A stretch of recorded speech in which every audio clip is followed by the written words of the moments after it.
So here's a question for you. Who's afraid of glam metal?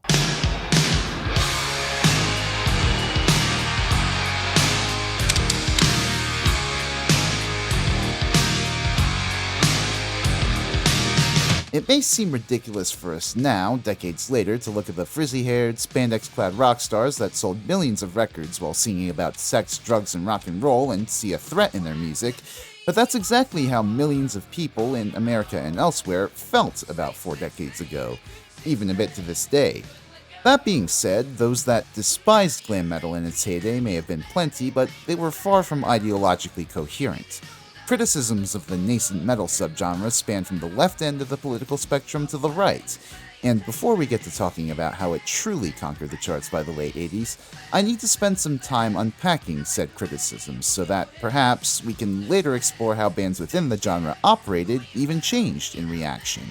I'll be bringing these different groups' critiques up in order of which were more valid to which were completely off base, and hopefully by the end of things, we'll have a better understanding of the cultural milieu in which glam metal had to fight for its continued relevance. Anyways, let's start off by talking about...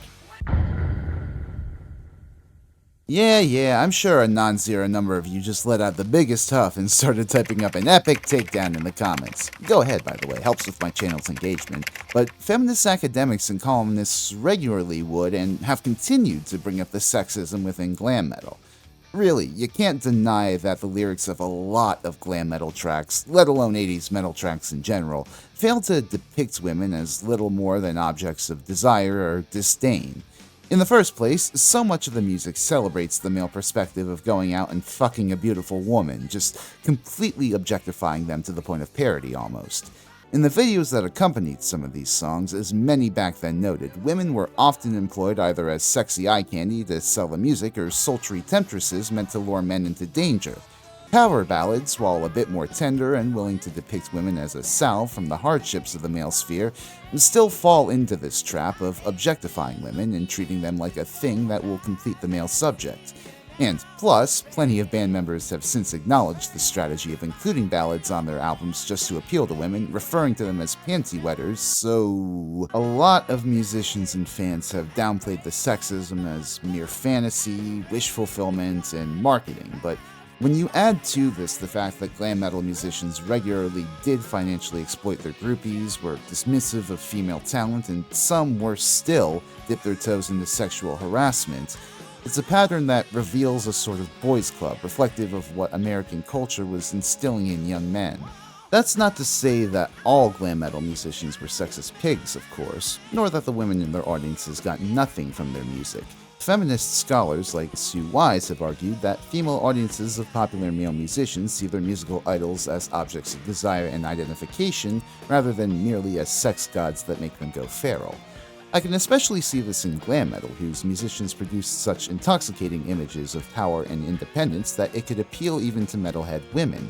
Studies have shown that this demographic, much like their male counterparts, were often kids who turned to metal music as a power fantasy in the face of economic anxieties and possible family issues plaguing their personal lives. In some respects, the interest of women in metal music actually helped spark needed conversation within the genre over these issues in fan magazines and elsewhere. As Robert Walser put it in his 1993 study of Power, Gender, and Madness in Heavy Metal Music Running with the Devil, culture cannot transcend its material context, but culture very often transcends hegemonic definitions of its context. Heavy metal perpetuates some of the worst images and ideals of patriarchy at the same time that it stands as an example of the kinds of imaginative transformations and rebuttals people produce from within such oppressive systems. With its oblique disruption of gender norms within heavy metal, though, it should perhaps be no surprise that glam metal's popularity didn't go unchallenged, most notably by...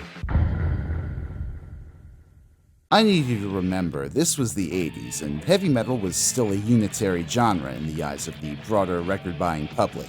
You throw in a Dokken album, then a Megadeth album for your average American Joe back then, and they'd probably just complain about the loud claptrap that passes for top 40 these days or whatever.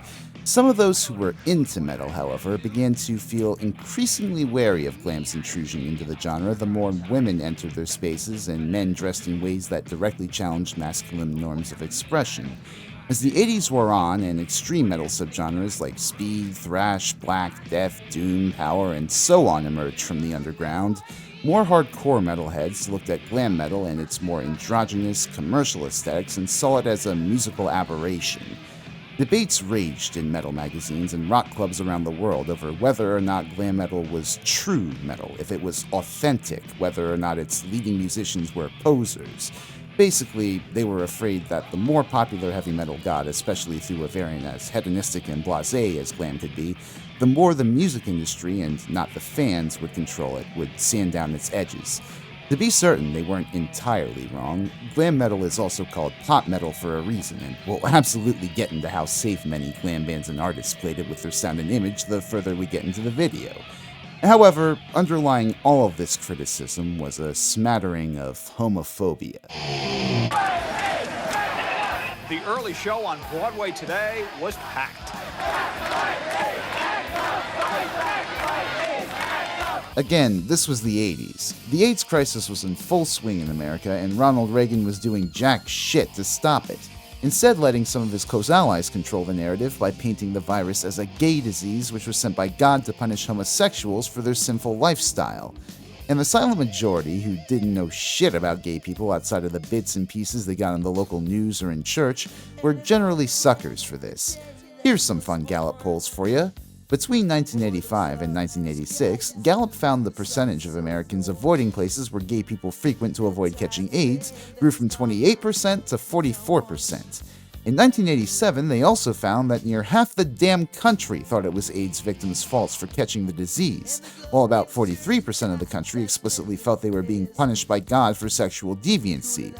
Hell, at one point, even 1 in 5 people who personally knew a gay person reported feeling less comfortable around them. And glam metalheads, well, they didn't want to be gay, did they? And so, as they got incessantly mocked by metalheads and outsiders growing up in a society where androgynous, effeminate looks alone could signal you had AIDS, glam metal musicians leaned into a masculine rock god stereotype and wrote these songs with absurd lyrics about having sex with women that we discussed before, slept with multiple women, even, well, you know. Even fans of glam metal had no real comeback to metalheads saying their favorite musicians were gay and talentless, except, well, they aren't talentless. So, yeah, a lot of people rightly hated glam metal for weakening heavy metal's sonic and thematic power in the mainstream, but hatred for the look, assumptions of sexuality, that was all built on a bedrock of social conservatism passed down from the older generations. Hey, speaking of, the phrase moral panic gets tossed around a lot these days, but shit, go back decades, centuries even, and you can find scores of examples of older generations freaking the fuck out because younger generations got involved in something unfamiliar and strange. It's TikTok these days, just as it was Harry Potter and Pokemon in the 2000s, just as it was violent video games in the 90s, just as it was heavy fucking metal in the 1980s. Well, a lot of things actually, but hold on to that thought. In May of 1985, a group of concerned, well-connected wives of Washington politicians got together as the Parents Music Resource Center. They emerged in reaction to some spicy lyrics from Prince forwarded to Susan Baker, wife of then Treasurer James, by the National Parent Teachers Association. The group formed in an effort to, and I quote, educate and inform parents of this alarming new trend towards lyrics that are sexually explicit. But beyond just that, they were calling on the Recording Industry Association of America and its record labels to print warning labels on music with explicit lyrics, or better yet, dissuade their artists from writing such risque music. However, they didn't just stop at Mr. Lovesexy, no.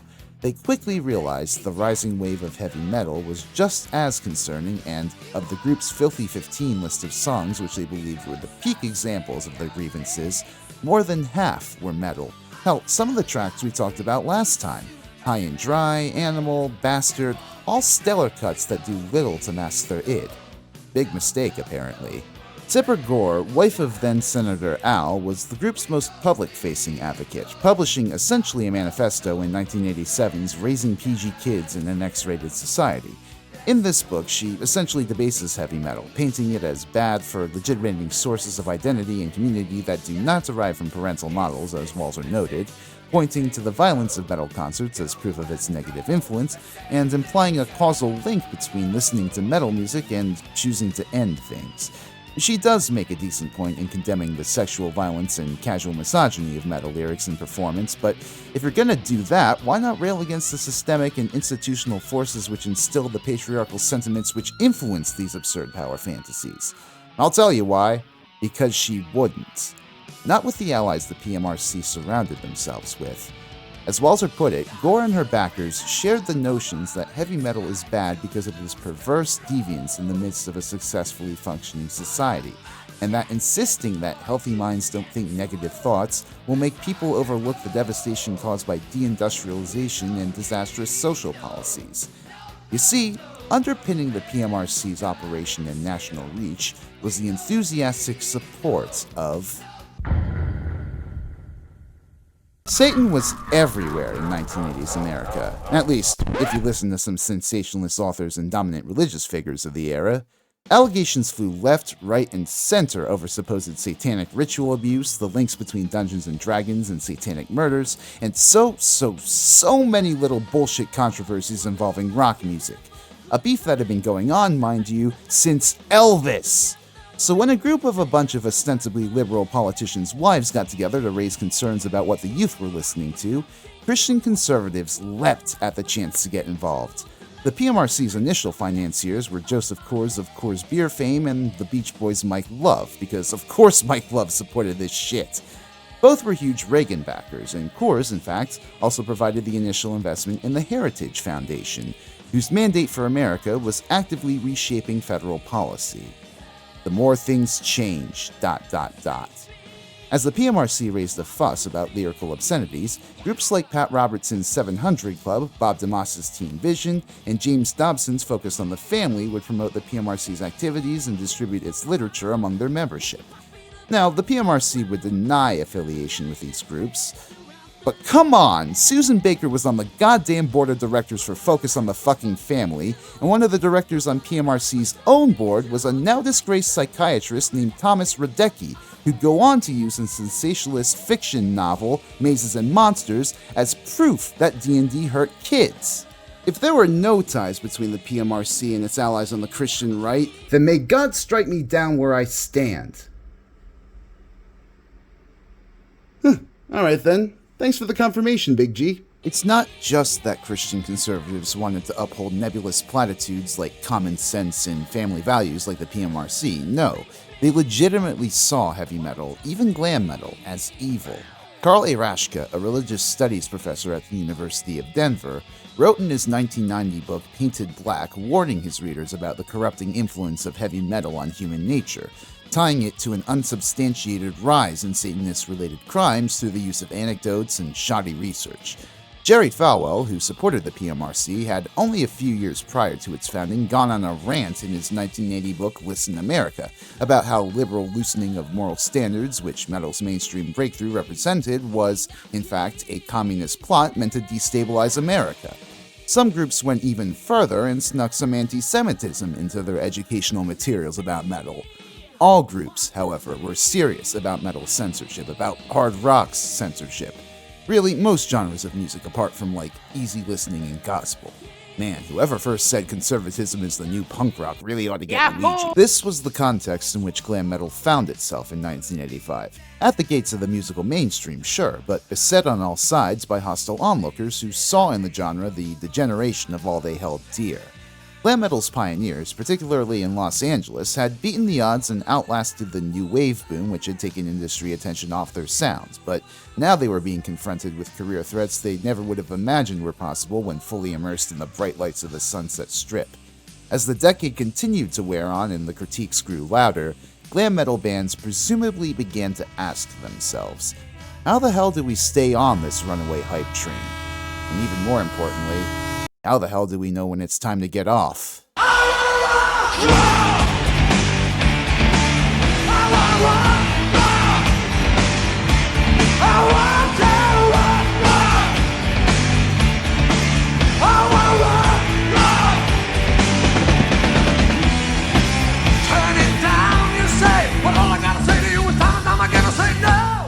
Hello all! Rizzy Renji here, y'all's favorite music-loving, yarn-spinning virtual catboy back with another hefty deep dive into the history of glam metal.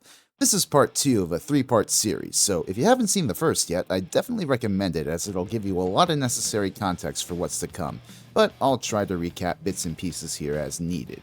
This part in particular is an exploration of the middle period of glam metal's history, its golden years as it were, from 1985 to 1989.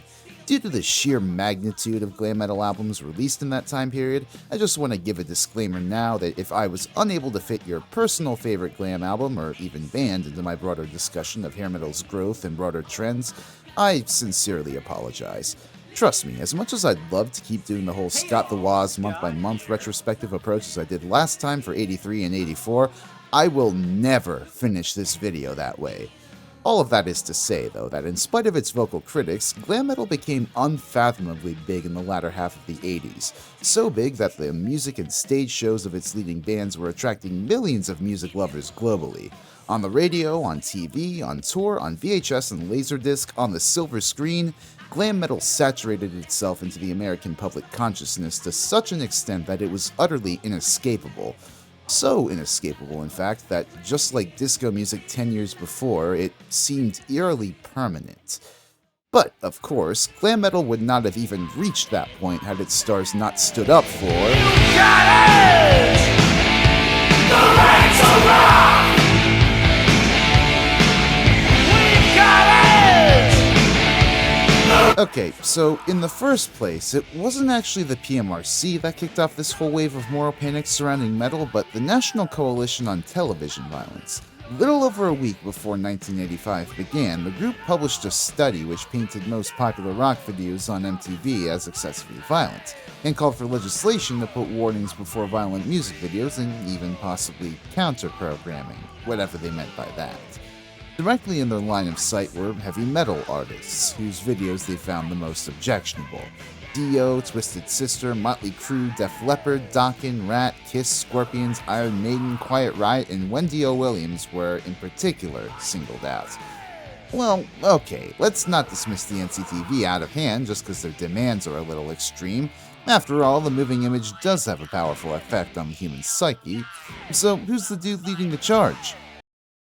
Oh, god damn it! Yes, Mr. Radecki here, as the NCTV's director, was fighting to limit people's access to heavy metal music for the children well before his time with the PMRC, and quite a few TV music video programmers seemed to agree with his generalizations that metal videos were sexually violent. One even apparently told Billboard that devil worship was prominent in metal videos. Bitch, where? Radecki himself continued to pound on about this into the new year, telling Billboard, "The intense sadistic and sexual violence of a large number of rock music videos is overwhelming. It's shocking to see a subculture of hate and violence becoming a fast-growing element of rock music entertainment for the young. I'm sure these groups are just trying to have fun and not sell a worship of violence. However, that's exactly what they're doing." Yeah, and you'd know quite a bit about sexual violence, wouldn't you, Tom? David Horowitz, then the president and chief executive officer of MTV Networks, was understandably defensive to the press about his company's editorial practices, and, in fact, towards heavy metal as well. He pointed out that a lot of the coalition's objections to supposedly violent videos was to their irreverent style reflective of the music itself, and that it wasn't really fair to paint the entire genre of heavy metal and its videos as inherently violent. Nevertheless, MTV would retreat slightly from heavy metal in the wake of this controversy, scaling back the amount of metal videos they were broadcasting by a decent amount. They'd later claim that, in truth, the bouncing act was already a while in the works, since heavy metal was overrepresented in their playlists, but radio stations were also getting cold feet at the time towards promoting metal artists. Apparently, most AOR station programmers were of the opinion that heavy metal was just a fad genre for snotty teenagers and that it lacked advertising potential, so many neglected to program it, or if they did, it was often separated in a block apart from other rock subgenres. Now, of course, as much as it sucked to refocus marketing efforts, that was something metal artists and their labels were willing to do, redirecting themselves towards print media, concert promotion, and local guerrilla marketing. A plucky Gene Simmons even likened this to cranking up the volume when told by an authority figure to turn it down. And then the PMRC came along. Now, like I said in the intro, the PMRC was already pretty damn well connected, so it should come as no surprise that, within months of forming, they were able to secure a hearing before the Senate Commerce Committee for September 19th. Even before that, though, they were able to pressure the RIAA into agreeing to a warning label for explicit lyrics. In reality, the PMRC wanted a more robust rating system similar to what Hollywood had, but President of the RIAA, Stan Gordikov, along with plenty of other label execs, balked at the feasibility of such a broadly applicable system. Truthfully, though, the warning label was already a step too far for musicians, and some journalists already saw it for what it could really be. Cultural critic Nat Hentoff predicted on August 25th that it might serve a function similar to pink slips, which some books distributors put inside books for younger readers to warn school principals and librarians of problematic passages. The ultimate result being that many schools chose to send these books back. A number of citizens wrote into Billboard and other newspapers voicing displeasure with the PMRC, saying this was a problem of parental neglect, not industry permissiveness. Hell, Tipper even decided to argue the PMRC's position at a National Academy of Recording Arts and Sciences panel held in New York on the 17th, where her fellow panelists overwhelmingly rejected her proposals. And still, the Senate decided to go through with the hearing, and the RIAA decided to cooperate with the PMRC in private. Why? Well, apparently the thing that makes politics go round. Quid pro quo. H.R. 2911, or the Home Audio Recording Act as it was named, was a bill then up for discussion in Congress which would have put a tax on the sale of blank audio tapes at a rate of 1 cent per minute in order to fight copyright infringement from consumers' personal recordings. This would have yielded a staggering $2,500,000 in profit for the record labels, but there was just one small problem. Congress, including 4 senators both on the ad hoc committee for the bill and on the Commerce Committee, was all of a sudden mad at said labels for allowing the explicit materials their wives had brought to their attention. And so ultimately, the RIAA tried to play both sides and argue against the PMRC's more extreme positions while giving in to some of their demands, and oh, what do you know, a few months later, H.R. 2911 apparently came to a vote. Though I guess it didn't ultimately pass at the time, that sort of proposal would take another few years. This quid pro quo theory of why the hearing came about was put forward by none other than Frank Zappa, who'd been invited to testify at the PMRC hearing. I won't belabor his appearance there since Zappa's the furthest thing from Glam, but I absolutely recommend checking it out on your own time. Dude really cut to the core of why these explicit lyrics were such a problem in America, namely our own adverse relationship towards discussing sex. You were saying, yes, you do believe that there is a legitimate concern. Yeah, but the legitimate concern is a matter of taste on for the individual parent and how much sexual information that parent wants to give their child at what age, at what time, in what quantity, okay? And I think that because there is a tendency in the United States to hide sex, which I think is an unhealthy thing to do, and many parents do not give their children good sexual education in spite of the fact that little books for kids are available, and other parents demand that sexual education be taken out of school, it makes the child vulnerable because if you don't have something rational to compare it to, when you see or hear about something that is aberrated, you do not perceive it as an aberration, okay? Praiseworthy as his testimony was, though, I ought to clarify that his tape tax theory, while certainly plausible, has never been confirmed in reality. Meanwhile, another artist the hearing invited was none other than John Take Me Home Country Roads Denver.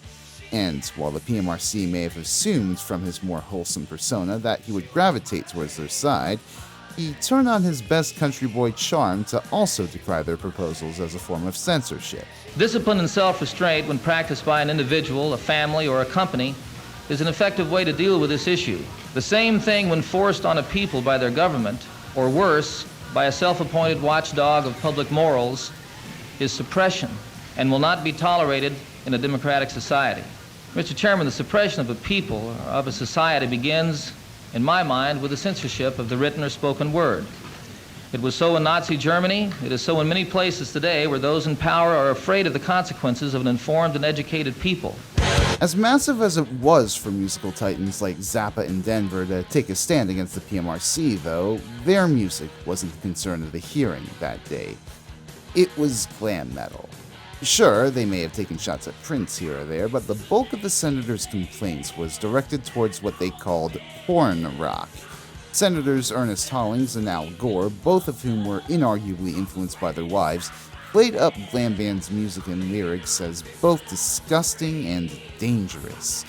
The second thing I've learned over the past several months is that the kind of material in question is really very different from the kind of material which has caused similar controversies in past generations. Oh, bullshit, Al. You went to college during Vietnam. If you didn't hear any similar vulgarity, it's because you weren't listening. But yeah, the deck was harshly stacked against metal in this hearing, a point only drawn sharper into relief when Paula Hawkins, the Republican senator from Florida, backed her grievances up with visual evidence. Pyromania, no question. Burn a building, burn, burn, burn. Porn rock. It's my life, and I love sex. Not only did she show a bunch of album art and paint it in the worst possible light, but moralized about sex and violence in music videos, playing for the committee and gallery the utterly sinful, disgusting videos of Twisted Sister's We're Not Gonna Take It and Van Halen's Hot for Teacher.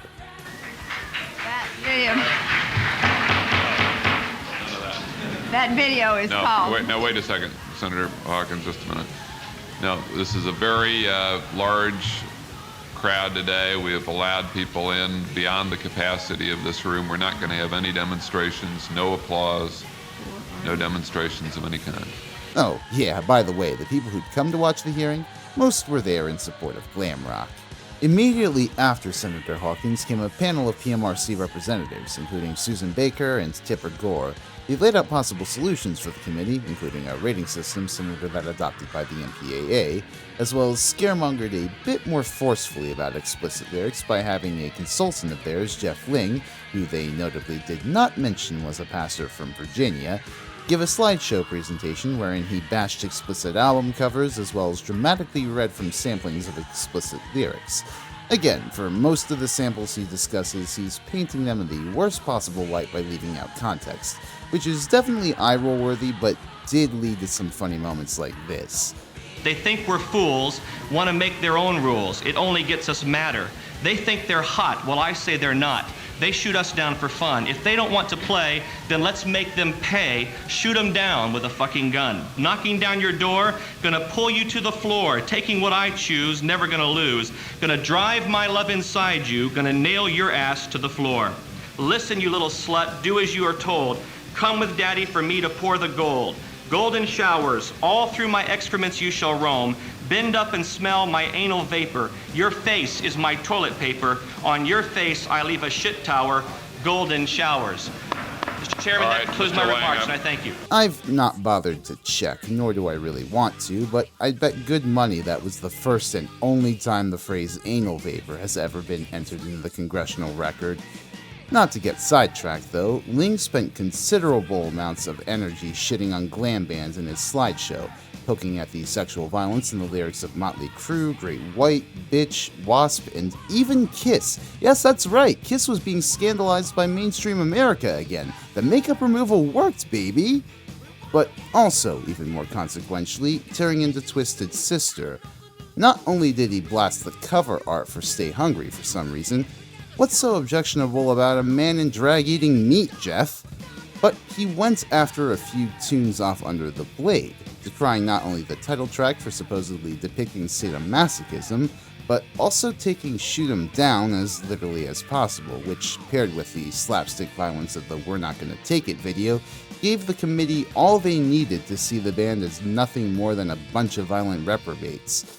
So that's why, as their frontman Dee Snider entered the hearing room to give his own testimony, dressed to the nines in denim and leather, there was a palpable sense of tension in the air. So palpable I can feel it 4 decades later just watching the hearing. In taking his seat, Snider immediately launched into his testimony by pushing back on the image that had been painted of him all hearing as this sadistic, twisted degenerate. He noted that he was a Christian, wrote songs consistent with his own beliefs, and in something the senators would probably pick up on if they actually listened to Stay Hungry Track 6 The Price, also had a wife and kid of his own. Even more importantly, however, as the only musical representative invited who was a glam metaler, Snyder used his platform to not only stand up for metal music, but more brazenly push back against the PMRC's lies about his own band. Firstly, all that stuff about under the blade and sadomasochism. As I mentioned in the last part, and as Snyder mentioned in his testimony, the lyrics to that song had been written to capture Eddie Ojeda's fear of getting throat surgery, and not whatever perverted fantasies the ladies of the PMRC projected onto them. As the creator of Under the Blade, I can say categorically that the only sadomasochism, bondage, and rape in this song is in the mind of Ms. Gore. Then, discussing the video for We're Not Gonna Take It, Snyder defended it and the violence between the band and the father figure as akin to old-school Roadrunner and Wile E. Coyote cartoons. And actually, John Denver had something pretty insightful to say about this when he was being questioned. Responding to senators who were indignant about violence being encouraged in rock lyrics, Denver highlighted not just how violence in general seemed to be ingrained in American culture, but also that some violence could be cathartic. This video that we watched here today, I think is probably a fantasy that every kid has about his father at some point in time. It may not be exactly those particular graphics. It may be out in the farm being able to take your dad out and put a board to his fanny. But this goes on. This is a part of growing up, and our society has gotten increasingly complex. There are many more images to reach from. They all have an impact on a child's mind, and I'm saying that the small percentage of records that we're discussing here today, compared to the 125,000 songs that are released every year, is minuscule and is not going to affect our children to a degree that we need be fearful of. What Snyder took the most umbrage with, though, was Tipper Gore saying at a prior event that Twisted Sister sold merch depicting a half-naked girl in bondage. This is an outright lie. To his eternal credit, Snyder in fact decried sexism and felt that rock should cater to both sexes equally. But man, if only his contemporaries had the same restraint on their libido. It's in facing the committee's questions, though, where Snyder truly shined. Asked by Senator and Committee Chair John Danforth if it were important for parents to know if a record their kid bought contained explicit lyrics, Snyder responded affirmatively, but also noted that in most cases it was already possible for a parent to tell if an album were explicit from title, album art, and song names on the back alone, and that if a dirty album slipped through the cracks, they could always return it to the store. He also diplomatically defended AC/DC, so that's neat. However, the real blood flew when Senator Gore took to the mic. Unlike Zappa and Denver, who Gore buttered up to by complimenting their music, Snyder got no such affection. Excuse me, are you going to tell me you're a big fan of my music as well? No, I'm not. I'm not a fan of your music. I'm sorry, Mr. Bell. I'm aware that Frank Zappa and John Denver cover quite a spectrum, and I do enjoy them both. I am not, however, a fan of Twisted Sister, and I will readily say that. Immediately after, Gore tried to trip Snyder up by asking him to say the full name of the band's SMF fan club, to which an unflappable Snyder responded with arguably one of the coldest lines uttered in the halls of Congress. It stands for the Sick Motherfucking Friends of Twisted Sister. Sleazily, Gore then attempted to push back on Snyder's pushback to the PMRC, very likely insulted by Snyder's insinuation that his wife had a dirty mind, but failing to really budge him on this matter. As Snyder would later recall about their interaction that day, "I remember the look in his eyes. He was beside himself. The things that I was saying, using the protection of talking about Tipper as a member of the PMRC, not Al Gore's wife personally. If he could have taken me out back and had me shot, he so would have. He was livid, and I made him look like a fool on more than one occasion. The one thing he had on me was the name of the fan club, the Sick Motherfucking Friends of Twisted Sister. So when he asked, what does SMF stand for? I got the proud distinction of being one of the few people to say motherfucker in Washington. Well, on camera and not behind closed doors. I'm sure they all said that motherfucker D. Snyder afterwards. But I kinda bitch slapped him quite a bit, and I took some shots at his wife as well. One other thing that really strikes me about these cross-examinations is how indignant senators got at the notion that parents would have to sit down and listen to their kids' music in order to determine whether or not it was suitable for them. Senator Gore, for instance, did not think it was reasonable for parents to sit down and listen through an entire album for obscenities, to which Snyder cleverly responded, Being a parent isn't a reasonable thing. It's a very hard thing. I'm a parent and I know. Okay, I'm a new parent. I only have one child maybe, but I am learning that there's a lot to being a parent that you didn't expect. It's not just, oh, isn't baby cute? There's a lot of labor and a lot of time and a lot of effort that goes into it. It's not totally pleasurable. He got pressed on this even further by Senator Jay Rockefeller of West Virginia, who tried to use Snyder's touring schedule as a gotcha to say he was in no position to suggest hardworking 9-to-5 parents could reasonably keep up with all the new music kids are bringing into the home. Snyder's response to that was basically, okay, but records are hella expensive, so they'll have to only listen to like one a week. But it's really not just lack of time that's the issue here, in my opinion. It's parents' unwillingness both to have frank conversations with their children about sex and other mature topics, and, as Snyder actually noted to Senator Danforth, their instinctual disdain for heavy metal as a bunch of noise. That the PMRC's first instinct was to call for a rating system and not try to understand why their kids were gravitating towards this music is incredibly telling of how they view their children's agency. That is to say, in their eyes, they basically had none, and the music industry were evil groomers filling their minds with filth. While we can look back decades later at this hearing and scoff at exactly how out of touch these Washington politicians were with mainstream culture, honestly, it's a little grounding knowing how little has changed. It unfortunately continued the PMRC's growing momentum. Like I said, the RAAA already agreed to some form of stickering, and even though some labels still held out, Polygram went ahead and became the first to sticker an album with an explicit lyrics disclaimer when they put out, on September 14th, the filthy, the dangerous, Banging the Wall by the goddamn Barkays? I mean, I guess it figures that a black funk band was the first to get stickered. That said, of course, the PMRC were hardly without their critics, both grassroots and organized. Volumes of letters continued to pour in from around the country to magazines and newspapers, including Billboard and People, voicing displeasure with the PMRC's crusade against rock. Ask Ann Landers, the nationally syndicated advice column, asked for responses to a letter she got blaming rock for teen suicides and drug abuse, only to get flooded by 20,000 letters, 90 to 1 of which defended the genre.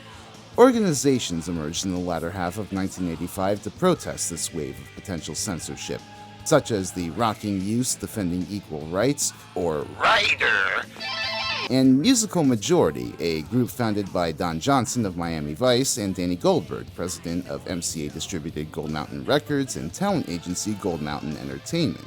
So influential was this latter group, they successfully lobbied Los Angeles itself to take a stand for artistic freedom, with Mayor Bradley giving his own comments on the matter.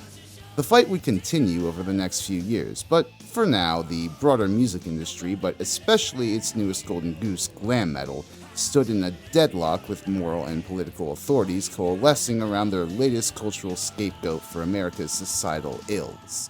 So, with all that being said, did glam metal have a decent 1985 otherwise? It's kind of a mixed bag. There were a few legacy bands who continued in the whole trend of pivoting to glam for a career boost, namely Nwabam-act Raven and Wilson sister-fronted Heart.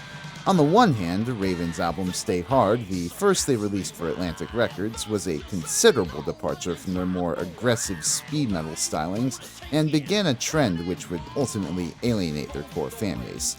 On the other, Heart became fucking massive again in the rock world with their self-titled album produced by Ron Nevison, which released on June 21st. The first 4 songs from that album all cracked the Billboard Top 10, including the chart-topping ballad These Dreams, while the album itself had gone double platinum by the end of the year, and while personally I'll always prefer the classic Heart sound of Dreamboat Annie and Little Queen, you certainly can't argue with these results. Kiss and Y&T continued their experimentations with glam to mixed results.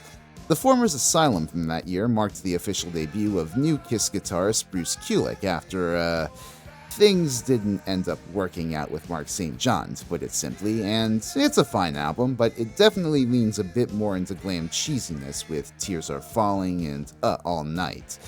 More significantly, it was a downtrend from Animalize, only going gold by the end of the year. Neither Y&T's live album or studio album from that year, Open Fire and Down for the Count respectively, shifted that many units compared to In Rock We Trust the previous year, but they did ferry the band's biggest hit into the mainstream, Summertime Girls.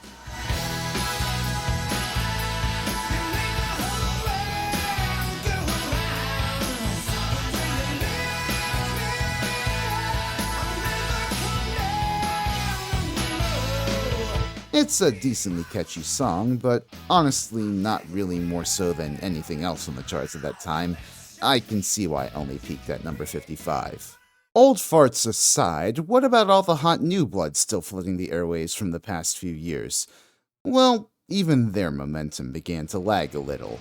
Beau Hill and Rat got together again for Invasion of Your Privacy, released on May 30th, and it's definitely more of what they gave us on Out of the Cellar, both for good and for bad.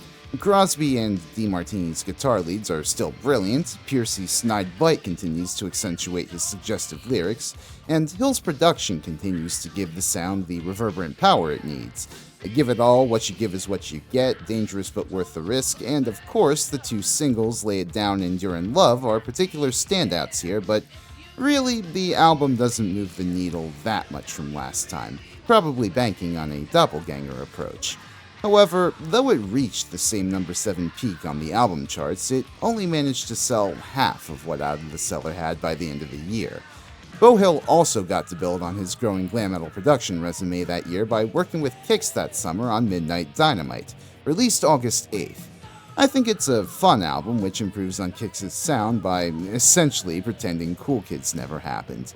It's got some quality fist-pumping anthems in Midnight Dynamite, Red Hot Black and Blue, and Scarlet Fever, snarky funky tunes like Cold Shower and Sex, and even an early attempt at a power ballad in Walking Away.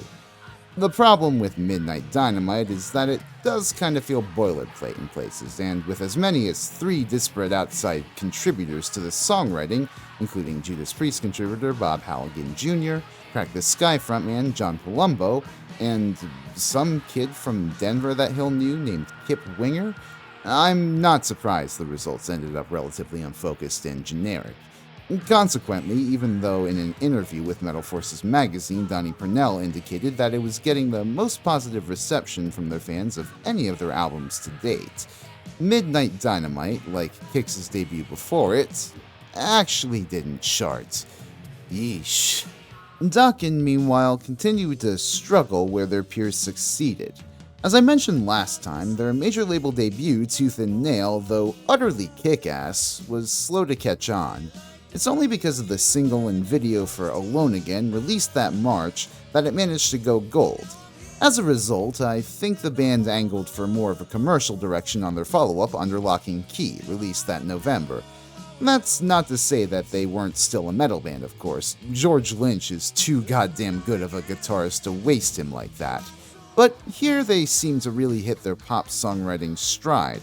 The album's 3 singles, The Hunter, In My Dreams, and It's Not Love, are some of the band's catchiest earworms ever, and its deeper cuts are no slouch either, especially the foreboding intro Unchain the Night, the driving Lightning Strikes Again, and the gorgeous ballad Jaded Heart, which I'm stunned wasn't a single itself.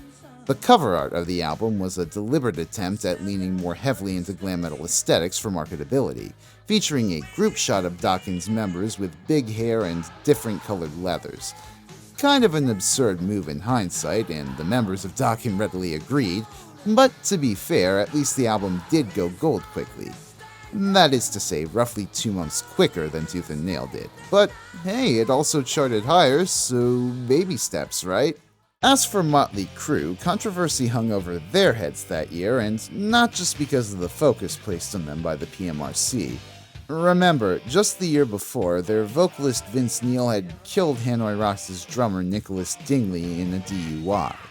While Neil and his bands were ultimately able to get out of the incident unscathed, that is to say he took a plea deal instead of serving time for his poor judgment, Hanoi Rocks just completely collapsed into grief and infighting within the first half of 1985. And yet, for as deplorable and ominous as the incident reflected on Motley Crue's history of drug addiction and partying, it was around this time that Nikki Sixx really began to lean into the vice that had upended his career: heroin. Now, to be clear, Sixx had already dabbled in the drug as far back as when he played through a shoulder injury to record Shout at the Devil, but it was now getting to the point where it was actively debilitating him as a performer, as a person. In fact, if guitarist Greg Leon, who apparently visited Motley Crue in the studio while they were recording their follow-up to Shout at the Devil, is to be believed, Tom Werman had brought in a session bassist at one point to fill in for Sixx. And consequently, I don't think it should come as much surprise that the resultant album, Theater of Pain, is mid as fuck. A lot of the deeper cuts in the album, City Boy Blues, Keep Your Eye on the Money, Use It or Lose It, and Raise Your Hands to Rock, retreat from the more obscene lyrics of the past few albums while being undergirded by some of the most boring riffs of the Crue discography. There's pretty much nothing on this album that Shout at the Devil didn't do better. Well, okay, to Theater of Pain's credit, I do think its cover of Smokin' in the Boys' Room fits Crue's bad boy image a little better than Helter Skelter ever did. And apparently metal fans and general audiences agreed, as this cover became Crue's first top 20 single and its video entered heavily into MTV rotation, much to the PMRC's further chagrin. But something Theater of Pain offers that's unique from Shout at the Devil is a power ballad with a resonant emotional core, one so affecting that MTV apparently invoked the so-called Crue rule to pull its music video from rotation because it had been so dominant in caller requests. Home Sweet Home. I'm on the way. I'm on the way. Home sweet home. It only peaked at number 89 on the Billboard charts. Okay, but seriously, for a Motley Crue power ballad, it's probably as close as you can get to an emotionally resonant truth, in part because they don't even attempt to be tender to a nondescript girl, but also because it touches upon a relatable desire for comfort, for familiarity, amid times of great uncertainty. Something that I think the Crue boys sought now as their sins crept upon them. I don't necessarily love the song like I do Crue's earlier work, but I do think it's a well-crafted ballad that did exactly what it set out to do: make money. And that it did. Driven by Home Sweet Home, Theater of Pain became another double platinum seller for the band by the following year, peaking at number 6 on the album charts. It also inaugurated a new, softer look for the group, which, to put it lightly, was not received well, either by rock critics or the fans. Crue had thus cemented themselves as a commercial force in American rock, but not without a sizable chunk of metalheads coming to see them as sellouts, or worse, gay.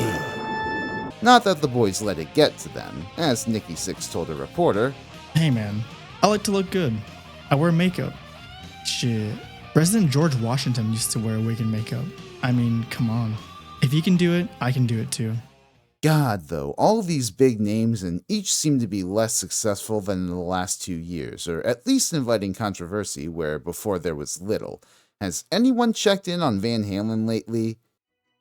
Ah, fuck. Okay, so during the winter of '85, David Lee Roth, growing increasingly frustrated with the Van Halen brothers, rolled out a solo EP, Crazy from the Heat, which wasn't really anything to write home about. Still, it had some fun covers, including the incredibly fitting California Girls, and Roth was still Roth despite different backing instrumentalists, so the EP very quickly went platinum and produced 2 high-charting singles. Now, this alone didn't sink his relationship with Van Halen. Matter of fact, Eddie was also open about wanting to do his own solo projects. But then the success of Crazy from the Heat convinced Dave that he could make a movie out of it.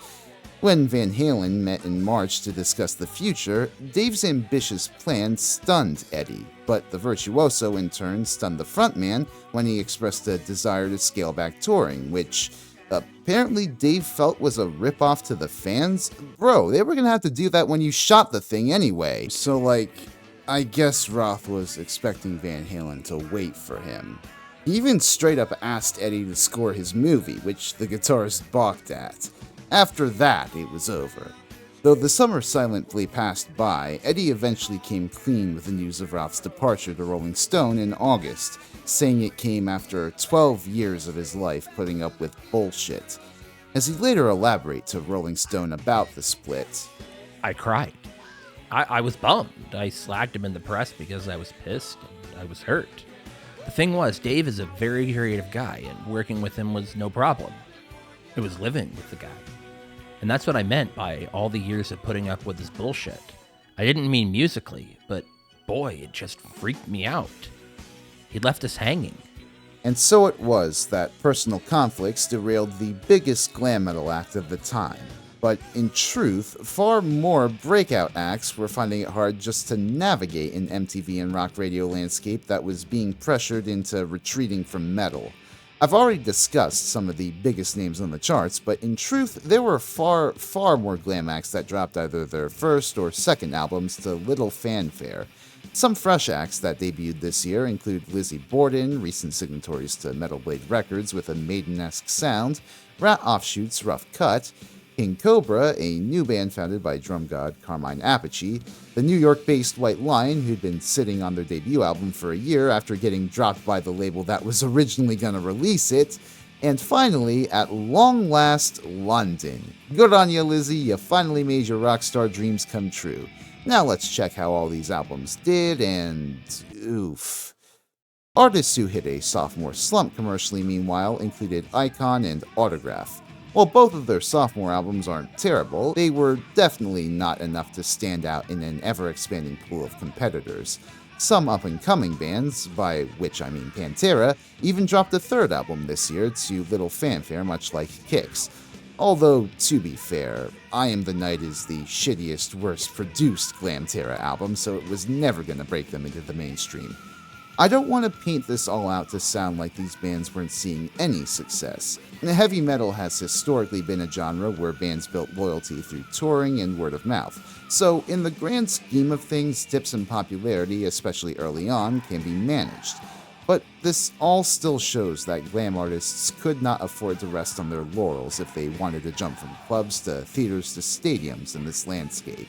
As the glam scene in Los Angeles continued to shift and evolve, however, an even uglier side of the genre emerged, one shaped by the vice-laden, shady streets of the city that most of its bands lived on or near. See, one would think that the success of the '84 Olympics, the only Olympics in recent history minds to turn a profit, would be an overall net benefit for the city of Los Angeles. And it was. For, the first few months after the games ended, at least. The Olympics created 70,000 jobs for the city, but most of them were temporary, non-union work that got wiped out and replaced with more low-paying service gigs. Meanwhile, cops got to continue playing Judge Dredd with their new federally funded equipment. On February 6th, they burst into what they suspected was a crack house in Pacoima with a military-grade V-100 equipped with a battering ram, only to find 2 women and 3 children, and after extensive searching, no guns and a tiny bit of weed. At least the private profits of the games have mostly gone towards training future athletes. LA may have a 2-tiered economic injustice system even to this day, but at least they also got Russell Westbrook and the Williams sisters. What? Okay, but seriously, 80s Los Angeles may seem to us a site of opulence and decadence, especially on Sunset Strip, but undergirding it all were these messy politics and sleazy pie-in-the-sky optimists doing whatever they could to get a record deal. '85 was the year Faster Pussycat was born out of singer Tammy Downs' desire to escape from fashion outlet Retail Slut. But clearly the slut never really escaped from him since he named his band after a Russ Meyer B movie. It was also just as the year began that members of scuzzy acts LA Guns and Hollywood Rose would come together for a New Year's show and, in a stroke of simple brilliance, decided to name their new group by essentially mashing the 2 old groups' names together. Thus was born Guns N' Roses. Only for all the ex-LA Guns members to back out when new bassist Duff McKagan scheduled an ambitious West Coast tour reaching as far north as Seattle only months after their formation. I don't necessarily blame Guns and Friends for backing out. After all, Guns N' Roses lost both of their vans, got paid virtually nothing, and had to hitchhike back to LA. But the lineup that emerged from this baptism by fire, Axl Rose on vocals, Slash and Izzy Stradlin on guitar, Duff McKagan on bass, and Steven Adler on drums, were now trauma-bonded for life. Or at least until they made it. All bets were off after that. So yeah, glam metal was in a very weird spot in 1985. It was still somewhat popular after the whole Def Leppard Quiet Riot boom of '83 and continuing to evolve in a few different directions, but its mainstream stars seemed to be fast waning as its leading acts either got embroiled in their own controversies or were drug into one thanks to the influence of the PMRC. But I've saved one decline for last. I think a good way to wrap this section up is to see what Dee Snider was up to in the months before and after his testimony to the Senate Commerce Committee. Something important to know is that by the end of 1985, Snider wasn't just well known for his rowdy stage performances in Drag Aesthetic and Twisted Sister, though the We're Not Gonna Take It and I Wanna Rock videos definitely put that front and center with their constant MTV rotation, but he was also the host for a metal music video program inaugurated by MTV that October, Heavy Metal Mania. Now, granted, it was aired at a weird time, 10 p.m. every Thursday, likely in an effort to avoid the ire of parents angry that metal videos were being played at a time when kids were still awake, but it still attracted a sizable following, in part because of the music, of course, but also because of Snider's charisma. I'm Dee Snider, and I told you I'd tell you what I'm doing here. When I'm listening to heavy metal, I like to lift heavy metal, and this is my gym, Iron Masters, in Long Island. So we're gonna be watching these videos, and I'm gonna be working out. The question is, does Dee Snider own any other clothes besides these ones? Well, the answer is yes. These aren't the same clothes. These are the same looking clothes, but I've got 75 cut-off t-shirts, 10 pairs of identical jeans, only one vest, 30 studded belts, and 57 pairs of the same shoes. I figure if you got a look that works, stick with it. I mean, just because I'm a rich rock and roll star doesn't mean I have to dress differently, does it? Nah. Yeah, Ma, it's called the State Merry Christmas. Yeah, all right, send over the new Megadeth, Metallica, and Motorhead No Remorse. Thanks a lot. Honestly, do yourself a favor after this video and go watch compilations of old interstitial bits from Heavy Metal Mania. Snider is fucking hilarious, and the exact kind of guy MTV needed to get a program like this off the ground. The thing is, the more Snider and his band tied themselves to MTV, the more that metalheads tired of them. As he'd later recount, what happened was, we had crossed over now from being a hardcore, street, late teens band to the pop world where Duran Duran fans were coming to see us. So if the fans had to give up anybody, they were happy to give up Twisted Sister. When Mom and Dad, who followed the news, drew a line in the sand and told kids, you can see Motley Crue, but not that Twisted Sister, the kids were like, okay, I was kind of over them anyways. Consequently, when Twisted Sister's follow-up to Stay Hungry, the Dieter Dierks produced Come Out and Play, came out on November 22nd, it landed with a veritable thud. And compared with Stay Hungry, which was on the Billboard album charts for 51 weeks, Come Out and Play was only there for 17, peaking at number 53. Its only charting single, a cover of the Shangri-La's classic teenage tragedy song, Leader of the Pack, hit the same peak position on the singles charts, far short of Snider's own boisterously optimistic hopes. Not even its follow-up, Be Cruel to Your School, featuring an all-star lineup of guests, including Billy Joel on piano, Brian Setzer on guitar, Clarence Clemens on sax, and a now-sober Alice Cooper on co-lead vocals who even showed up in the video in its signature eye makeup, made an impact when it came out. Well, okay, technically it didn't come out since the zombie high school themed music video was banned by MTV, who themselves were folding to the PMRC. The Twisted Sister gimmick, as most of the music-going public came to see it, had worn thin, and honestly, the music isn't doing its part to hold the band up either. A lot of Come Out and Play feels a lot more tame and generic compared to their previous three heaters. There are good moments, like the two singles I mentioned, The Fire Still Burns and Kill or Be Killed, but so much of the rest feels very by-the-numbers radio rock. It's very in one ear, out the other, so I'm not very surprised that it performed as poorly as it did on the charts and ultimately only ended up going gold. Even more depressing was the tour in support of the album, where they were arguably outshone by their openers Dokken, and endured low ticket sales gig to gig until Snyder said fuck it and canceled the rest of the dates to recover from polyps. After that, AJ Pero left, and the band still kept trucking, but, well, how the fuck could they put the toothpaste that was their 1985 back in the tube? And damn, a lot of downer stories from this year, huh? Even with glam metal under the greatest existential threat it had known since New Wave, though, there were still a few acts out there who were trying to steer glam metal towards even greater market penetration.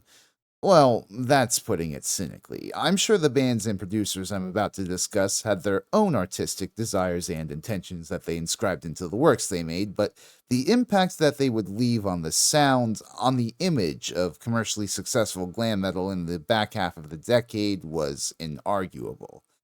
It's time for us to explore the true moment when heavy metal proved that it was here to stay, even if some metalheads would dispute the music that actually did this was real metal.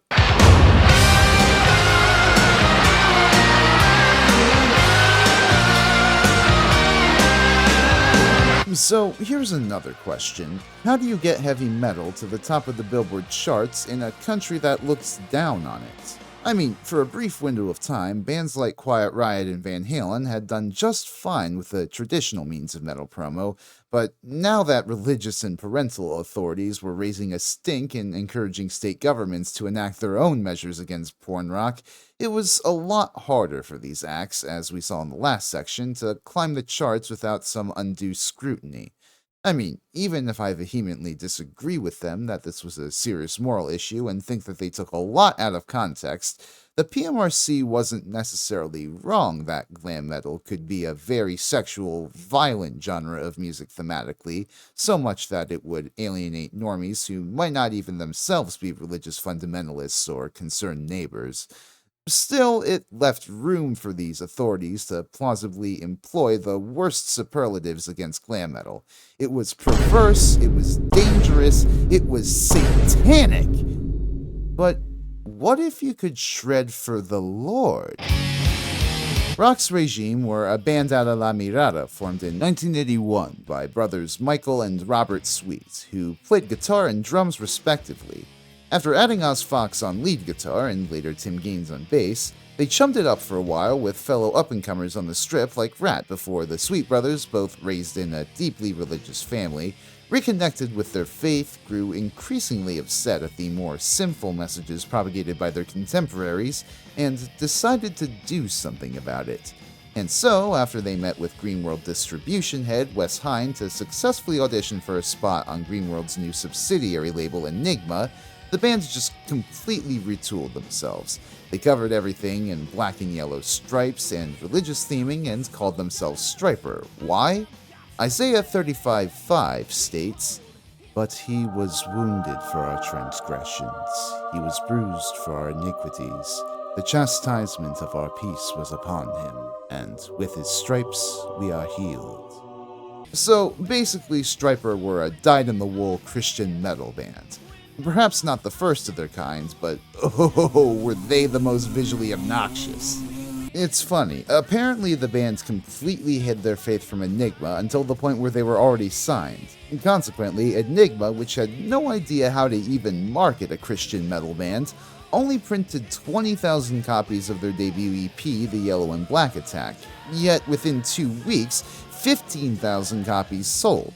Striper would build a buzz, continuing to play with fellow scenesters like Rad and out-of-towners like Bon Jovi while attempting to spread the good news through their live act. These boys were literally throwing Bibles into the crowd. Yeah, instead of picks and drumsticks, Striper gave their crowd the Word of God. Or at least a mild concussion. Darren Hinton, a former child actress and recent born-again Christian, saw Striper in these early days and was awed by their mission.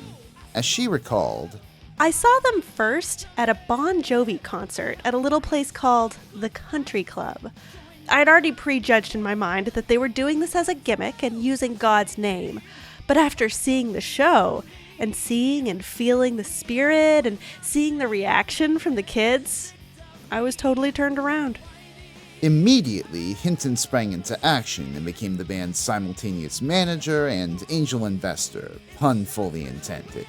From there, Stryper's momentum continued to snowball. The following year, their debut album, Soldiers Under Command, released and went gold, and then the year after that, their sophomore release, To Hell with the Devil, became the first ever Christian metal album to be certified platinum. Myrrh. God damn it! Not only did a lot of Christians eat their music up, apparently some pastors were buying their records in bulk to pass out to their congregation, but their music also managed to appeal to broader audiences. In response to what Michael Sweet saw as MTV refusing to play Stryper videos for their Christian themes, a grassroots campaign made Calling on You free and honestly popular requests on MTV, with the latter even going on to peak at number 23 on the Billboard charts. Clearly, they seem to be tapping into something with American record buyers. But is their music actually good? Because not to overgeneralize or anything, but you know how Christian rock can be. Ugh.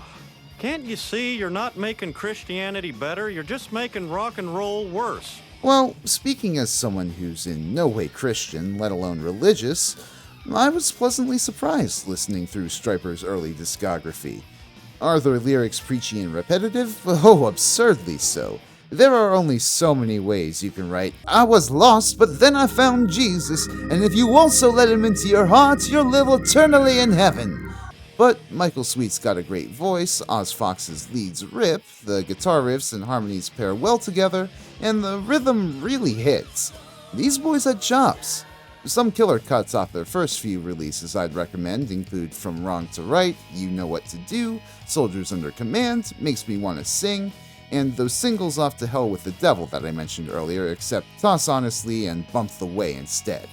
Man, I feel a little weird recommending Stryper because it feels like I'm just sharing the gospel by proxy, but then again, I can imagine Christian musicians probably felt similarly when they recommended their friends metal with risque lyrics like Motley Crue or Rat, even if those bands weren't necessarily preaching the righteousness of sex before marriage and Satanism like those folks seem to think.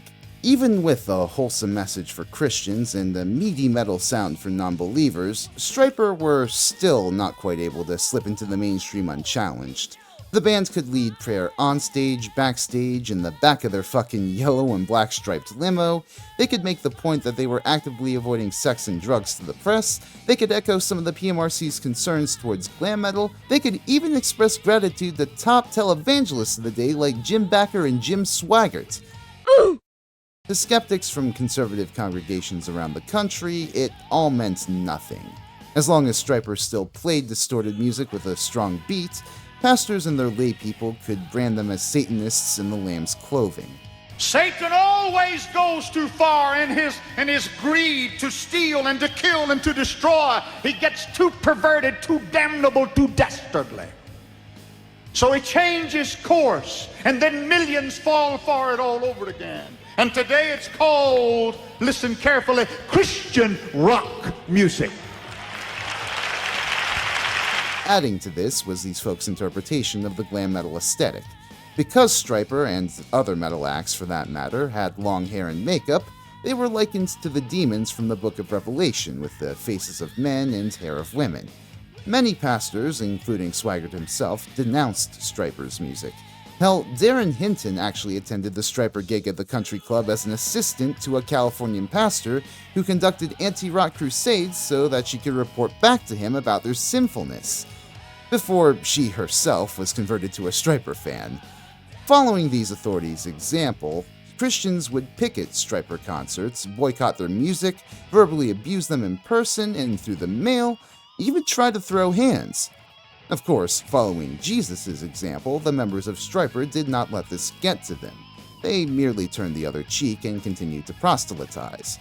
But all this did speak to a broader truth, namely that the solution to mainstreaming glam metal in America could not just be swapping out the nasty bits with God and Jesus. The sound had to shift. But who was gonna do it? Well, let's go back a tiny bit to Stryper's early days, to the band they opened for at the country club the night Darren Hinton became their backer, Bon Jovi.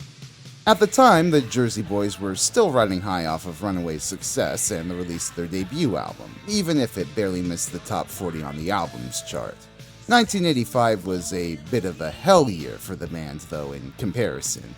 Their follow-up album, 7800 Degrees Fahrenheit, barely moved the needle on the charts, and if I'm being brutally honest, I can understand why.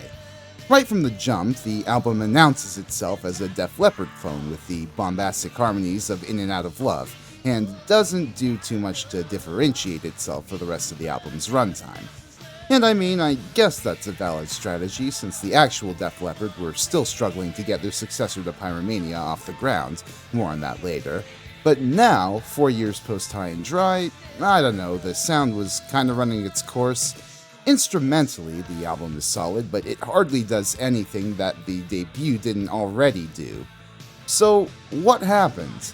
According to John himself, Bon Jovi were all going through personal troubles at the time and relied heavily on the suggestions of producer Lance Quinn, resulting in a serviceable glam metal album that definitely sounded the part, but did little else to wow its listeners. Subsequently, they joined Rat's Invasion of Your Privacy tour as the supporting act, only to kinda get hazed by two of its members over where John could and couldn't stand on stage during Bon Jovi's set.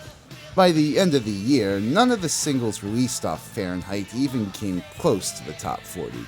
Honestly, the biggest success John had in '85 was discovering Cinderella playing at a club in Philly, pointing them out to his A&R rep Derek Schulman and making good on his promise to old friend Dave Sabo by pointing him their way when they were seeking a new guitarist. But even then, Schulman kinda drug his feet signing Cinderella to Polygram, and Dave Sabo, desperate to get into the music biz, blew his shot with the band by pestering them wondering if they made their decision. Mixed blessings. Things were looking grim for Bon Jovi.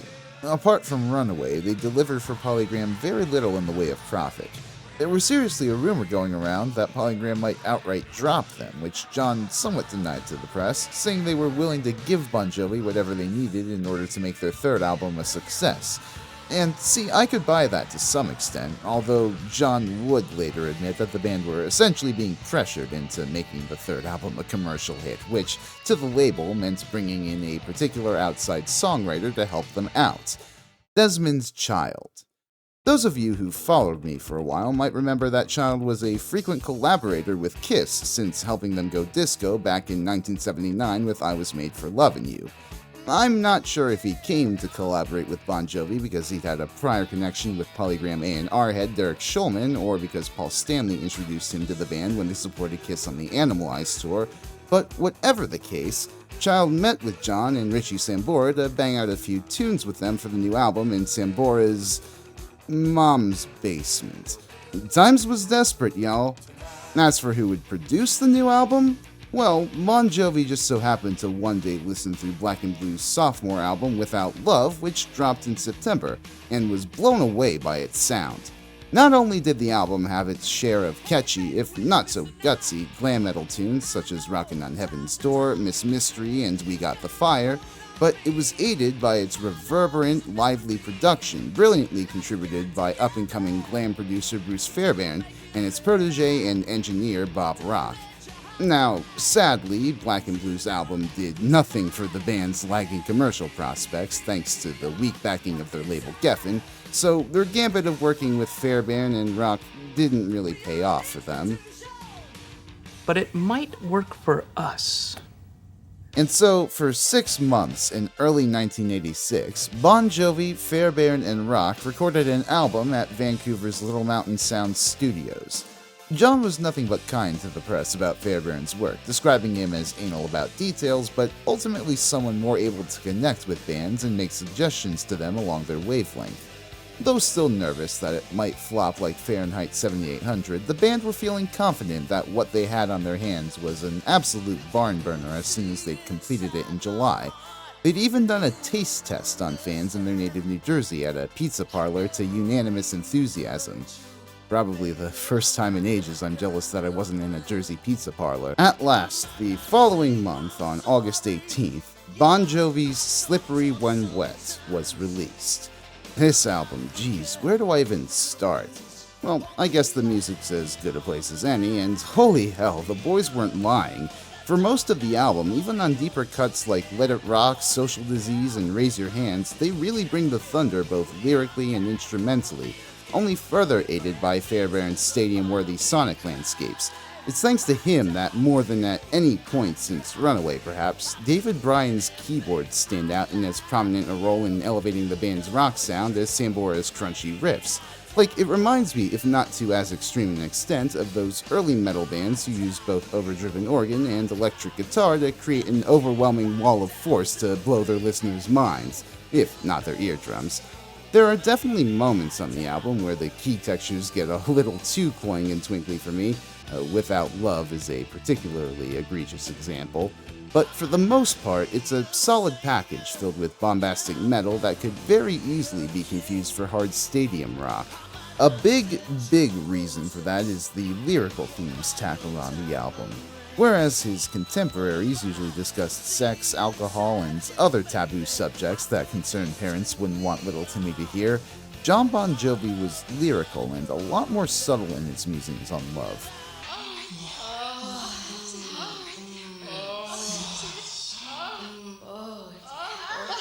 Okay, a bit more subtle, but the band's bread and butter up to that point had been dramatic tales of love, passion, and heartbreak, plus some tunes here and there about rockin' and rollin'. You Give Love a Bad Name, Slippery When Wet's lead-off single and the first of its two #1 hits, is the sterling example of this dramatized romance, an accusatory anthem wherein the narrator paints his ex as a wicked woman in one of the most iconic gang vocal choruses of all time. Like, seriously, sit down and read the lyrics sometime. They're vicious. An angel's smile is what you sell, you promise me heaven, then put me through hell is a scathingly poetic couplet, and it's only the first line. But something else John was increasingly tapping into with his lyrics, likely inspired by Springsteen, was this working-class Americana in the air. Artists like Springsteen, John Cougar Mellencamp, Bruce Hornsby, and plenty of others were getting massive at this time off of music that lamented the decline of American industry while drawing on and even celebrating older American traditions. Though Jon Bon Jovi explored this on earlier albums, it was only with Slippery When Wet that he truly embraced Americana. Wanted Dead or Alive, aside from reminding me of Deadliest Catch every time I hear it, is a sweeping rocker that uses outlaw cowboys as a metaphor for touring bands going from city to city. They came, they saw, and they conquered. And also came. But of course, the most titanic, enduring example of this was Slippery When Wet's other #1 single, Livin' on a Prayer.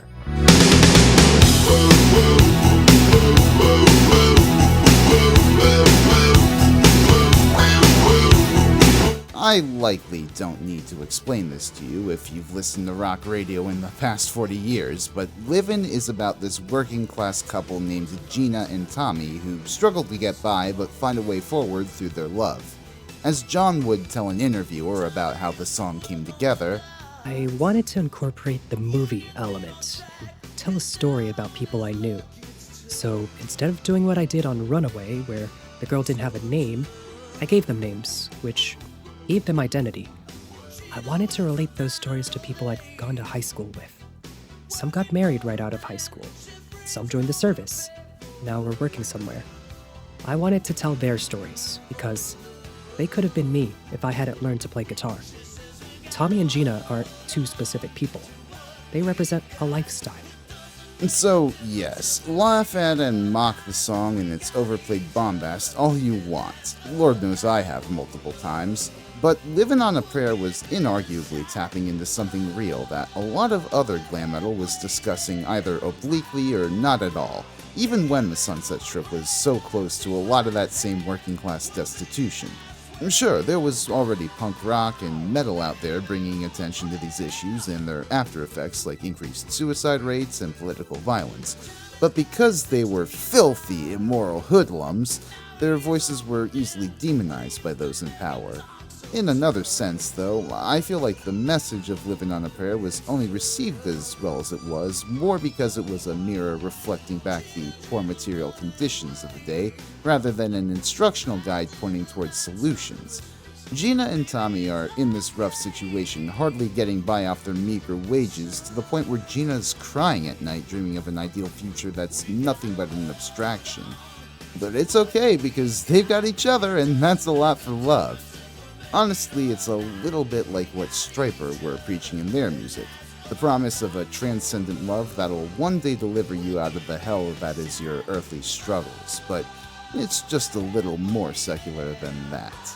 Of course, I don't blame John for wanting to connect with his audience, nor do I fault anyone who found comfort in Bon Jovi's Americana-esque music, but it's all quite Reagan-esque, isn't it? Like, I know Bon Jovi wrote Livin' with the effects of Reaganomics literally in mind, but the way it shies away from political solutions in favor of a nebulous love that'll see us through suggests, like a lot of other Heartland rock anthems of the time, an unwillingness or inability even to critique the political or economic actions which led to widespread suffering directly. While that ain't the way to galvanize change, it sure as shit is effective at connecting your band with the American people. And oh boy, did the American people respond. Within a month of its release, Slippery When Wet went platinum, and people were lighting up phone lines to radios across the country requesting to hear You Give Love a Bad Name, which stations relented to. No small feat, since rock radio was still to that point hesitant to program metal. 5 months after release, it became the first album to reach 5 million sales within that time frame. By the end of 1987, Slippery When Wet was goddamn undeniable. Paul Green of Billboard was saying that it was doing for metal-based pop, as he called it, what Thriller did for black pop in terms of elevating its commercial potential. It had produced 3 top 10 singles, including 2 number 1s as I mentioned before, and had sold enough to be certified octuple platinum.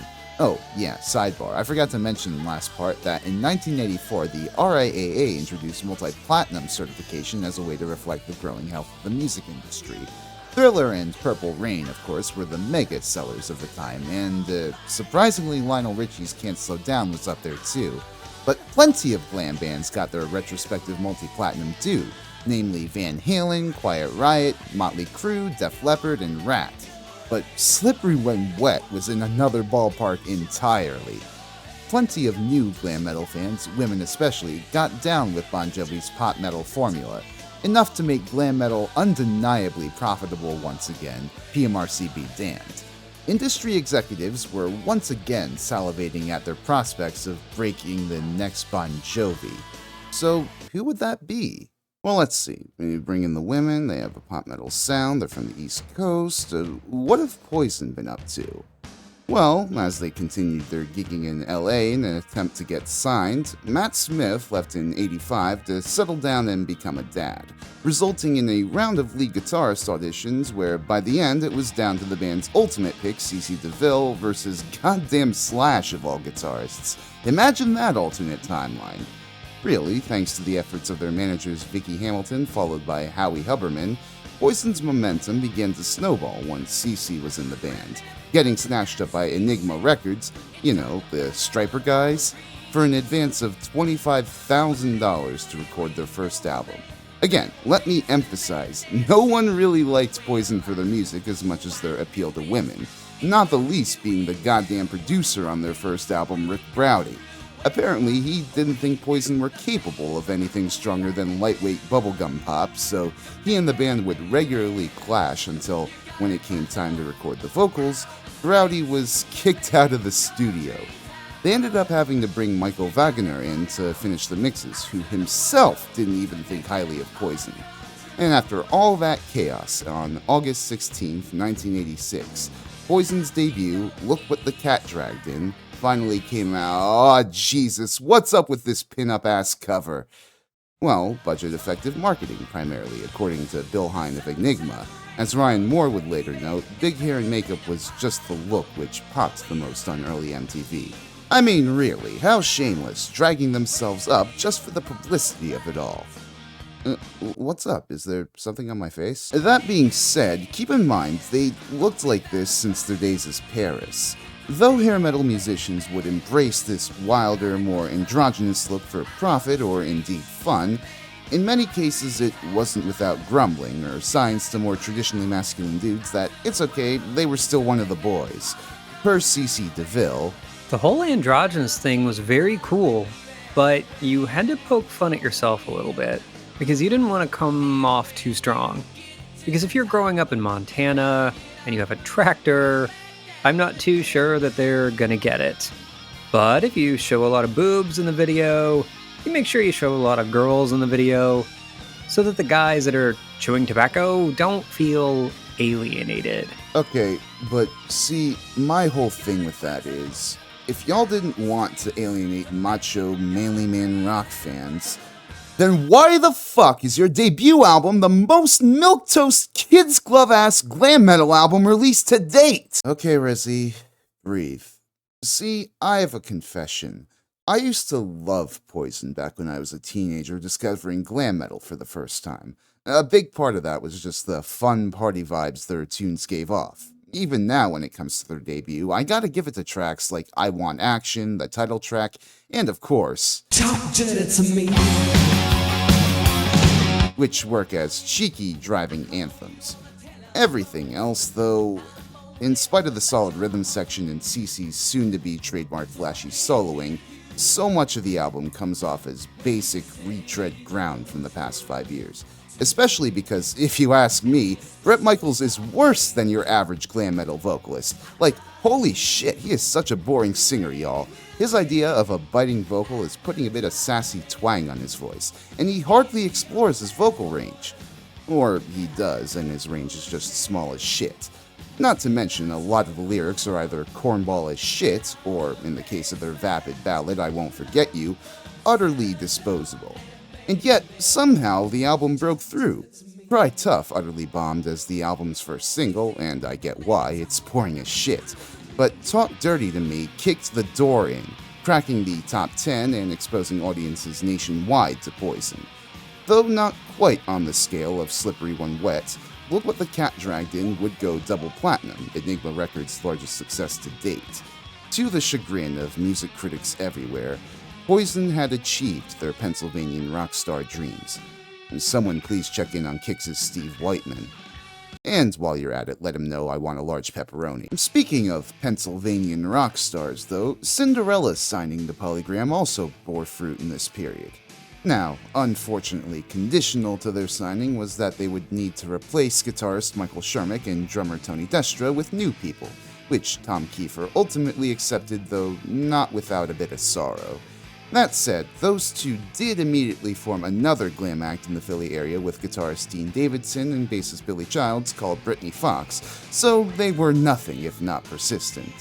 As for the replacements in Cinderella, Jeff LaBar came in on lead guitar and, well, the drum search took a bit, and in the end, the producer of their first album, Andy Johns, was a crazy perfectionist who used a session drummer instead, but the gig ended up with London's Fred Coury. Cinderella's debut, Night Songs, would actually release on June 9th, 1986, a decent bit before Slippery When Wet. I definitely like Cinderella's sound a lot more overall than Poison. Kiefer's voice is this frenzied shriek reminiscent of Brian Johnson, and when the band's really in their atmosphere, it can be a good time. The title track, Back Home Again, and the singles Nobody's Fool and Somebody Save Me are great stadium rockers with just that little bit of mystique added by session musician Jeff Paris's keys and blues-adjacent lyrics by Kiefer. The rest of the album is just kinda meh, the worst offender being the album's other single, Shake Me, which is just pure AC/DC worship. All the same, Night Songs was another big seller, hitting double platinum status by February of 1987. This was all the more confirmed when they went out on the road with their friends Bon Jovi to open for the majority of the North American dates on the Slippery When Wet tour. Damn, imagine being a teen just getting into metal back then and going to see these two bands just as they were rocketing to stardom. I wonder who Poison went out with. Oh, Jesus, get that bill away. Ah, much better. Rat Poison. Cute. The opportunity these bands presented also portended well for established glam acts, who for the most part saw renewed momentum in this period. Van Halen somehow managed to steal victory from the jaws of defeat when, in the months after Roth's departure, they replaced him with none other than the Red Rocker himself, Sammy Hagar, and then dropped a new album, 5150, in March of 1986. Now, Van Hager has definitely polarized many fans over the years, whether it's because Hager is just a completely different sort of frontman from Roth, or because Eddie now doubled down on his use of synthesizers. Literally, when Eddie showed Warner Bros. Executive Mo Austin an early version of lead-off single Why Can't This Be Love, he replied, "I smell money. And how?" But I do think 5150, at least, does a good job of establishing this new synth-heavy Van Halen while still keeping a foot in the rock world. Though it was a slow seller compared to 1984, it still went 3 times platinum by the end of the year and produced 3 top 40 singles. Not to be outdone, David Lee Roth assembled an absolutely stacked backing band consisting of Zappa protege Steve Vai on guitar, virtuoso Billy Sheehan on bass, and jazz-trained drummer Greg Bissonette. And from these talented gods, we got...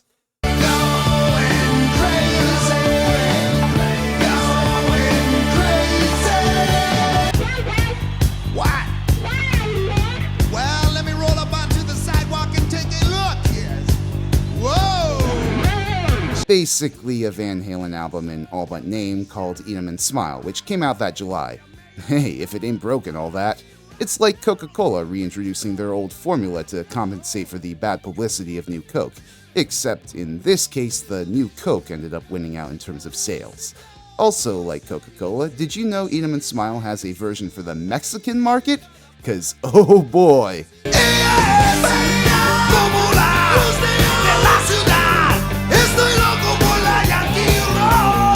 Oh yeah, by the way, that movie he wanted to make? Trapped in development hell. Que lastima. Motley Crue also managed to both ride this new publicity in glam metal and capitalize off their own recent mainstream success with their 1987 album Girls, Girls, Girls. By this point, all the Crue boys were suffering from some sort of drug addiction to the point where during recording, members would either forget to show up to the studio or come in completely blasted. I'll have more to say about the band's drug issues later, but somehow Six, Neil, and Mars were able to sober up enough to write a solid 9 tunes, and thanks to their trusty producer partner Tom Werman, the album would be ready for release on May 20th. Now, for what it's worth, I think Girls is a solid improvement instrumentally over Theater of Pain. The first side of the album alone kicks the shit out of that album, and 5 Years Dead is undeniable. Still, hindsight is 2020. Knowing what we do about Crue's history leading up to this point, so much of this album lyrically feels disingenuous at best and straight up disgusting at worst.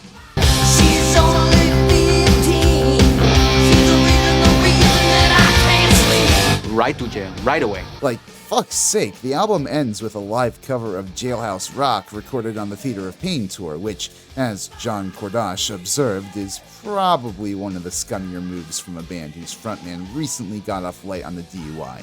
Also, hi, postscript Resi here, but it's worth noting that Motley Crue changed their aesthetic again in this period to be more macho and biker-esque, presumably in response to the backlash to their more pastelish colors in the last era. So much for living like George Washington, I guess. But hey, what do I know? Girls, Girls, Girls was another double platinum seller for the band and made a hit out of its title track. Any band would have killed for Motley's momentum. And don't believe me? Look over at their contemporaries, whose own momentum either continued to lag or else grew at a slower pace. Rat's third album, Dancing Undercover, came out on September 24th, 1986, and... well, I like it, but it's the second album in a row where they and Beau Hill attempted to recapture the magic of Out of the Cellar to diminishing returns. Matt Peiken of the Union Democrat made this observation in his review of the album, posing the question at the end, how long can Rat keep this up before the buying public gets wise? Rat still had enough momentum for the album to go platinum by February, but Dancing Undercover was undeniably a downtrend for the band. Dokken, on the other hand, finally broke through in a noticeable way in 1987, and it's all thanks to Freddy Krueger. See, Dokken's manager Cliff Bernstein was good friends with horror legend Wes Craven, who in late 1986 had written and was producing the third installment of his Nightmare on Elm Street series, Dream Warriors. Craven needed a band to write the movie's theme song, Bernstein needed to give Dokken another W, one thing led to another, and Dokken gave us Dream Warriors.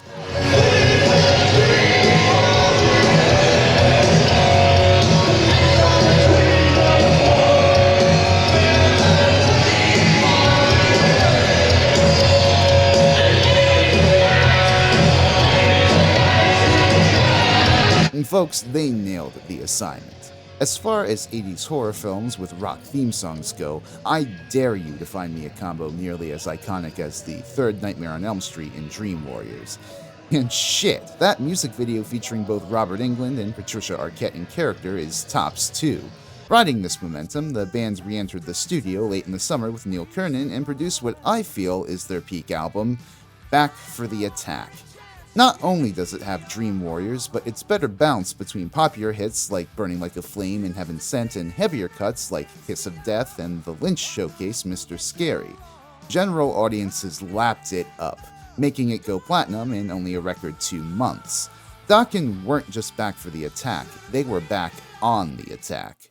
Older, more established bands, meanwhile, continued to pivot towards glam metal at a record rate. Some bands seemed a natural fit for the sound. Aerosmith, for instance, went full glam with their Fairbairn-produced Permanent Vacation, released in August of '87.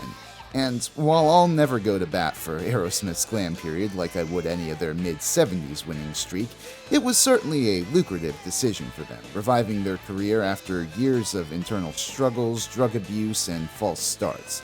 Alice Cooper also returned as a glam metal artist with his albums Constrictor and Raise Your Fist and Yell, aided by Beau Hill and younger collaborators such as guitarist Kane Roberts, keyboardist Paul Taylor, and bassist Kip Winger.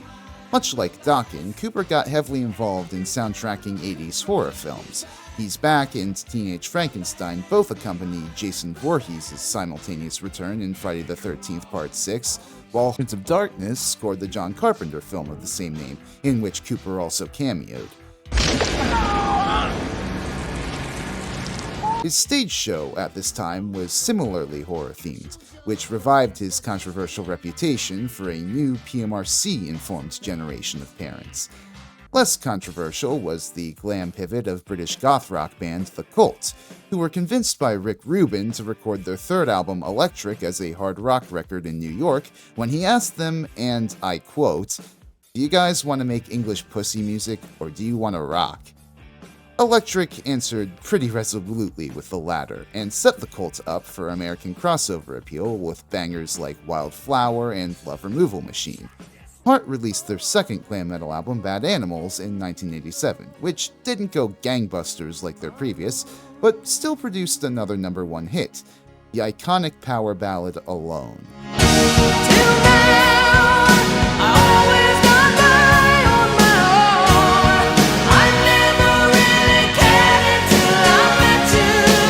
Just like the previous, it goes hard on the synth textures, which is something that, controversially, more and more glam acts were leaning into, even if, to our modern ears, it sounds quite dated. Other bands had quite a bit more struggle pivoting to this more synth-heavy glam sound. For whatever reason, Judas Priest made their own glam metal pivot with 1986's Turbo, which was a platinum-level success, but a Pyrrhic one. On the one hand, they brought more girls into their audience, as the classic heavy metal parking lot documentary shows. What would you say if you saw Rob Halford right now? I'd jump his bones. Ha! On the other, they made one of the more generic, gutless albums of the discography, in part as a compromise from a more ambitious idea, sure, but also because guitar synthesizers were a hot new instrument and KK Downing and Glenn Tipton wanted to experiment, so they likely alienated some of their more hardcore metalhead demographic in the process. There was also Ozzy Osbourne, who continued to venture into mainstream glam with 1986's The Ultimate Sin.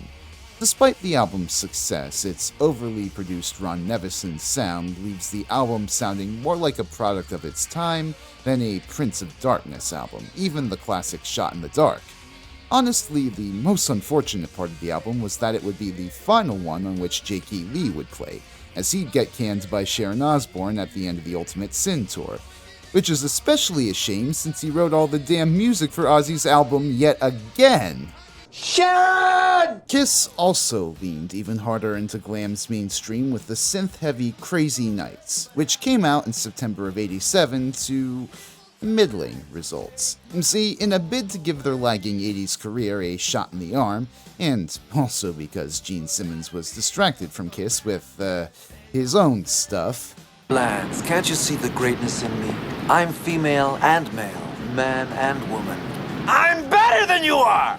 Paul got together with Ron Nevison, Desmond Child, Diane Warren, and a number of other outside contributors, and Eric Carr and Bruce Kulick, to create an album guaranteed to do for them what Slippery When Wet did for Bon Jovi. In fact, so successful was Stanley at creating a perfect facsimile of a glam metal mega smash that when the album was first played for a room of Polygram executives, they gave it a goddamn 5-minute standing ovation. I'll give the album this. It certainly is a collection of 80s glam metal tunes. Is it Kiss? Outside of its singles and like 1 or 2 deep cuts, this album is boring as hell. Still, it was a success, going platinum in America and even getting quite a bit of overseas buzz. Like, I don't know what it was about this album in particular, but Britain fucking loved Crazy Nights and its singles. Brit Bros, if you were there, please comment below why, because I just do not get it. Fuck, yeah, that's right, the overseas market exists. I've spent so much time in this video going over the American glam metal story that I've barely touched upon where glam metal was globally at this time. While Americans were busy working out their complicated feelings about metal in the mainstream, Europe was absolutely going gaga over metal, selling out concerts for bands who were having trouble doing the same in the States. Still, more and more of its metal acts were trying to break into the American market through emulation of the American pop metal sound. Probably the premier example from this period was, coincidentally, Europe, a Swedish group which had started off more nwabum before signing to Epic Records and working with Journey producer Kevin Elson to bring us The Final Countdown in May of 1986. I'm personally not a big fan of how glossy and overproduced the album is, but my god, were these boys able to hack the American charts with their synth-laden bombastic sound. Like, pop culture has burned that title track into my consciousness.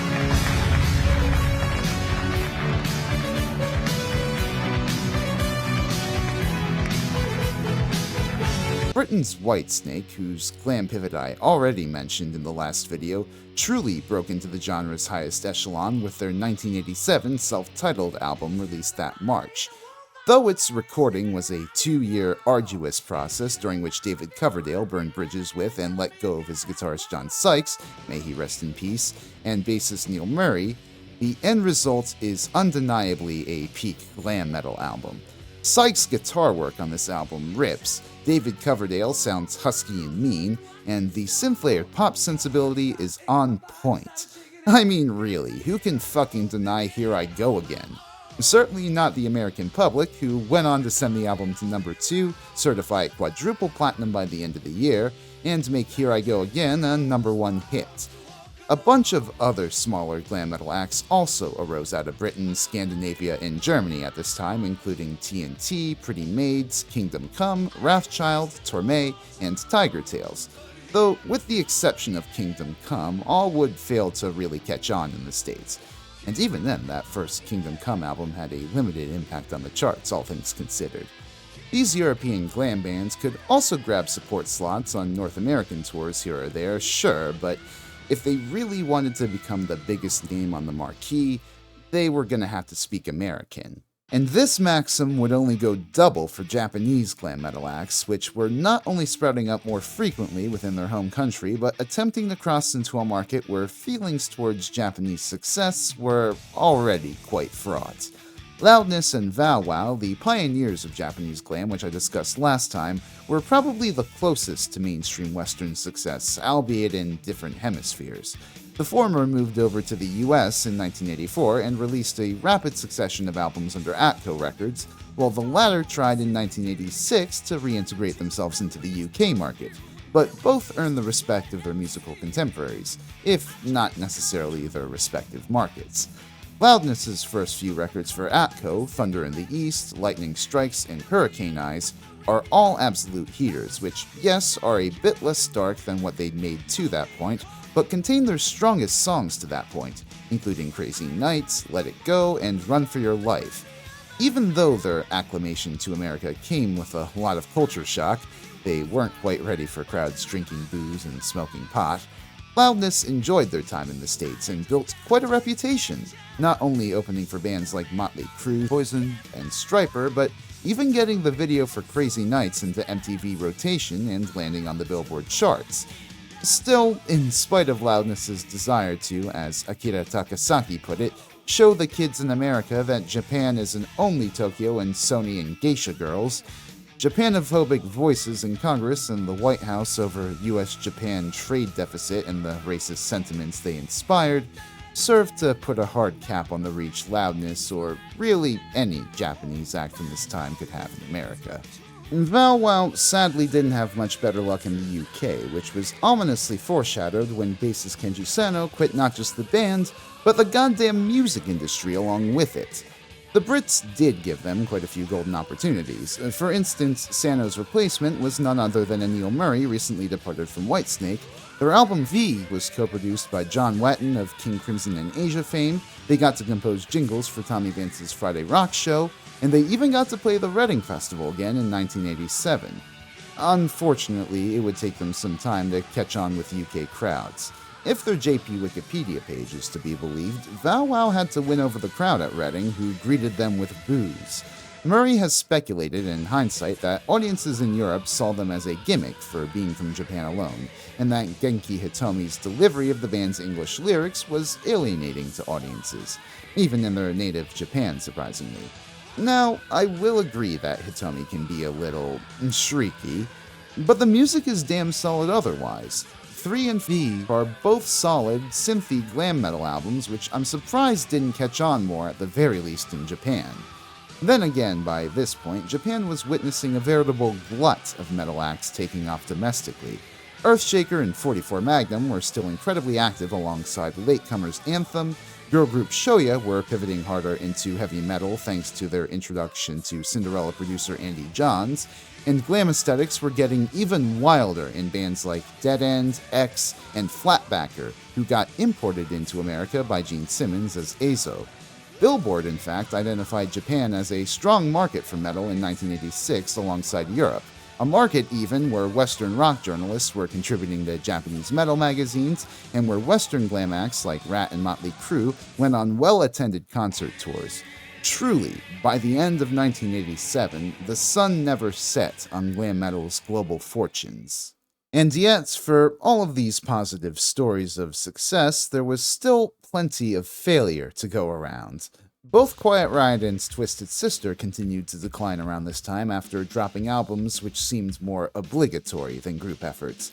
Hell, the Twisted Sister album, Love Is For Suckers, literally was intended as a Dee Snider solo effort, but Atlantic refused to release it unless it was a Twisted Sister album. And Quiet Riot, meanwhile, managed to keep from killing Kevin DeBro long enough to shit out another mid-tier album in QR3.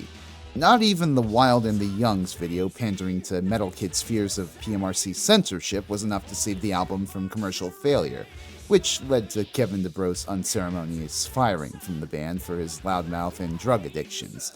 At least they continued on in some form in the late 80s, though, forgettable as that incarnation is. Twisted Sister straight up ended. They'd taken off their drag makeup, perhaps to back away from their cartoon caricature, but it made no difference. At the end of the Love Is For Suckers tour, Dee Snider left, ending the group. Other bands with earlier successes were struggling to make themselves heard. Autograph and Zebra had both fallen off the radar. Crocus and Wasp were still notorious, but facing rapidly diminishing commercial returns and burnout. Icon, King Cobra, Lizzie Borden, Rough Cut, Bitch, and London, one of the hair metal OGs, continued to fail to break into the mainstream. Warrant were failing to get signed in LA despite adding Janie Lane on vocals and getting the attention of Prince and Michael Jackson, and even the Vinnie Vincent Invasion and Fraley's Comet, two bands formed by ex-Kiss guitarists leaning harder into a harder-edged glam sound, failed to really wow mainstream audiences outside of their self-indulgent soloing. Actually, you know what? Make that 3 bands. Mark St. John formed White Tiger in 1985 with his brother Michael, and well, when your group's only album comes up red on your Wikipedia page, let's just say it's not a good indication of your mainstream recognition. The more rough and tumble glam metal of the Los Angeles scene's earlier years was very quickly being subsumed by an ever-increasing shift towards pop commerciality. and leaving those slow to embrace it behind. And that's honestly why it was so stunning, if a little upsetting to longtime fans, that Def Leppard, the first band to lend legitimacy to the profitability of synth-laden metal with their album Pyromania, refused to simply rest on their heavy metal laurels for the 3 years they chipped away at its follow-up. Even when their main man Mutt Lange couldn't initially commit to producing, even when they struggled to work with Jim Steinman, even when their drummer Rick Allen got into a car accident that ripped off his left arm, the bands were undeterred from making what they envisioned as the rock version of Thriller. In so doing, they stripped whatever was left of their Nwabum roots in favor of a sharply produced, sampler-heavy arena rock. Of course, part of that was owed to the now limited mobility of their drummer. Rick Allen got a part acoustic, part electronic drum kit custom commissioned by Simmons, which allowed him to trigger his snare and other parts he'd originally hit with his left hand with his feet instead. And though it was slow going at first for him to adapt, he brought his bandmates to tears one day when he flawlessly played for them the iconic beat to Led Zeppelin's When the Levee Breaks. He still had it. As different as Def Leppard's drums would be from then on, though, I don't think anyone was prepared for how subdued the guitars would be compared to their past albums.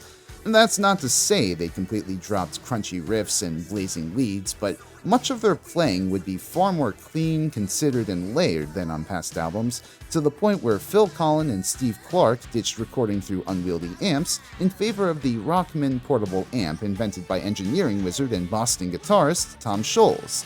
See my Boston video for more on that. There was even a point where they created guitar chords by recording them one string at a time. Unless you think that's the only place where they went hog wild on the layers, though, Joe Elliott and the gang would add more layers of vocal harmonies than was natural, even layering up to 100 in one case. Freddie Mercury, eat your fucking heart out. Naturally, as the complexity of the album's construction unfolded, it got quite pricey. As Phil Collen would reflect, "We spent so much money in the studio, and we worked on the record for more than 3 years. But when you're recording, you don't even think about it, because the artistic thing outweighs the business thing. We were all thinking it doesn't really matter how much we spend as long as we make this amazing record. And then I saw all the bills, and I went, oh, shit." Changed my mind real quick. One thing that sticks out is, I remember seeing a line item that said, "Sundries, $20,000. And I was thinking, what the fuck sundries? And that was just from sending out for food from the restaurant next to one of the studios, because you have to eat, right? Mike the Snare put out a fun video a few months ago on the most expensive albums ever made, and in spite of some of the overpretentious projects that have come out since to top its price tag, Def Leppard's upcoming album in the making would still end up there at number 5. That's how expensive this all got. Between having to pay off Jim Steinman to fuck off, waiting on the recovery of Rick Allen after his car accident, throwing out everything they'd recorded when Mutt Lange rejoined them in 1985, recording drum samples in a very time-consuming process, waiting on the recovery of Mutt Lange after his car accident, and racking up 3 years' worth of studio expenses, Def Leppard's final bill for Pyromania 2 Thriller Boogaloo came out to $5 million. They were going to have to sell 5 million copies of the new album to break even, and for most of the project, they didn't even know if Rick Allen would be able to tour the damn thing without a second guy. That is, until they booked a few warm-up gigs in the British Isles, including a slot on the 1986 Monsters of Rock Festival.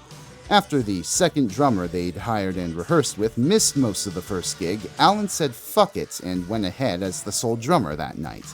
And completely rocked it. The true triumph, the true test of Rick's adaptation, came with the Monsters of Rock gig, where Def Leppard played to 70,000 people at Castle Donington. Though nervous backstage, as soon as they launched into the set, they felt fine and, as Allen recalled, could sense this overwhelming vibe of love. So great was the feeling that during their encore, a cover of CCR's Traveling Band, Joe Elliott was moved to shout Allen out and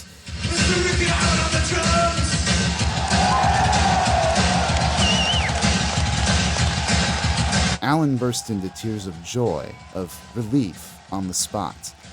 only to then worry about shorting out his pedals. No, but seriously, it's fantastic that Alan's recovery and welcoming by the broader public went off without a hitch. It left the band all the more confident as they returned to Amsterdam to put the finishing touches on the album that would be all that it set out to be, and then more. Hysteria. And perhaps reflecting the broad appeal Def Leppard were aiming for, it's hard to classify this album as strictly a metal album, though it does still have that energy in places. Fans of the band's earlier stuff were, are, and probably always will be upset that it's a further retreat from their metal roots. And as someone whose favorite album of theirs is likely High and Dry, I sympathize. But at the same time, looking at what we're given, I think there's a lot to love here. For one, though there's a lot more sampling work here, as I mentioned, the bands pretty much stick with their guitars here, and the layers that Colin and Clark create are just perfect, made obvious on pristine cuts like Animal, Hysteria, Love Bites, and Armageddon It. And plus, personally, I think the sampling is still quite charming all these years later. The hypnotic groove breakdown of Rocket, for instance, complete with the chanting, backmasked vocals, is fun as hell, as is the repetitive synth voice that undergirds Excitable. Def Leppard still had a foot in the rock world, though. In fact, engineer Nigel Green admitted that Slippery When Wet caused them to consider going a bit heavier. A lot of deep cuts in the back half, like Gods of War, Run Riot, and Don't Shoot Shotgun, have good propulsion to them, and of course, you gotta give it up for the defining anthem of Def Leppard's career, Pour Some Sugar on Me.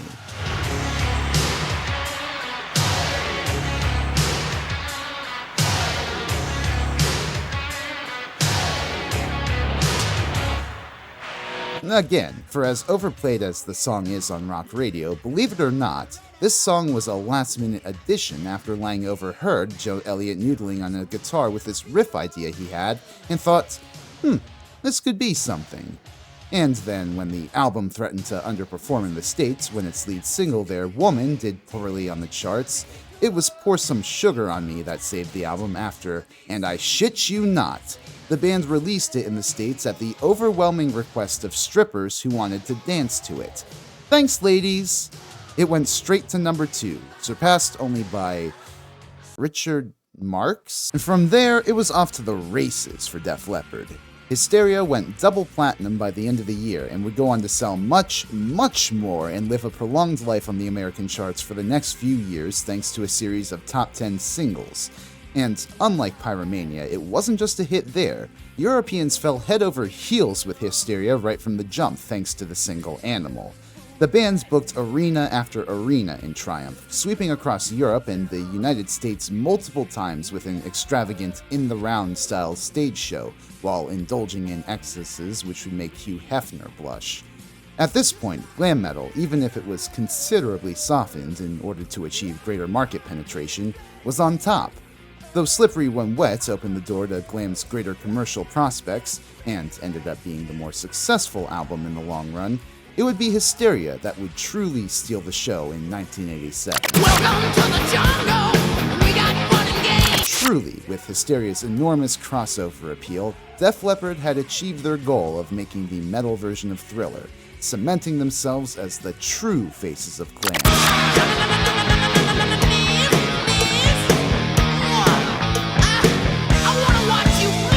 For how big a deal it ended up being, and for how well it holds up all these years later, I feel pretty comfortable saying that Def Leppard's Hysteria is the best glam metal album of the year. You know where you are? You're in the jungle, baby. You're gonna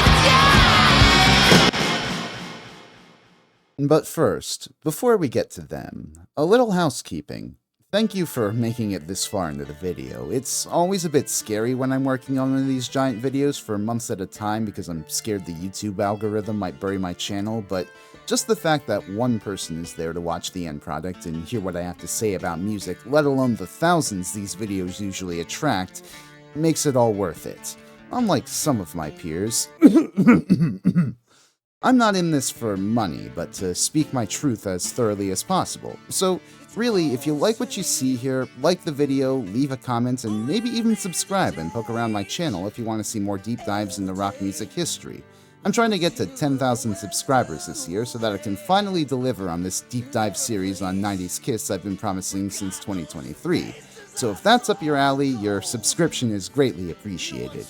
But also, if you'd like to support me financially, I have a Ko-fi for one-off donations and a Patreon where, for $2 a month, you'll gain access to my videos ad-free, monthly blog posts updating you on the progress of said videos, and even exclusive deep dives. In fact, speaking of, I've hopefully got a video going up there around the same time as this one where I explore the glam metal production career of Piss Demon Gene Simmons and talk a little bit more about the artists he produced, like Heel, Black and Blue, and Azo.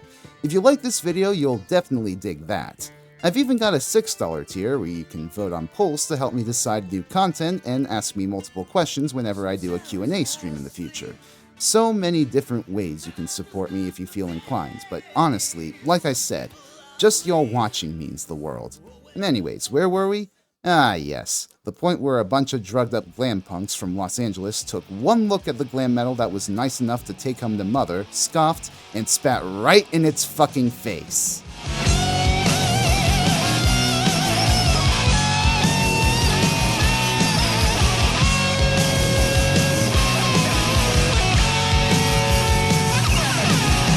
And for all the success that glam metal was having, life in its point of origin, Los Angeles, was still as much of a mixed bag as ever. Down in South Central, well-paying jobs were few and far between, and police militarization under Chief Daryl Gates was getting even worse. In response to spillover of gang violence into wealthier neighborhoods in LA, the LAPD launched Operation Hammer, cracking down on gang violence and the drug trade through Gang Intelligence Unit Crash, at the cost of an increase in racial profiling and police brutality. LA sheriffs had a database where they kept track of suspected gang members, which they apparently thought was damn near half all black men aged 21 to 24. Those listed had no real recourse outside of lawyers they could not afford. The Memorial Coliseum, which only years prior brought LA's modern cultural strength to the world stage during the Olympics, and only a few months later would play host to Monsters of Rock 88, was at one point repurposed as a holding facility for some 1,400 people, mostly black youth. Police, with the vocal support of black civic leaders, city council, and Mayor Bradley, used the cover of breaking up gangs to enact their own twisted, de facto form of social policy for the Reaganite age of austerity. Namely, addressing black Angelenos' lack of job prospects and the illicit economies that emerged by taking a chunk of them off the street and locking them up in prison, which Daryl Gates notably supported even before the widespread proliferation of crack in the 80s. For those who weren't locked up right away, they were kept on short notice. Modes of dress, gestures, certain colors of shoelaces, even mere association with a gang member could be seen as dangerous and worthy of arrest and prosecution. And while Daryl Gates could certainly pretend that he was using a heavy hand to protect all Los Angelenos from crime and vice, he very plainly told the Senate Judiciary Committee that he thought casual drug users should be taken out and shot. That attitude rarely seemed to matter north of Interstate 10.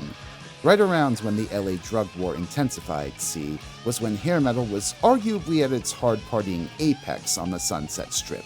A party where it was very, very easy to get hard drugs. And a new generation of rising rockers would embrace the city and all of its ugliness to bring forth a new variant on glam metal. The term sleaze rock has been thrown around a bit in the decades since. I saw a listicle about top 10 sleaze rock bands, and I get why Motley Crue might be on there, but Warrant? Poison? But if there were ever a moment where it was its own distinct genre of music and not just an interchangeable term with glam metal, it was in the late 80s as popular glam metal acts were on the ascent. What distinguished sleaze rock acts was both a willingness to take more influence from blues rock and punk and to more honestly, sardonically tackle topics like sex, drugs, and rock and roll. And while certainly sleaze rock bands were a lot likelier to attract PMRC ire than their rapidly commercializing contemporaries, the odd part of it is that within a few years they would all be commercially successful rock stars too. For as much as bands within sleaze rock liked to poke fun at their popular contemporaries, Guns N' Roses for instance had a bit of a rivalry with Poison, these popular acts moved the Overton window on heavy metal such that the American musical landscape was ready for darker stuff. Remember Heavy Metal Mania? Well, sometime after Dee Snider stopped doing the show when MTV neglected to pay him, the network ended up continuing the series with VJs Kevin Seal and Adam Curry, just under a newer, ultimately more iconic name, Headbangers Ball. And it was ratings gold, so much so that MTV would bump its runtime up to 3 hours in 1988. Additionally, you had metal magazines popping up everywhere, not just stuff like Hit Parader, Circus, and Metal Edge over in the States, but Kerrang!, Sounds, and Metal Forces in the UK, Burn in Japan, and a bunch of other publications in other parts of Europe and Latin America. Even non-metal publications like Rolling Stone and Number One covered metal more in earnest, most visibly evidenced when they featured glamour shots of John Bon Jovi on their covers in '87. The PMRC and their evangelical allies continued to oppose metal, sure, but they could do little else to stop the snowball rolling down the hill, and perhaps collecting some sticks and rocks on the way. And so then, who were the leading acts of sleaze rock emerging from Los Angeles? I'd argue the first major wave started to really cohere around 85 or 86 when you had bands like Faster Pussycat, Jet Boy, a reformed LA Guns, and, of course, Guns N' Roses playing their way up and down the strip. Faster Pussycat, as I said earlier, was predominantly the child of singer and LA scenester Tammy Down. With the help of his friends Axl Rose and Izzy Stradlin, Down was able to get his band onto a few prominent bills and attract the interest of old Poison manager Vicky Hamilton by May 1986. But they sucked ass, as Elektra A&R rep Peter Philbin would later attest. It would take another few months, and sadly, their bassist Kelly Nichols wrecking his leg in a car accident, before Faster Pussycat's lineup solidified and they had some decent tunes under their belts. At that point, Philbin was willing to give them another chance, especially since Rick Browdy happened to be at the same show Philbin saw them play for the second time, and, recalling his efficiency with Poison, offered to produce their debut for $25,000. One day later, that's exactly how much Philbin gave the band to record their debut for Elektra, plus a little extra for self-care. Jet Boy, which were a band from San Francisco, actually had signed to Elektra as well, but they had considerable trouble standing out on the label that already had Motley Crue, Dokken, and now Faster Pussycat, especially when Bob Krasnow was still Bob Krasnow.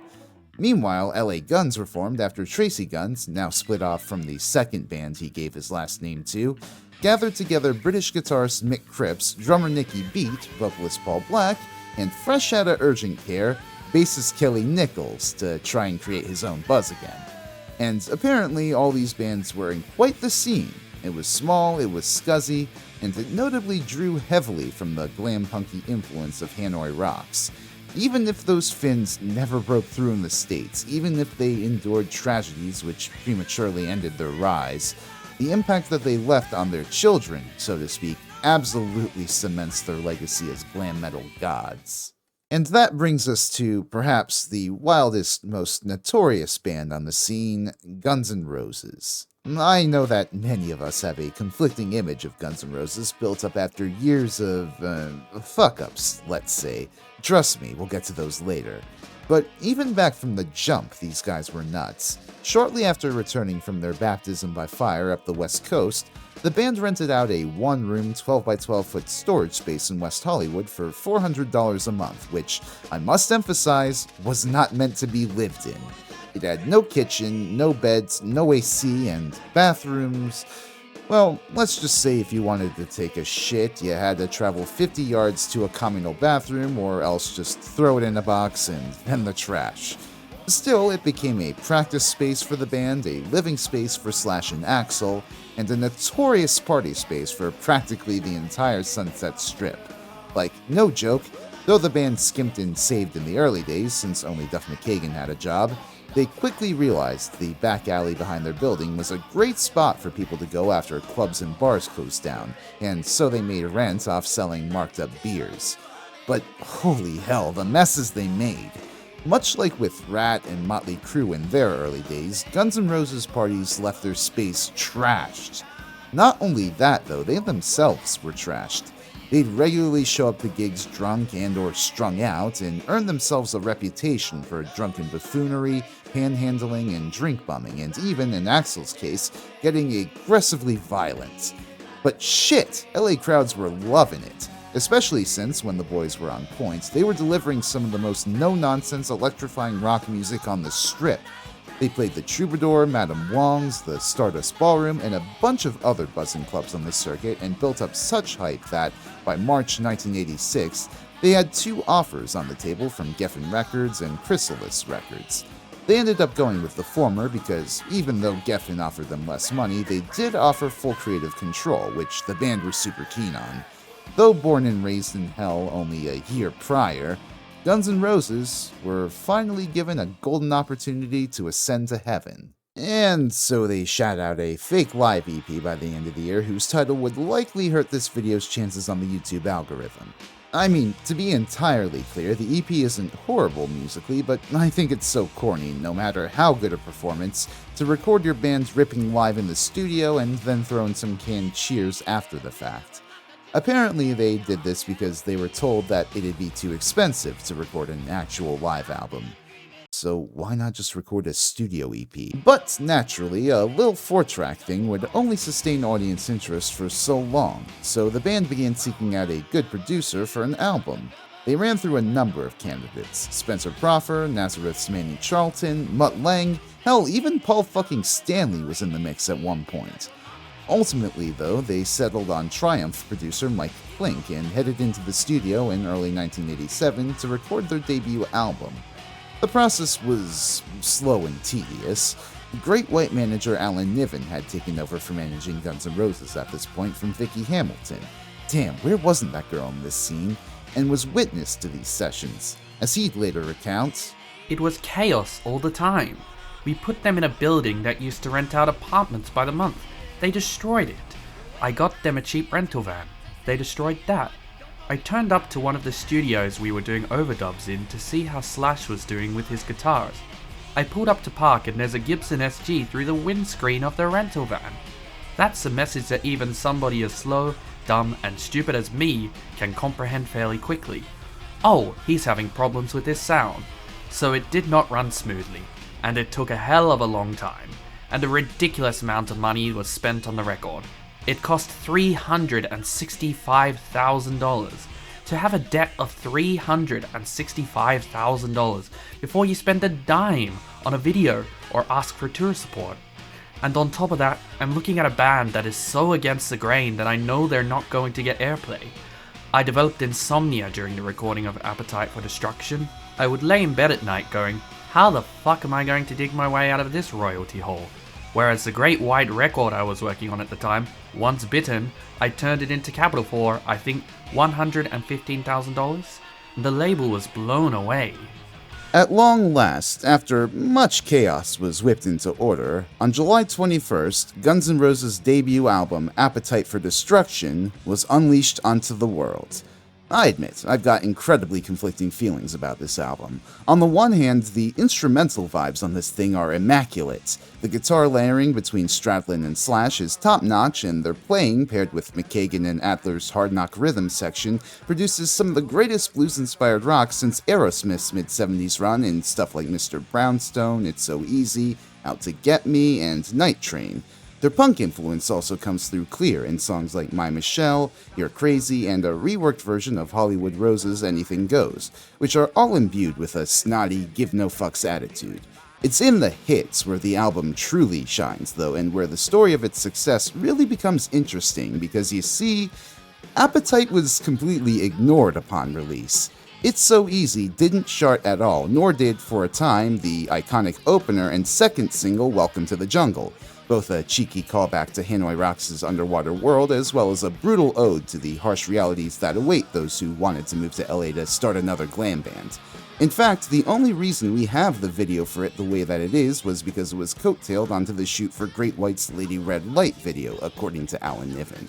After only selling 200,000 copies in the first few months, Geffen were close to giving up on the record a la Black and Blue, but credit to Al Curry, he really pushed for MTV to give Welcome to the Jungle a chance in 1988, which in turn led to even more momentum for the band's more tender tune, Sweet Child O' Mine.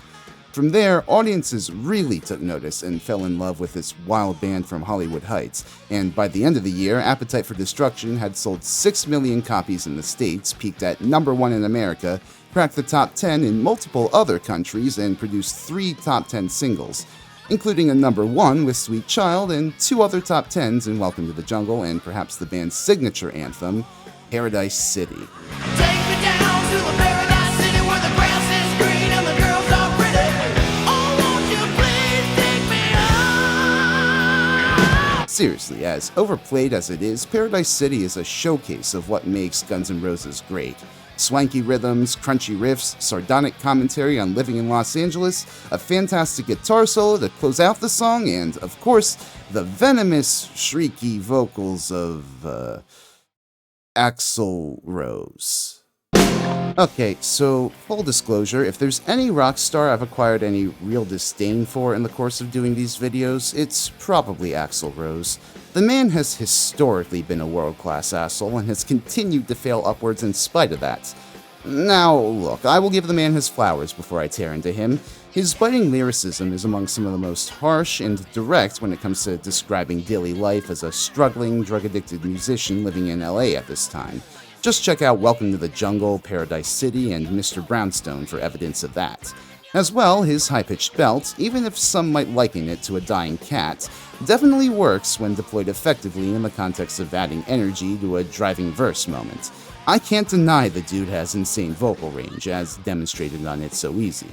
The only thing is, he was always kind of misogynist, both in his behavior and how he treated women in his lyrics. Like, I understand the lyrical intent in It's So Easy behind juxtaposing You Ain't Got Nothing Better to Do When I'm Bored with the sadder bridges, where the narrator realizes their debaucherous, womanizing life still leaves them feeling empty. I understand that My Michelle was Axl's attempt at a song about a lover, a la Elton John's Your Song, just in his own twisted Axl way, and apparently the person it was written for, Michelle Young, took it to heart. I understand that the woman who had recorded sex with Axl on Rocket Queen was willing to do it for a bottle of Jack and the band. But it was still incredibly irresponsible of Axl to continue to perpetuate this exploitation of women and their stories so common to glam metal. To be fair, I don't think he, the ladies he used, or the rest of the band ever expected Appetite to get as big as it did beyond LA. In fact, they've pretty much said as much. But even as soon as it went platinum, that was still millions of people more being exposed to Michelle Young through the way Axl interpreted her, which she went on to say did not have the best effect on her life. That was still millions of people more than Adriana Smith, the girl who fucked Axl on record, ever expected to hear Rocket Queen, which drove her to drink and do drugs for years to cope with the shame. That was millions of people more possibly coming to see Axl's sleazy ass as the epitome of a cool rock star with an attitude and not what he really was. A growth-stunted boy with unresolved childhood traumas, including abuse, who numbed himself to his pain through alcohol, violence, sex, and, oh yeah, that's right, statutory rape. I am not kidding. The reason Guns N' Roses left their whole Hell House arrangement is because one night in December of 1985, Axl Rose had sex there with an underage girl named Michelle, different girl, who, if Slash's recollection decades later is to be believed, was intoxicated and, while on the come-down, began freaking out, which of course got Axl angry. After a ferocious argument, Axl locked Michelle out of the house without her clothes, and she took off screaming down Sunset Strip. For the next few weeks, Michelle and her parents pressed charges against Axl and Slash, putting them essentially on the run from the cops before they hid out at a surprise Vicky Hamilton's place. The cases were eventually dropped for lack of hard evidence, but that sure didn't stop the band from capitalizing off the notoriety that this all brought them. Hell, the scene thought that this made them seem even more badass and spread an insanely insensitive rumor that Axl got Michelle's parents to drop the case by sleeping with her mom. I'm not saying all this to cancel Axl Rose or whatever. Honestly, it's far too late for that anyways. I'm just saying that if what I've recounted for you is true, he should have seen some fucking consequences from this before going on to trip over his dick multiple more times in the future. In fact, there was a startling lack of consequence for anything else illicit or illegal that went on at the Hell House. Izzy Stradlin sold smack, there was this shady crack dealer named Philippe around, and the band even picked through female guests' wallets while fucking them. It was only when Axl was charged with statutory rape that police raided the house, despite its alley being a notorious party spot for months prior. I'm not saying that incarceration was 100% the solution here. I know that the band was desperate for cash at the time and viewed what they were doing as necessary for survival, which might be ameliorated with more robustly funded social services. I'm just shocked by how naked the double standard was in the LAPD at the time. A black kid in South Central's got red or blue shoelaces? He's definitely a gang member, keep him under close watch. This visibly strung out rock star on Sunset Strip is causing a scene with his entourage? Probably nothing suspicious happening there. And it's under that not-so-watchful eye that the Sunset Strip got up to its legendary levels of debauchery, both for good and for bad. As a matter of fact, Vice both fueled and toppled the early careers of the LA sleaze rock scene. Jet Boy and LA Guns, after signing to major labels, both had to ditch members who abused drugs, namely Todd Crew and Paul Black respectively. Though this ended up decently for the both of them. In both cases, record labels were like, well, who do you guys want to get as replacements? And then the bands looked through the record collections, pointed at some liner notes, and said, that one. In the case of Jet Boy, they brought on former Hanoi rocker Sammy Yaffa, then busy working with ex-Doll Johnny Thunders, and this brought Jet Boy into the orbit of their Finnish idols, much to their wonder. Meanwhile, Tracy Guns wanted Phil Lewis, singer of British glam metal pioneers Girl, and at the time, Torme, to fly over and become LA Guns' new lead singer. The Brit did so packed only with a suitcase, but ended up fitting like a glove into the sleazy androgyny of Guns' band. Hell, he even brought Hollywood tease to the band like a perfect dowry for their debut. Oh yeah, all the first wave sleazes released their debut albums at around the same time or after Guns N' Roses did theirs, and for the most part they rocked pretty hard. Faster Pussycat's debut is down and dirty rock that combines cheeky vignettes of hedonistic life in LA. As Peter Philbin put it, you really can't get any better than the couplet, got your number off the bathroom wall.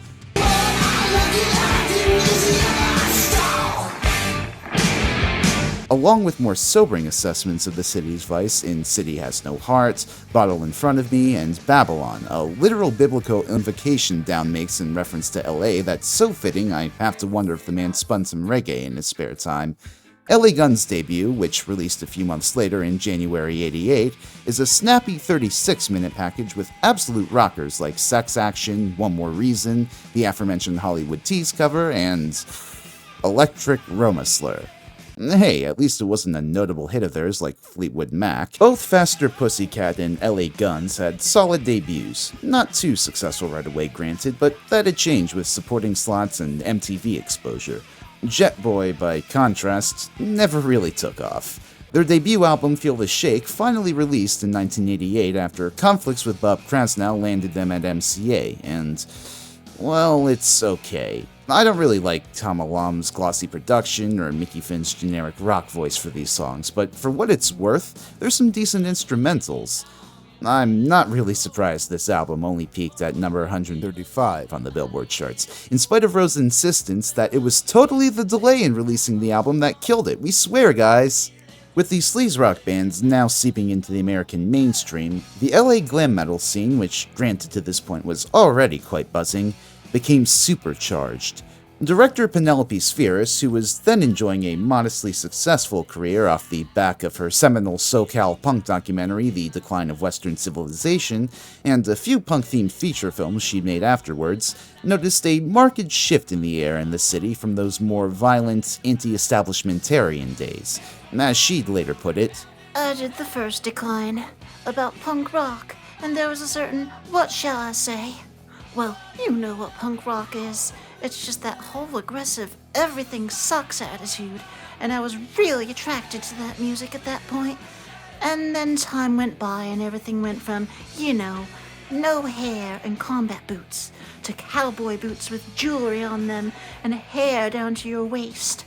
And there were so many people on Sunset Boulevard.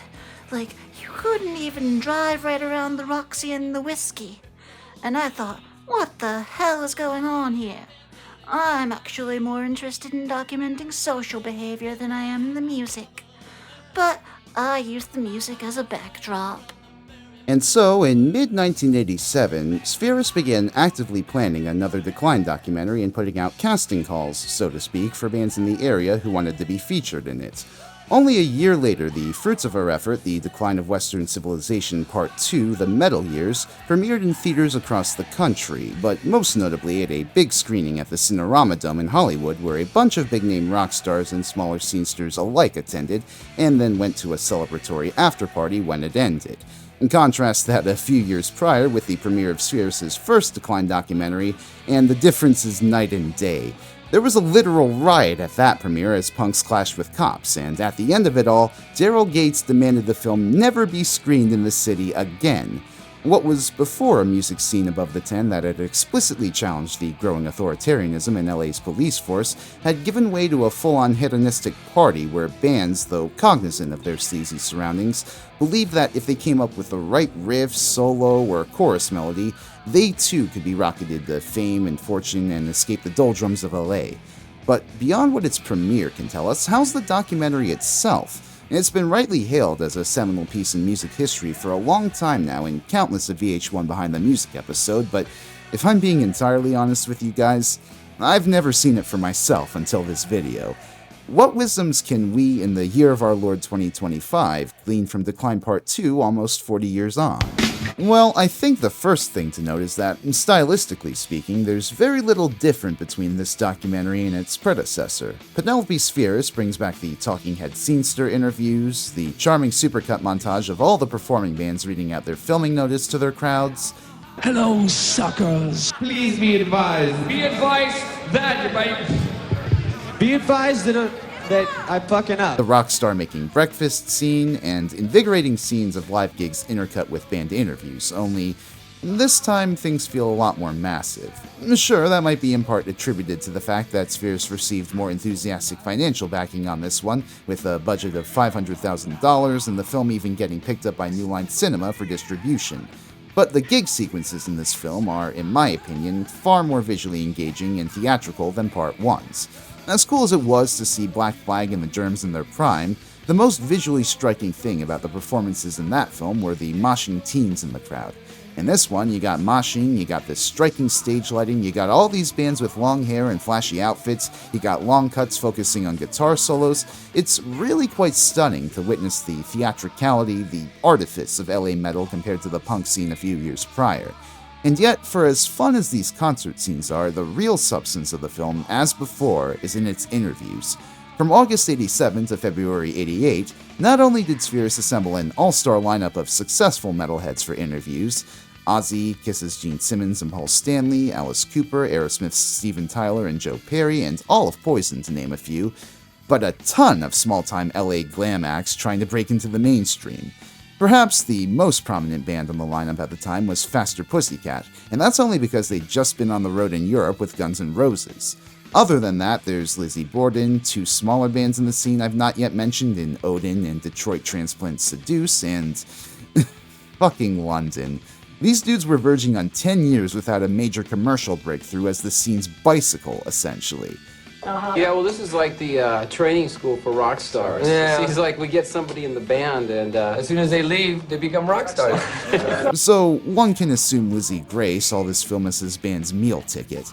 Spheris captured them in their live prime for sure, but also when they were hooting and hollering at Gazzari's dancers. There were far more acts interviewed than just that, though most were just one or two guys from their own bands. Acts like Tough, Wet Cherry, Vixen, and What's the name of your band? Sex were profiled, and while some would go on to have their own short-lived successes in the years to come, most have been immortalized primarily through their involvement in this film. See, for every glam act that broke through into the musical mainstream, and believe me, I know we've already covered a shit ton, there were at least 10 other bands trying as hard as they could to do the same, and all of them were convinced that they would. When Penelope Spheris asks them what they're gonna do if they don't end up making it, they all seem to give a defined answer like, it's gonna happen, as though merely by willing it into being, they were already halfway there. As the sex guitarist put it, "That question is not in my mind. The minute you doubt is the minute you lose it." Try as they could to live on a prayer, though, the possibility of living life as an average Joe struggling to hold on to financial security terrified these bright-eyed youngins, some to the point of considering ending things if they didn't make it. Is it worth killing yourself for if you don't make it? Well, there's nothing else that I could really do except music, you know?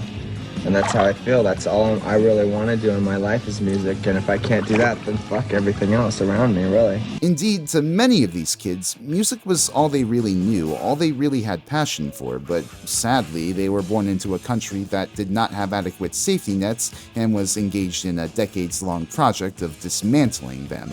And so their music careers had to earn them a financial cushion for life. Otherwise, why bother with all that satanic claptrap otherwise?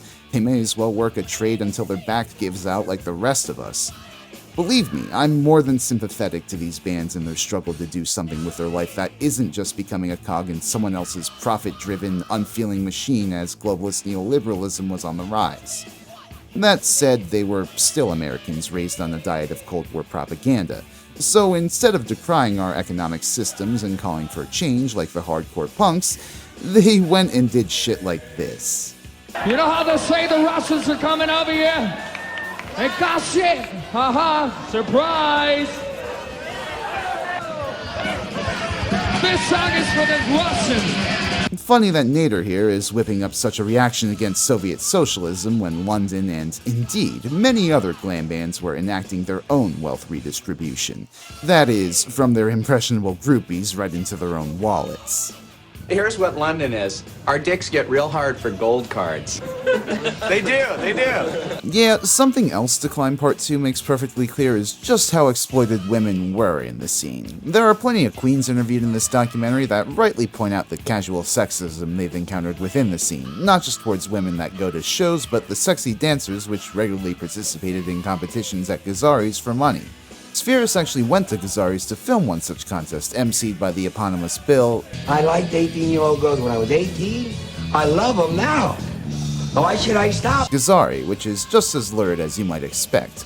Women are dropping ass on stage, the members of London are in the crowd wolf whistling, and interview asides make it clear that these glam metal dudes only really loved these girls for their bodies.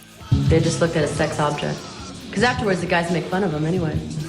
You can hear them talking about him, making fun of him. Another club, the Cat House, is prominently featured earlier on. That place was actually founded by Tame It Down and his then roommate, rock DJ Ricky Rackman, who wanted not just a rock discotheque a la Rodney Bingenheimer's English Disco a decade prior, but also a place where they could get free beers and meet girls. In fact, the Cat House intentionally kept its air conditioning off so that women would be more inclined to take off their clothes, and plus, you'll get in the club faster if you dress sleazy. Like, I don't necessarily think they were doing anything criminal, mostly, but this is some straight up Diddy shit. There is, of course, a lot of talk in the doc of dudes convincing their groupies to pay for drinks, food, rent, all sorts of expenses that their broke asses would be unable to afford on their own, which one girl straight up calls sad. And you can't help but sympathize, since while these dudes are over here coming up with riff ideas, hawking flyers up and down the strip, and otherwise dicking around, the women in the scene are either being mocked and or objectified for being dancers or dismissed as potential band members. That being said, Vixen, an all-female group featured in the documentary, Can girls play rock and roll as good as guys? You bet. were able to prove the doubters wrong when, later that year, they got signed to EMI and dropped their self-titled debut in August, which rips considerably and spawned 2 top 40 hit singles, including Edge of a Broken Heart, co-written by Richard Marx? Fuck me, this is definitely exposing my age, but I have never heard of this dude before this series. More women rockers still would leave a mark on glam metal in the coming year. Shoya released their seminal album Outer Limits, which is not only the girls' best album, but also their best selling in Japan, while Lita Ford finally had a commercial hit on her hands with the simply titled Lita. Again, her best album, buoyed by the success of bangers like Kiss Me Deadly, and her duet with Ozzy Osbourne, Close My Eyes Forever. Now, granted, not all female-fronted acts would break through, just ask Femme Fatale and Betsy by this point, but they were absolutely legit and still worthy of their peers' respect. Another hot-button issue within the scene that the documentary covers is drug abuse. A number of scenesters, though they were for the most part insistent that they didn't need nor want drugs beyond booze, could still recount moments where they or a friend overdosed. Spheris interviews a few legacy rockers who, by that point, had sobered up in public, namely Joe Perry, Steven Tyler, Alice Cooper, and Ozzy Osbourne, and all present her with tales of how drug addiction nearly derailed their careers. Unfortunately, in a mark of just how hard this issue was for these rock stars to resolve, half of these people would later go on to again land themselves in rehab. But at least in that regard, they were lucky. At least they weren't captured deep in the throes of addiction, using drugs to cope with the pressures of the business, and Chris Holmes, the guitarist of Wasp, was not so lucky.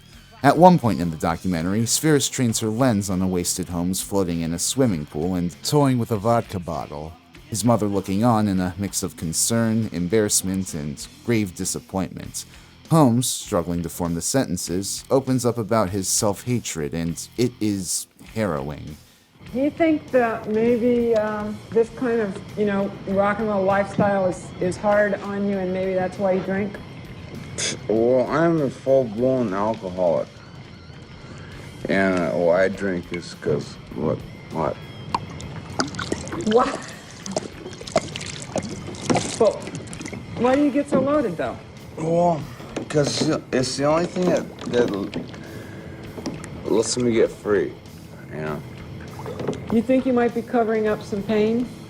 Yeah, over. Do you wish that you were a bigger star than you are right now? Do I wish what? That you were a bigger star than you are? Not really. I wish I was a smaller star. I don't dig being the person I am. And I just don't like it.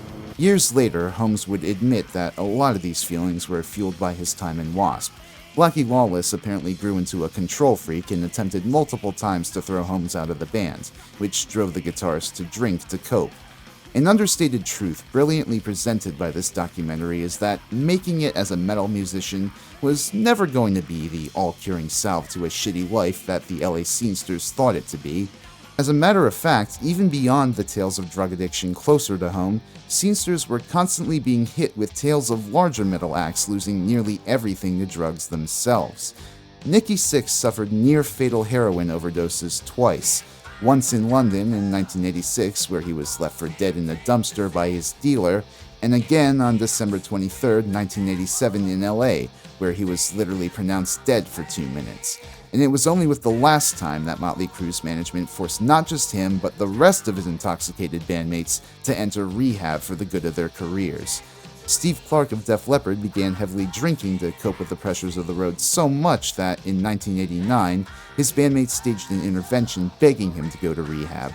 Others still, like Robin Crosby and CeCe DeVille, began to develop their own addictions, which would come back to haunt their respective bands in a very public way.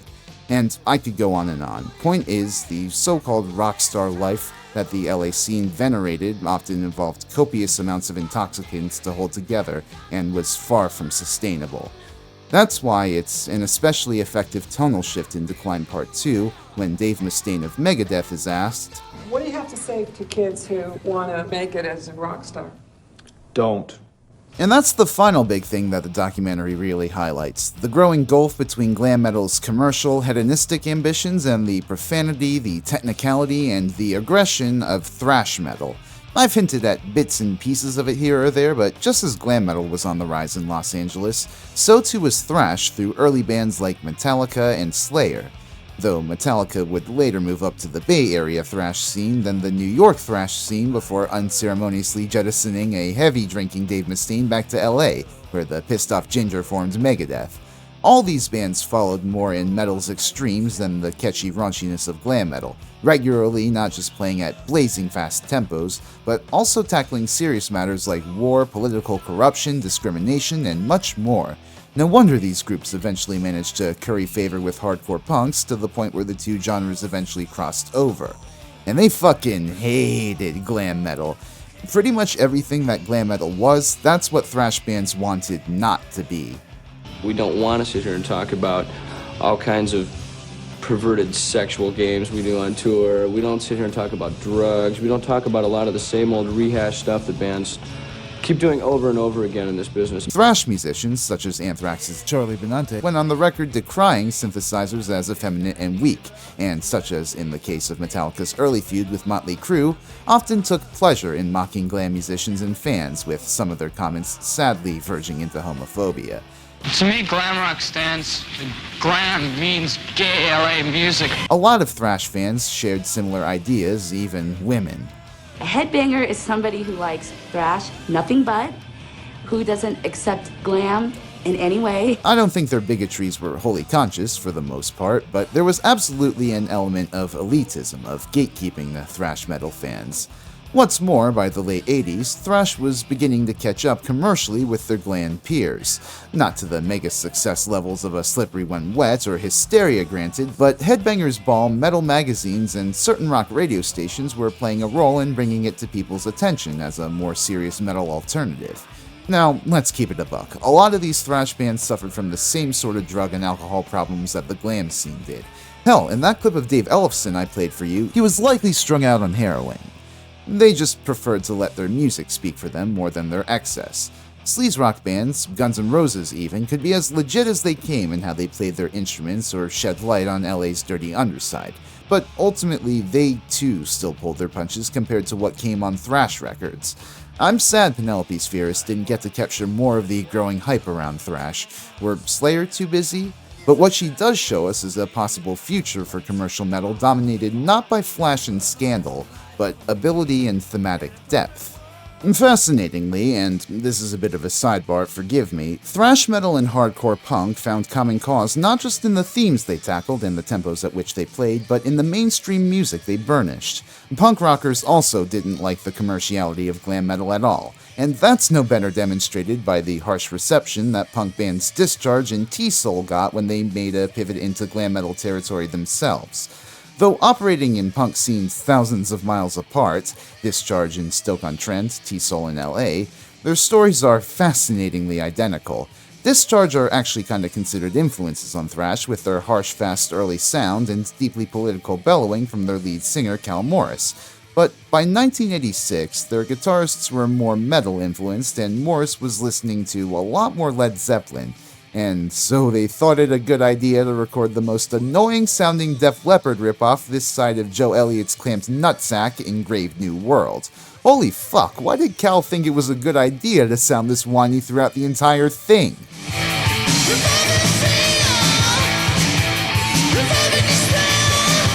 And things only got worse for Discharge as they took the record on the road. British and American punk crowds hated the new sound, booed and heckled the band from city to city, and, at least in the case of Bad Brains' own HR, allegedly dumped a bunch of ice on top of them from a balcony in protest at their New York show. Talk about a chilling reception! T-Soul also experienced a gradual shift from hardcore into mainstream glam in the mid-80s, especially after signing with Enigma and befriending Guns N' Roses. This culminated in their July '87 release of Hit and Run, which wore its blatant glam pivot literally on its sleeve. Look at that hair! And to be entirely fair, the album doesn't sound awful as a glam metal album, certainly not as a sleaze metal album. Ron Emery's gritty voice scratches that Phil Lewis or Tame It Down itch perfectly. The instruments bounce a fine line between cock-rocky technicality and goth rock atmosphere present on their previous albums, and up-and-comer Howard Benson's production really pops. Still, the album was just confusing to everyone. Even with the endorsement of Guns N' Roses, everyone was baffled by glam metal T-Soul. Their fanbase felt alienated, metalheads felt indifferent, and record executives would continue to stereotype them as a punk group with a cult following. In truth, given her history with LA punks, I'm surprised Spheris didn't get in touch with T-Soul for Decline Part 2. Then again, I suppose the larger story in LA was not punks going glam, but the crossroads that heavy metal on its own was facing at this point in the 80s. So yeah, Decline Part 2, fantastic documentary, go check it out. What's even more curious about what could have been in it, though, is that even though Guns N' Roses were still technically bubbling under the mainstream like Faster Pussycat were around the time of its filming, Spheris was unable to secure an interview with them or film one of their shows. She did meet with their manager Alan Niven, but things fell through, Niven presumes, because he got bad vibes from Spheris' whole film lots, comment little approach. And look, Spheris as a documentarian is certainly not without criticism. She straight up faked a shot of Ozzy spilling orange juice all over his kitchen table in order to make his veil of sobriety even more obvious than it already was, and I have a few concerns over how she decided to film a drunken, self-loathing Chris Holmes in a fucking swimming pool. Hear what? But all the same, I have to wonder if Niven was shrewd enough in his limited time with the band thus far to understand that Spheris' unfiltered camera eye would be an utter disaster for Guns N' Roses' broader reputation as it was for a few of the other bands in the documentary. Even at this stage, Guns N' Roses were generating some controversy in the public eye. Some justly, some not so justly, but their embodiment of Los Angeles' edgy, cynical excess was proving to be a double-edged sword the further they got from the borders of LA. And that was no better exemplified than by their next big shitstorm that accompanied the release of their next album, GNR Lies, on November 29th, 1988. Well, okay, Lies isn't really an album so much as it is a double EP. Side A consists of that earlier fake live EP I told you about, while Side B is a collection of 4 new acoustic recordings banged out as the band were on the road touring Appetite. Instrumentally, these acoustic tunes are as layered and considered as any of the rockers on Appetite. For instance, You're Crazy is redone here as a swanky acoustic boogie, and it rules. Even better still is Patience, written by Axl Rose, presumably about his then-girlfriend, Erin Everly. It's an absolutely gorgeous ballad, which deservedly cracked the top 10 in a number of countries the following year. Even Used to Love Her is a fun, rollicking folk rock number, but see, that's where the EP's lyrics really begin to drag the project down. Sanism runs throughout You're Crazy, of course, but sadly, that sort of language is commonplace in English vernacular. Used to Love Her, though, wears its sexist tropes on its sleeve. Though the band members may have intended it as a joke, as a riff on similar songs, the whole premise of wanting to kill my bitch of a wife because she just won't stop yapping would become a whole lot less funny in the coming years the more we learned about Axl. But I'm getting ahead of myself. Axl's true what the fuck moment on this album came with the final track, the piece of Guns N' Roses history all of its members wish they could bury. 1 in a Million. What on the surface sounds like a brisk little electric/acoustic-driven song at first becomes an ugly look into Axl Rose's innermost thoughts the minute he drops an N-word with a hard R in the first verse. 1 in a Million, see, is Axl attempting to make sense of his experiences since moving to the chaotic environments of LA from small-town Indiana. And while I can certainly understand his frustration with law enforcement, his use of slurs while painting these stereotypical portraits of marginalized populations is incredibly poorly advised. Like, Axl did try to explain the immigrants and stick bundle line once by saying that he was both at one point chased out of a convenience shop by an Iranian immigrant and sexually assaulted by a man he claims was gay. And while that's horrible both things happened to him, it does not give him free rein to say that they all come to our country and think they'll do as they please, like start some mini-Iran or spread some fucking disease, especially not at a fucking time when the CDC was finally starting to do something about dispelling rumors that AIDS was the gay disease.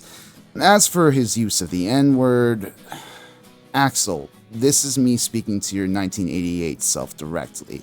Look, I know you included a little disclaimer at the end like, hey, racists and radicals, I'm just a small-town guy from Indiana trying to get by. Don't be mad at me. I'm just a little guy. I'm just a little birthday boy, hey. But your ignorance is not an excuse for refusing to later engage with and understand the conditions that might have driven a black man back then to hawk fake gold chains to unsuspecting tourists at a Greyhound station.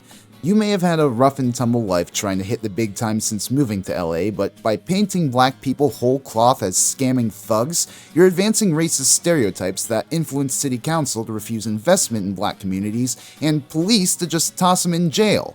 Naturally, Axl's bandmates tried to get him to keep the song off the album. Steven Adler apparently asked, "What the fuck, is this necessary?" To which Axl replied, "Yeah, it's necessary. I'm letting my feelings out." But they all failed, and so critics tore into Guns N' Roses for the exact same reasons I just listed. Axl really screwed the pooch here, but it was how he doubled down that was even more egregious. When asked about his use of the N-word by Rolling Stone in 1989, Axl responded, "I used words like police and because you're not allowed to use the word. Why can black people go up to each other and say, but when a white guy does it, all of a sudden it's a big put down? I don't like boundaries of any kind. I don't like being told what I can and what I can't say. I use the word because it's a word to describe somebody that's basically a pain in your life, a problem. The word doesn't necessarily mean black. Doesn't John Lennon have a song, 'Woman is the of the world'? There's a rap group, NWA, with attitude. I mean, they're proud of that word. More power to them. Guns N' Roses ain't bad. NWA is bad." Mr. Bob Goldthwait said the only reason we put these lyrics on the record was because it would cause controversy and we'd sell 1 million albums. Fuck him. Why'd he put us in his skit? We don't just do something to get the controversy, the press. Non sequitur shade towards Bobcat Goldthwait aside, the whole tired argument of, oh well, black people say it to each other, so why can't I say it to them, completely ignores the history of that word and how it was and still is used by racists to put down black people, and how, in reaction, a new generation of black youth emerging from the urban ghetto reclaimed it as a figurative signifier of mutual struggle under anti-black power structures. In fact, it's kind of funny Axl uses NWA as an example. Now, I'm not about to go into a whole history of rap or anything. Check out FD Signifier's videos if you want all that nuance. But in a sense, what NWA were pioneering in South Central LA around that time, gangsta rap, was the black equivalent to what was happening on the Sunset Strip. Much like the sleaze rockers, NWA and others like Ice-T and Cypress Hill were earning fame and notoriety by speaking rather candidly and crassly about the reality they inhabited. Well, not all of them were gangsta, like, really, only Eazy-E was ever a real motherfucking G out of a lot of NWA, but they broadcast the lived experiences of the people of South Central, Compton, or anywhere else afflicted by the crack epidemic and the LAPD's over-policing to the world. Dressed to the nines in gangsta attire, NWA not only sparked controversy with the PMRC, Tipper Gore called them out in the Washington Post for using words like bitch and the N-word, like she literally wrote it out with the R. But the FBI sent a letter to their label disapproving of their ode to police brutality, fuck the police, and implying it inspired cop killings. Even though gangsta rap's consumer base started off very close to urban centers like LA, New York, and Philadelphia, the notoriety of NWA very quickly spread it into the same suburban record shops where white teenagers were buying their heavy metal records. And gangsta rap wasn't the only obscene rap emerging from the black underground into the mainstream. Two Live Crew from Florida were bringing Miami bass to the masses with their raunchy lyricism around this time. The rise of this dirtier, more violent rap music would soon spark a whole new wave of political action around the topic of vulgarity in popular music. But more on that later.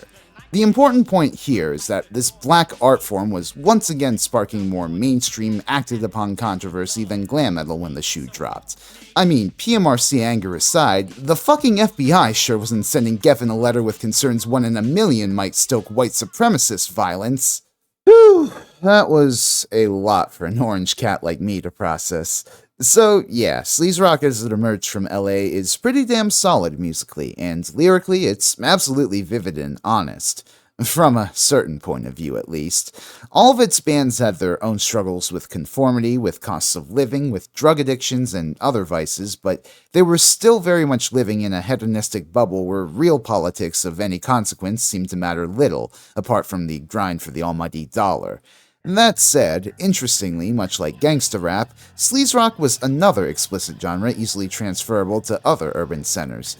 New York had its own devoted sleaze rock scene in the mid to late 80s, centering around Brooklyn's L'Amour and Manhattan's Cat Club, featuring bands like Overkill, Circus of Power, Law and Order, Spread Eagle, and The Throbs, though there was arguably even less of a shot for them getting signed to a major label by becoming a big draw at venues, since New York was still more of a punk town than a metal one. Instead, they largely had to rely on sending in demos a la Kicks to get A&R reps' attention. Bands from the South, meanwhile, began hopping aboard the glam train more prominently, with sleaze rock as their in. Acts like Dangerous Toys and Tora Tora took the boogie of southern rock and fused it with the technicality of glam metal guitar to create some scorching, utterly filthy music. Resi approved. Even abroad, sleaze left an impression. In Britain, a small band from Wales named Manic Street Preachers fused politically charged punk with the glam grittiness of Guns N' Roses to build a devoted underground following, while in Japan, Dead End and X, along with multiple other more glam punky bands like Buck Tick and Derlanger, finally broke through into the Japanese mainstream with their debut studio albums, the success of which birthed the genre term Visual Kei.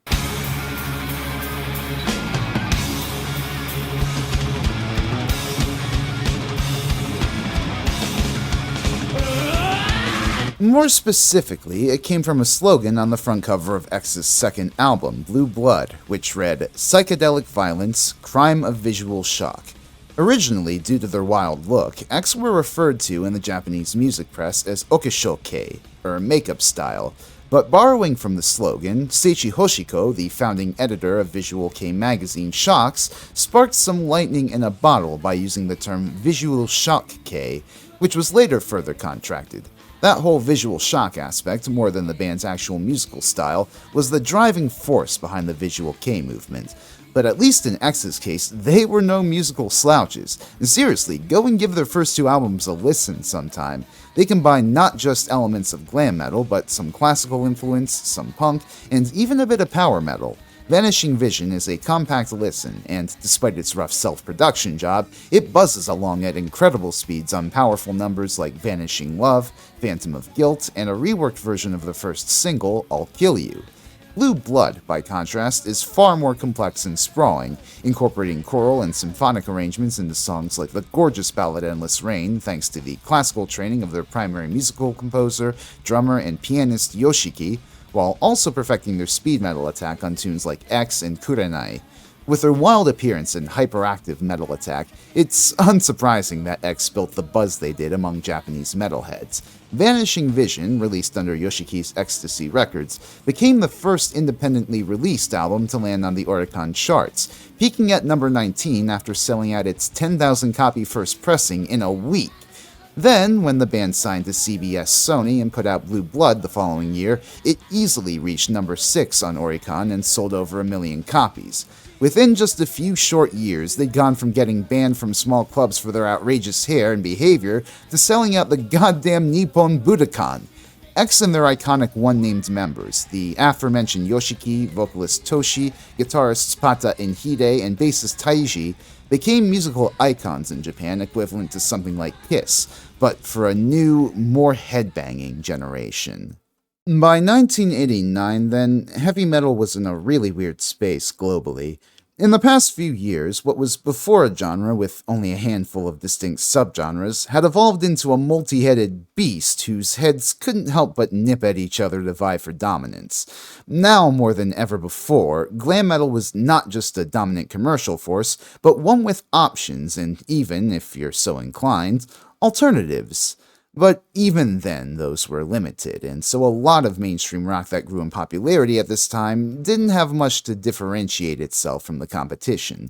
This observation made itself readily apparent as 1988 slipped into 1989, as mainstream glam bands continued to compete for MTV airtime and the Sunset Strip got even more saturated with wannabe rock stars.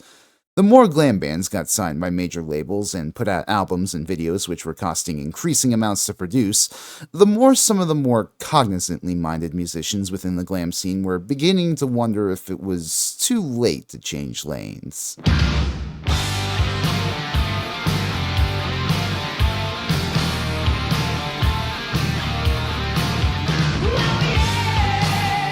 Given the sales of Slippery When Wet, Hysteria, and Appetite for Destruction, 1987 was inarguably the watershed year for glam metal, but damn it if 88 and 89 weren't also just swamped with glam metal releases. It's honestly the bulk of the reason why I decided to abandon the whole year-by-year, month-by-month analysis that I did last time. I would have had to find a way to juggle, like, 69 nice albums as equally as possible. And at that point, I might as well just start a secondary channel focusing only on album reviews. But seriously, by the end of the 80s, glam metal was king. Of the Billboard year-end top 20 pop albums for 1988, 6 of these, that is, over a quarter of the albums, were some type of glam metal. 1989's top 20 wasn't quite as crowded, but there were still plenty of glam bands which managed to chart just outside of it. Some authorities and groups, like the PMRC, still spoke out about its violent lyrics, given the fact that record labels were still slow to adopt warning labels, and metal acts were putting their own cheeky warning stickers on their album covers. Even though the PMRC denied backing it, Senator Strom I Nearly Pissed Myself to Filibuster Civil Rights Thurmond, a Republican from South Carolina, introduced a provision into an anti-pornography bill in the fall of 1988 that would have slapped a hefty fine on distributors of auditory pornography, as he called it. In a sign of just how far the needle had been moved since 1985, though, the provision ultimately died and was not reintroduced in the new year. Whether concerned authorities liked it or not, heavy metal, glam metal especially, was here to stay. And so, who are its biggest benefactors? Well, in the first place, the veterans of the genre, those who'd been around since the start of the decade or even before, were enjoying the fruits of their labor. Rap finally switched up their sound a little with their 1988 album Reach for the Sky by writing their music in standard tuning for a change and adopting some more blues influence. Not only are its singles I Want a Woman and Way Cool Jr. both bangers, but there are some fun deep cuts as well, including Don't Bite the Hand That Feeds, Bottom Line, and What's It Gonna Be. White Lion were finally seeing some considerable success from their albums Pride and Big Game, with stuff like the guitar wizardry of Wait, their cover of Radar Love, and When the Children Cry, one of the more socially conscious power ballads of the time. Matter of fact, Mike Tramp's lyrics could often verge on the political, as with Big Game's Cry for Freedom, which is about South African apartheid, and Little Fighter, which is about a Greenpeace ship sabotaged by the French Navy a few years prior. What fascinating politics for a glam metal frontman. I wonder what sort of activism he's gotten up to later in life. Oh, god damn it. Moving on, Van Halen fired back at David Lee Roth's Eat 'em and Smile quip with OU812, which came out in May of '88 and scored 3 top 40 hits in the rocker Black and Blue, the acoustic ditty Finish What You Started, and the power ballad When It's Love. However, if their intention was to show up their former frontman, they kinda missed the mark by a few months. Roth released his second album, Skyscraper, that January, with an album cover that looks like he's about to audition for the Stallone role in Cliffhanger. It didn't leave as big an impact as Eat 'em, but it absolutely still succeeded, going platinum off the back of its top 10 hit, just like Paradise. Unfortunately, it was not without compromise. Roth decided to lean heavier into the synth sounds of the time by bringing on Brett Tuggle on keys, which alienated Billy Sheehan to the point where he quit the band, and unfortunately, Steve Vai wasn't that much further behind him, leaving after the Skyscraper tour to finish his second solo album. But hey, we'll hear more from both of them in a bit. How are Dokken doing at the time? Oh.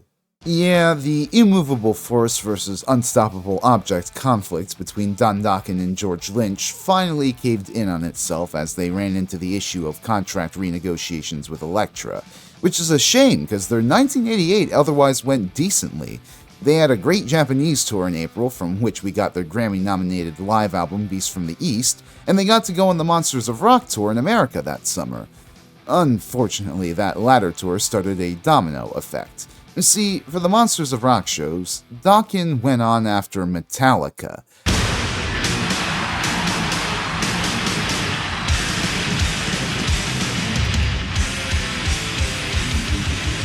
Keep in mind, in 1988, Metallica were still not that huge yet, but oh god, could they command a crowd and make Dokken look weak in comparison, especially when the rest of the band's performances were slipping due to coke addiction.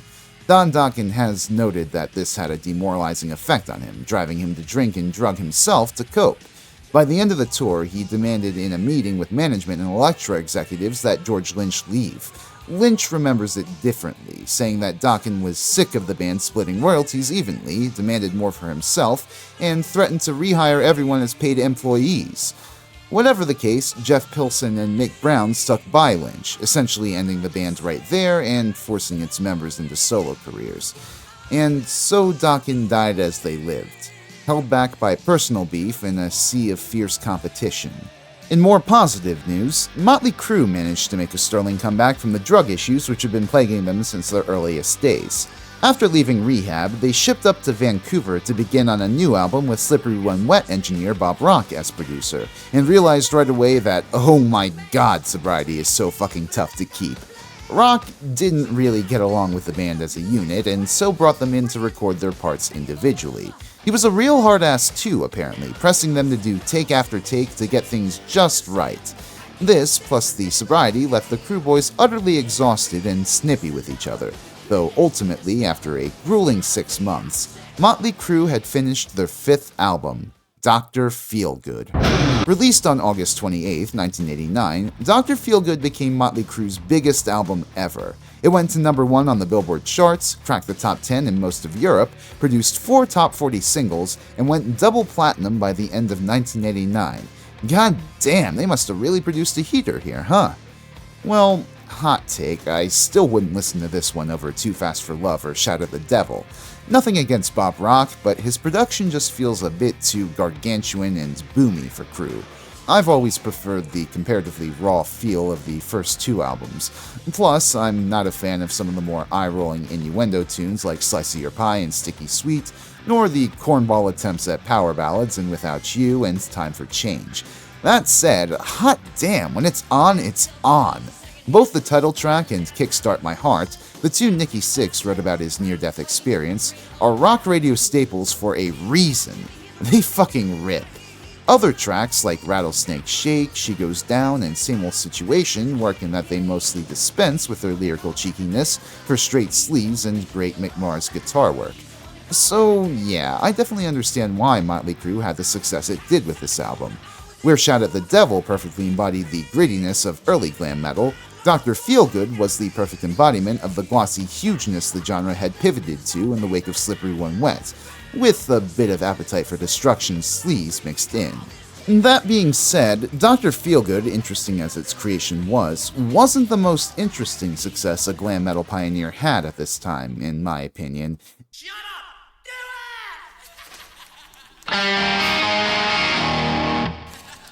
Kix, finally, mercifully, were able to break into the mainstream after years of touring up and down the eastern US seaboard and out west when they could afford it to expand their fanbase. In spite of the lack of support from Atlantic Records, Kix still convinced them to bring them in to record another album. The last time with Midnight Dynamite, the band were certain that they'd hit it big with Beau Hill at the helm and a few outside songwriters, but no dice. This time, they hired more producers and more songwriters, presumably to Atlantic's trepidation. This album had to count. And if I'm being honest, when you listen to the final product these days, 1988's Blow My Fuse, it's hard to see how it wouldn't sell well. It's loaded back to front with slappers like Red Light, Green Light, TNT, Get It While It's Hot, She Dropped Me the Bomb, Cold Blood, and the title track. Really, you can't go wrong with most of the tracks on here. It's all solid, driving rock delivered by a charismatic frontman in peak form. But what this album had that proved to be so crucial was a right and proper power ballad, Don't Close Your Eyes.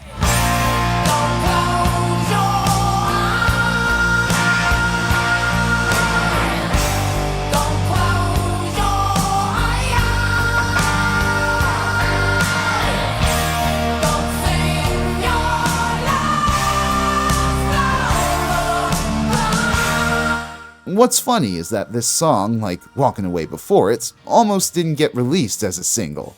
It took the pressure of Alan Niven, of all people, for Atlantic to put it out after he saw Kix play it live and loved it. And for that chance encounter, Kix was rewarded with a hit single that peaked just outside the top 10. As far as power ballads go, it's pretty damn strong emotionally, essentially an anguished plea to a lover to not end things. Although musically, I wish it were a little more gripping.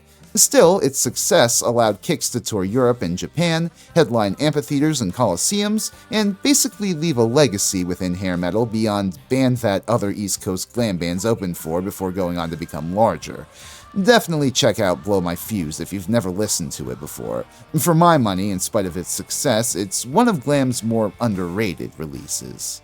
Second wave glam bands also continued in their meteoric ascent in 88 and 89, spearheaded by Poison's sophomore album, Open Up and Say, "Ah!" Now, to be clear, I'm not that big a fan of this album either, but it is marginally better than their debut thanks to the influence of Tom Werman behind the boards, and its inspired slate of singles. Nothing But a Good Time and Fallen Angel, despite coming off as a sanded-down kids' bop facsimile of what glam metal is, still provide plenty of entertainment and drive in their catchy choruses. Your Mama Don't Dance is a fun reworking of the old Loggins and Messina track. Honestly, with how cheeky the lyrics were originally, it's kinda like the song was written for a band like Poison, especially with a line like, "Drive the car along here." By far, this album's largest impact, however, was once again its power ballad, Every Rose Has Its Thorn. Bret Michaels had been developing the song on the road as a very simple country ballad, and when he presented the song to Tom Werman, the veteran producer saw enormous potential in it, and so he gave it the works. Synth-pad arrangements, harmonies, and a dramatic CeCe DeVille guitar solo. The label thought it was a little too country, and even one of the band members had doubts at one point, but honestly, I think the song's down-home feel helped sell it to the masses. When it was released as a single later that year, it climbed the charts to become Poison's first and only #1 single, where it stayed for 3 weeks. By the beginning of 1989, Open Up and Say Ah had sold enough to go 4 times platinum, cementing Poison's status as glam metal royalty. Their Pennsylvania peers, Cinderella, also released a successful album in 1988 with a hit ballad in Long Cold Winter, but I'm gonna put a pin in that for now. You'll see why a bit later. Glam metal's reigning commercial kings, Bon Jovi, finally returned in 1988 with another Bruce Fairbairn-produced, Bob Rock-engineered album in New Jersey, released September 19th. Determined to prove to the haters that Slippery When Wet wasn't a fluke, John Bon Jovi and Richie Sambora really put a lot of pressure on themselves to get the hit songs written just weeks after coming off a world tour. They struggled at first, but after bringing in Desmond Child again, along with a few other known hitmakers like Holly Knight and perennial Grammy nominee Diane Warren, Bon Jovi had 30 songs written, which they brought to Vancouver with them to record with Fairbairn. John actually had sparkly-eyed hopes that he'd be able to make New Jersey a double album, before Polygram was all like, "Whoa there, buddy, hold your horses." Still, the final product we got in the end is quite gargantuan, sitting at a runtime of 57:30. Now, I don't mind listening to Bon Jovi, but close to an hour is a tall order. How is New Jersey in practice? Honestly, it's a decent continuation of the band's swing-for-the-fences approach to pop crossover appeal while switching things up just enough to not sound wholly like a retread of Slippery When Wet. John once again brings some rustic western influence to the fore with tracks like Homebound Train, Wild as the Wind, and the cheeky instrumental Ride Cowboy Ride, while still bringing to the table some strong anthems with some of John's most heartfelt lyrics yet. To wit, Blood on Blood is basically his own take on childhood nostalgia a la Summer of '69. Born to Be My Baby is another strong vignette of working class love which invokes God more powerfully than your typical Stryper song, and Stick to Your Guns strongly encourages listeners to stand up for themselves. A lot of the singles on this thing are guaranteed winners too. Bad Medicine and Lay Your Hands on Me are appropriately anthemic rockers with just the right amount of sexual suggestiveness to titillate general audiences without crossing a line. And I'll Be There For You is the album's big hit ballad. I love I'll Be There For You and its god-tier drunken karaoke-ass chorus, even if it is somewhat a riff of the Beatles in parts. I guess this time you're really leaving. Nobody ever loved me like she does. Not surprisingly, general audiences ate New Jersey up, albeit not at the same pace as Slippery When Wet. It went quintuple platinum by the middle of 1989, became Bon Jovi's second #1 album in America, and landed all 5 of its singles in the Billboard Top 10, still a record to this day for a glam metal album, let alone metal in general. Also, interestingly enough, it became the first ever Western rock album officially released in the USSR on August 14, 1989, for which the band were paid a handsome share of firewood by the state-run Melodia label. What the hell were Bon Jovi doing in the Soviet Union, you might ask? Don't worry about it just yet. Sleaze bands like LA Guns and Faster Pussycat also continued to build a following during this period, releasing sophomore albums in the back half of 1989, which would both eventually go gold off the backs of beautifully written power ballads. Cocked and Loaded and Wake Me When It's Over are both solid rock albums in their own right. The former has some amazingly underrated songs such as Never Enough and Rip and Tear, while the latter tries to incorporate more blues influence into Faster Pussycat's rock a la Aerosmith. Sorry, Steven. But it says something that even these no-nonsense sleaze rockers who could care less for some of the more commercial pretensions of glam metal caved and wrote their own ballads. Truthfully, it was just simple market forces at play more than any genuine artistic pivot. As Madeline Scarpola, who worked radio promotion and product management for Polygram, would later explain, Top 40 Radio was the brass ring. The goal was to make sure to cover the base at rock radio with the rock songs and have those do really well. Then, when the ballad came, you would have sold enough records in the market that the Top 40 station would already be aware of the band and give a flying shit. And so, Faster Pussycat and LA Guns, whose members weren't entirely enthused about the idea of doing a ballad, but aware of the crossover potential to AM radio they possessed, spun their creative wheels to produce some fantastic tunes in House of Pain and The Ballad of Jane, respectively. House of Pain is point-blank one of the best, most emotionally honest ballads written at this time. It's not another generic pining for a girl, but rather Tammy Down's reflection on growing up with an absentee dad. And the raw pain really comes through as he sings about waiting for his dad to come home while his mom calls him in and tells him not to waste his time. For anyone who grew up with a troubled home life, this song is sure to really strike a chord. Also, fun fact, apparently his music video was one of Michael Bay's earliest directing credits, and you can absolutely tell by this heavily stylistic cinematography and inexplicably sexy girl playing the mom. All that's missing is some explosions. By contrast, Ballad of Jane is more biographical than autobiographical. Though Tracy Guns has said that the song was written about any young starlet moving to LA, Mick Cripps copped to it being based on the life and tragic death of 60s actress and sex symbol Jane Mansfield. The evenly paced acoustic backing paired with Phil Lewis's lamenting vocals really helps to sell the song's mournful mood. Though neither Ballad of Jane or House of Pain were massive hits, they cracked the top 40 and gave their respective bands a hit song to their name. At this point in the glam metal game, that was far from guaranteed for any old long-haired act. No better is that demonstrated than by zooming back in on the Los Angeles scene just as industry scouting activity surged there post-GNR. The way that Stevie Rochelle of Tough and Mark Knight of Bang Tango described the scene from around this time in Nothing But a Good Time evokes mass pandemonium. Every night was like New Year's Eve on the Strip. Within a 2-block stretch of land around all the major clubs were hundreds to thousands of scenesters either looking for a good time or promoting gigs their bands were playing, dressed up in all the wild fashions of the day and using so much Aquanet that you could practically hear the ozone layer screaming at them to stop. In fact, so happening was the scene by this point that all the major clubs had to adopt a pay-to-play system for bands eager to get a show. How it worked was these clubs would book a headliner and then leave open 3 slots for openers. Whoever wanted to get on that bill would be given $205 tickets and then need to sell enough to break even before they could be let up to play the day of the gig. Basically, if you thought glam metal bands were aggressive promoters on the Strip before, this cranked things up to the next level. Any lack of interest, though, could be easily made up for, once again, with the help of incredibly generous female fans. Even with record execs swarming the Strip and looking for hot new acts to sign, though, it seemed almost random which ones were signed to the majors and when. Tough, for instance, were 3 years into their existence as a band and no closer to sniffing major label attention, while Bang Tango and Pretty Boy Floyd both got snatched up within months of their formation.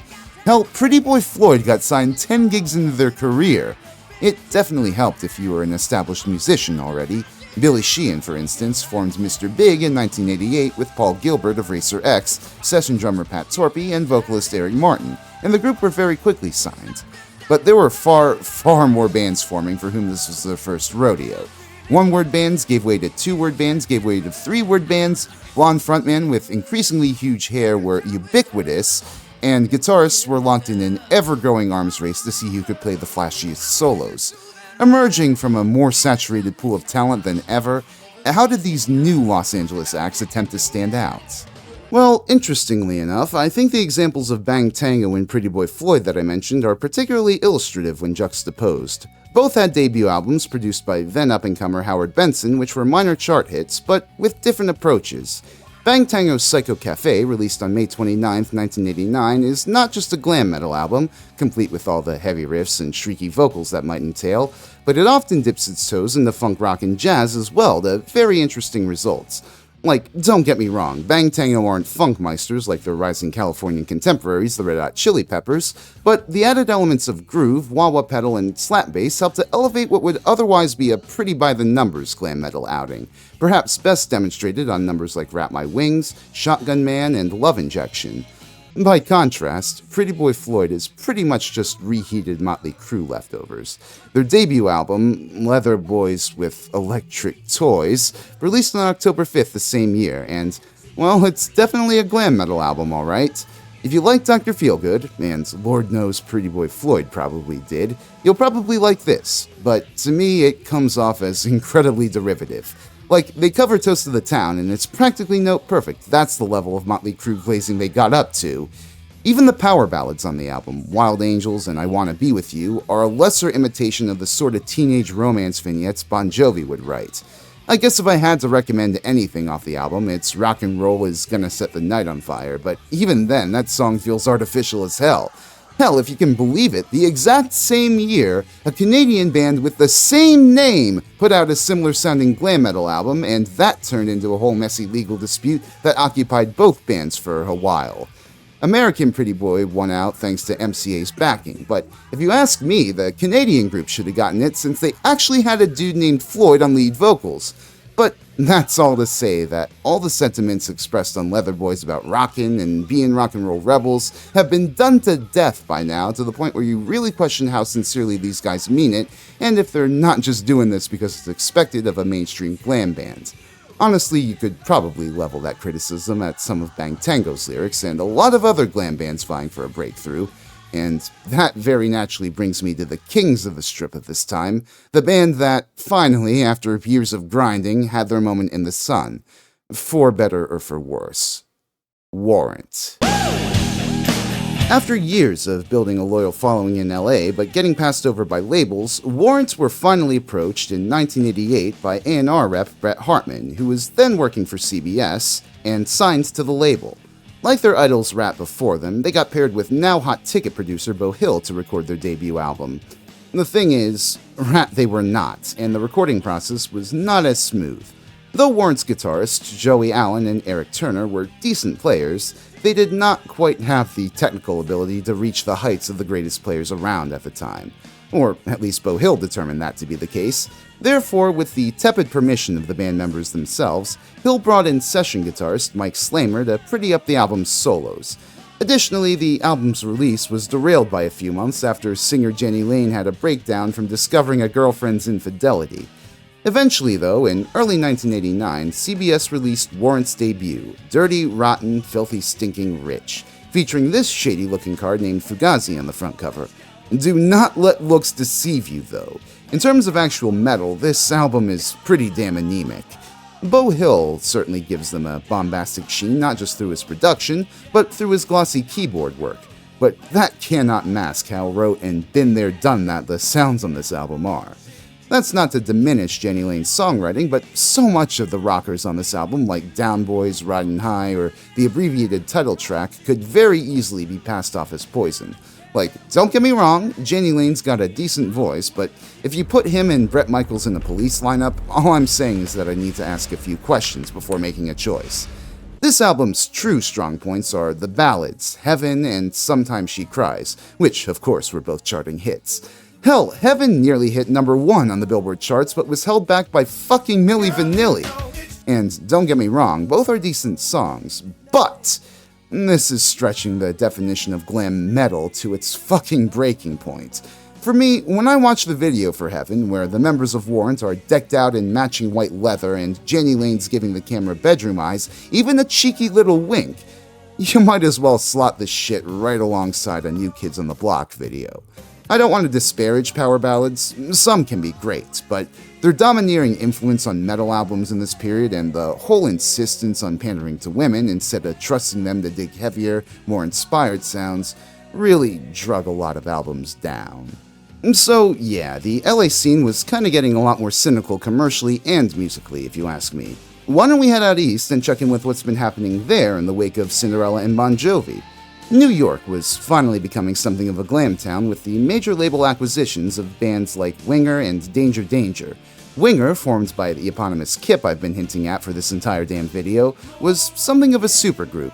Kip Winger left Alice Cooper's solo band in March of 1987 to focus on a new project he was forming with veteran studio guitarist Reb Beach. They were soon after joined by fellow Alice Cooper bandmate Paul Taylor on keys and Rod Morgenstein of the Dixie Dregs on drums, and one Nat 20 speech role later, they were signed to Atlantic and recording their debut album with Winger's old friend Beau Hill. It would eventually release in August of '88, and it's, well, fine. For something that Wikipedia describes as having a lot of prog influence, Winger's self-titled is just kinda basic. Sure, it's got synths and virtuosic guitar playing, but so did most glam metal albums by this point. Where are the epics? Where are the absurd time signatures and polyrhythms? Hell, they got a whole-ass Rod Morgenstein that they hardly use! Sure, there's quite a lot to love about the album and its arrangements. In fact, if you ask me, the back half rips harder than the single-loaded front half. But honestly, it's more of a guitarist's album than a well-balanced original glam album. The synths get a bit too cloying in places, Kip Winger's not got the best set of pipes,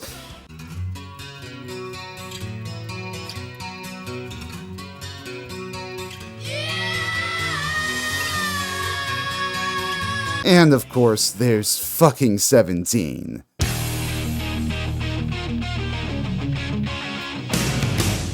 Now, musically, I quite like this song, but lyrically, holy fuck.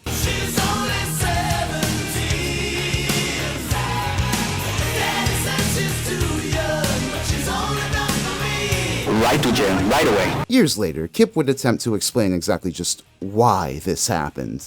People go pedophilia, but it's like, come on. She was just 17, whatever. I just happened to have a really big hit with that song. And then the one line I didn't write that Beau wrote was, "Daddy says she's too young, but she's old enough for me." That was probably the line that did me in. Yeah, I think it was far more than just that line, Kip. Despite the song being the perfect anthem for ephebophiles everywhere, it became a hit along with Headed for a Heartbreak, and Winger were off to the races commercially. Danger Danger, on the other hand, well, let's just say that I get why their self-titled debut for Epic didn't leave too big an impact on the charts. It is generic as hell in spite of decent vocals from frontman Ted Poley. Truthfully, the way it's produced, the album honestly sounds closer to AOR in places than glam metal. But Under the Gun, Bang Bang, and Boys Will Be Boys are decently fun at least. As I said, despite its previous history with the genre up to that point, New York was far better at producing punk rock or even thrash at this time than glam metal. More than just New York, though, cities across the eastern seaboard were spawning yet more successful glam metal bands. Boston's Extreme, after years of slumming it in clubs, got signed to A&M Records, under which they released their 1989 self-titled debut. Real talk, I fucking love Extreme, and their debut is a fine showcase as to why. Nuno Betancourt's inventive guitar playing, paired with the band's understanding of groove and melodic progression, really give them a spunky edge some of the newer glam acts lacked. Its signature track, Play With Me, fuses breakneck technicality with cheeky melodic interpolations to create a frantic song which perfectly underscored that one chaotic scene in Bill and Ted where famous historic figures got chased around by San Dimas Mall police.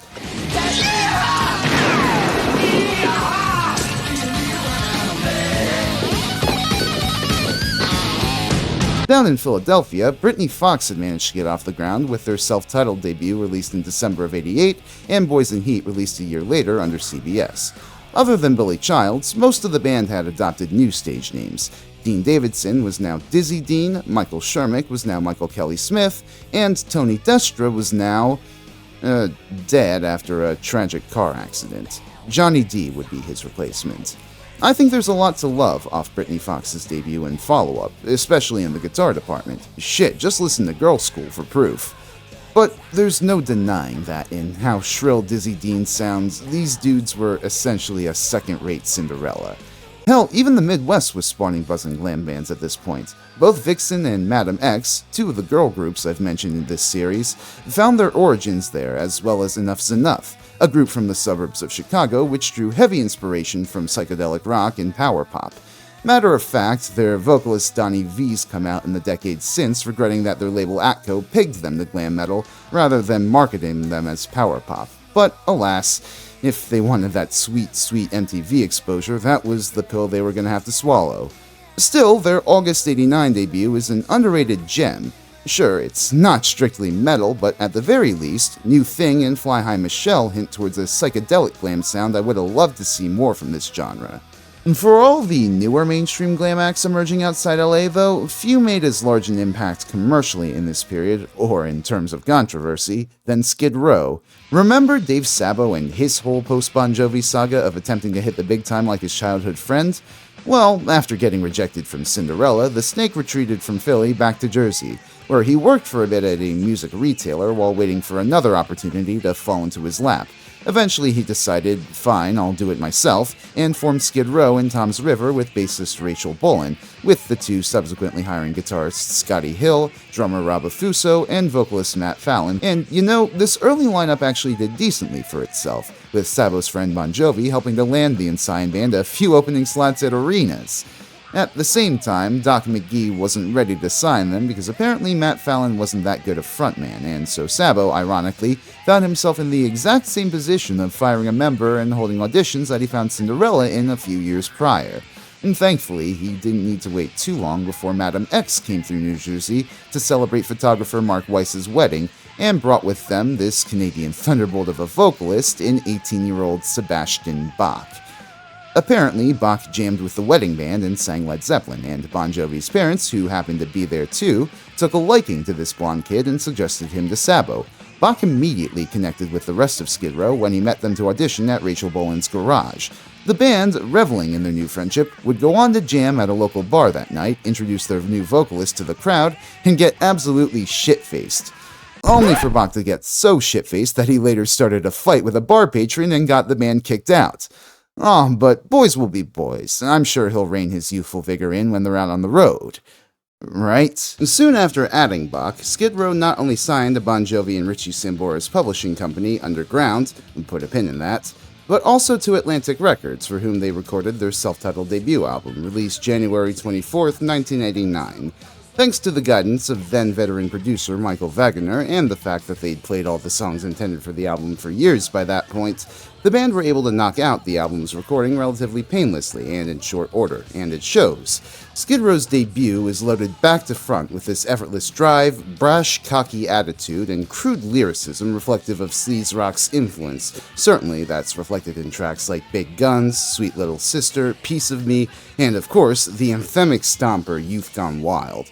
At the same time, perhaps a bit of Bon Jovi's influence rubbed off on their protégés because there's plenty of heartfelt emotion on the album too, particularly with the ballads I Remember You, which is this heartfelt number loaded with nostalgia for the small things in romance, and 18 in Life, a more tragic tale of a working-class boy named Ricky that accidentally sends himself to prison for life for shooting his friend.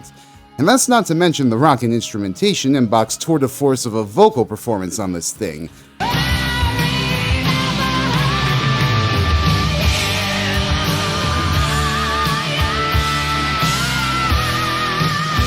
In any case, the American public fucking loved Skid Row's debut.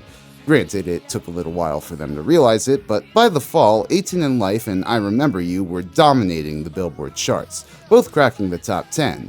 This sent sales of Skid Row's debut into overdrive. By the beginning of 1990, the album had sold 3 million copies and peaked at number 6 on the Billboard charts.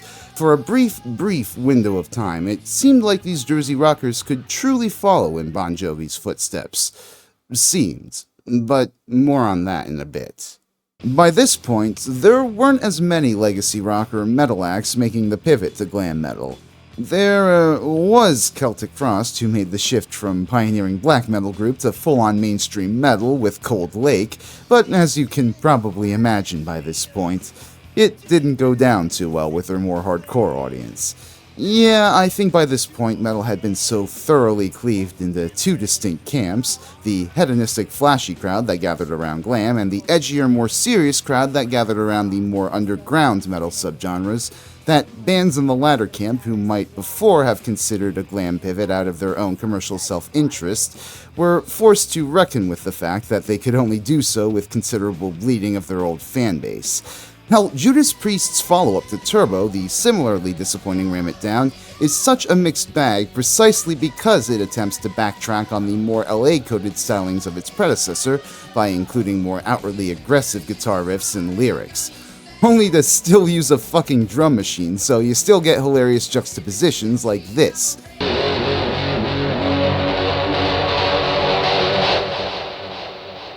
When the power comes crashing down. Hey, it could have been worse. They could have worked with Stock Aitken Waterman. You know, the Rick Roll guys. Other legacy bands similarly retreated to synthless sounds to mixed results. The Scorpion Savage Amusement, released in April of '88, is a poppier album than its predecessors, but Matthias Jabs and Rudolf Schenker's guitars still add plenty of metal energy into their sound, especially apparent in Rhythm of Love. Ozzy Osbourne's No Rest for the Wicked, released in October of '88, is also, if a little meandering, still a pretty decent metal album, similarly scaling back the synths and pop crossover appeal for the dazzling work of new guitarist Zakk Wylde, and songs touching upon controversial matters like Miracle Man, which Ozzy wrote to basically mock his televangelist critics that found themselves embroiled in their own scandals. Kiss's Hot in the Shade, released in October of '89, well, I won't sugarcoat it, it's a bad, bloated album. Simmons and Stanley apparently wanted to make a rawer album than Crazy Nights, and while I certainly commend that self-reflection, the actual product we got is mostly just a bunch of prettied up, boring demos. That said, there are still some neat highlights in Little Caesar, the only song Eric Carr was able to write and sing on, and Forever, a lovely power ballad co-written by glam singer turned adult contemporary star Michael Bolton, which became Kiss's final top 10 hit in the States. For as much as these legacy bands tried to pivot away from glam's more commercial aspects then, in a sense, they had backed themselves into a corner. Still, for some, well, they quite enjoyed their time in the corner. Alice Cooper hit the peak of his career revival with July 1989's Trash, which was not only produced by Desmond Child, but featured the writing talents of Child, Joan Jett, Diane Warren, John Bon Jovi, and Richie Sambora. Matter of fact, Cooper deliberately sought Child out as a means of pushing his career to even greater heights after the revived publicity and controversy over his live act. And, you know, I think Child succeeded. Like, I confess, I'm not the most knowledgeable about Cooper's discography, but even just objectively speaking, Trash was his highest charting album in 14 fucking years. In terms of musicality, Cooper continues to slot in perfectly as a charismatic glam frontman, delivering a seedy sneer over top strong glam instrumentals in cuts like House of Fire, Bed of Nails, and, of course, Poison, Cooper's biggest ever solo hit and one of the greatest songs that Child's ever helped to pen, for my money. Off the back of that hit, which reached number 7 at its peak, Trash went platinum the following year. Aerosmith similarly continued to embrace the commerciality of their glam pivot with October '89's Pump, another Bruce Fairbairn-produced joint. Pump is definitely better than Permanent Vacation by virtue of, in the first place, its willingness to try something new in its little exotic instrumental interludes provided by Randy Reiner Reusch.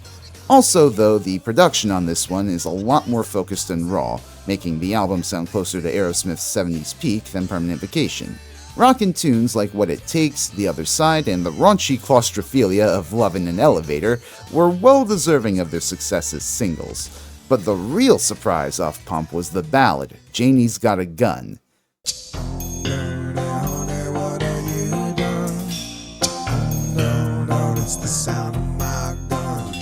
Written in a similar vein to Bon Jovi's narrative lyrics, the song is about the titular Janie killing her sexually abusive father with the titular gun, and the American people could not get enough. It was sent to number 4 on the singles chart, awarded a Grammy for Best Duo or Group Rock Performance, and given the Viewer's Choice and Best Rock Video awards at the MTV Music Video Awards for its David Fincher-directed video.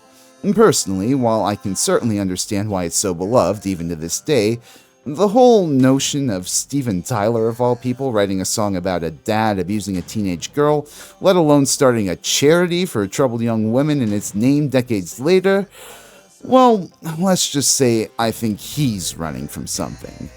Glam metal also continued to flex its muscle as a global genre at this time. In Europe, in fact, not only were all those bands which I mentioned before releasing new material, but there were other bands cropping up both from Britain and continental Europe. This included Disneyland After Dad from Denmark, Swedish immigrants to LA, Shotgun Messiah, John Sykes' new supergroup with Carmen Appice and Tony Franklin, Blue Murder, Michael Monroe of Hanoi Rocks, who embarked on his own solo career, and XYZ, a French band championed and produced by Don Dokken to such an extent that he sang backing vocals on their debut, which, despite his best efforts to mask himself, resulted in critics branding the band XYD.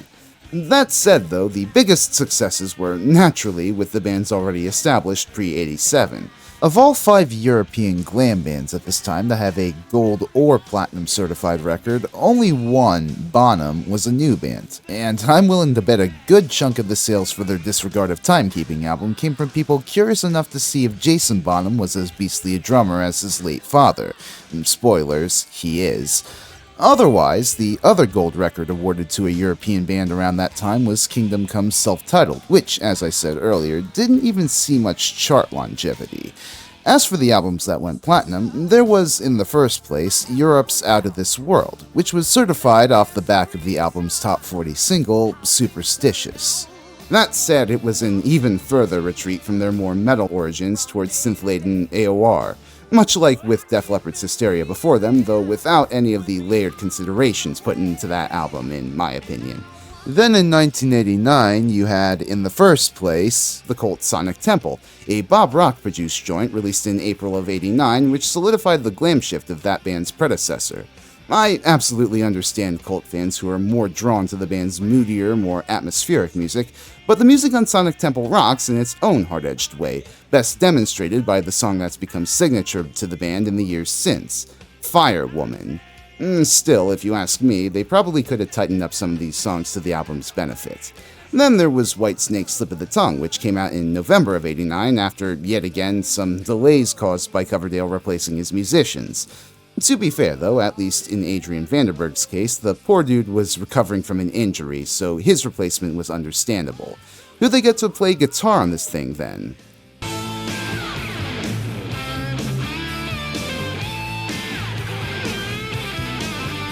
Oh, welcome back, Steve Vai.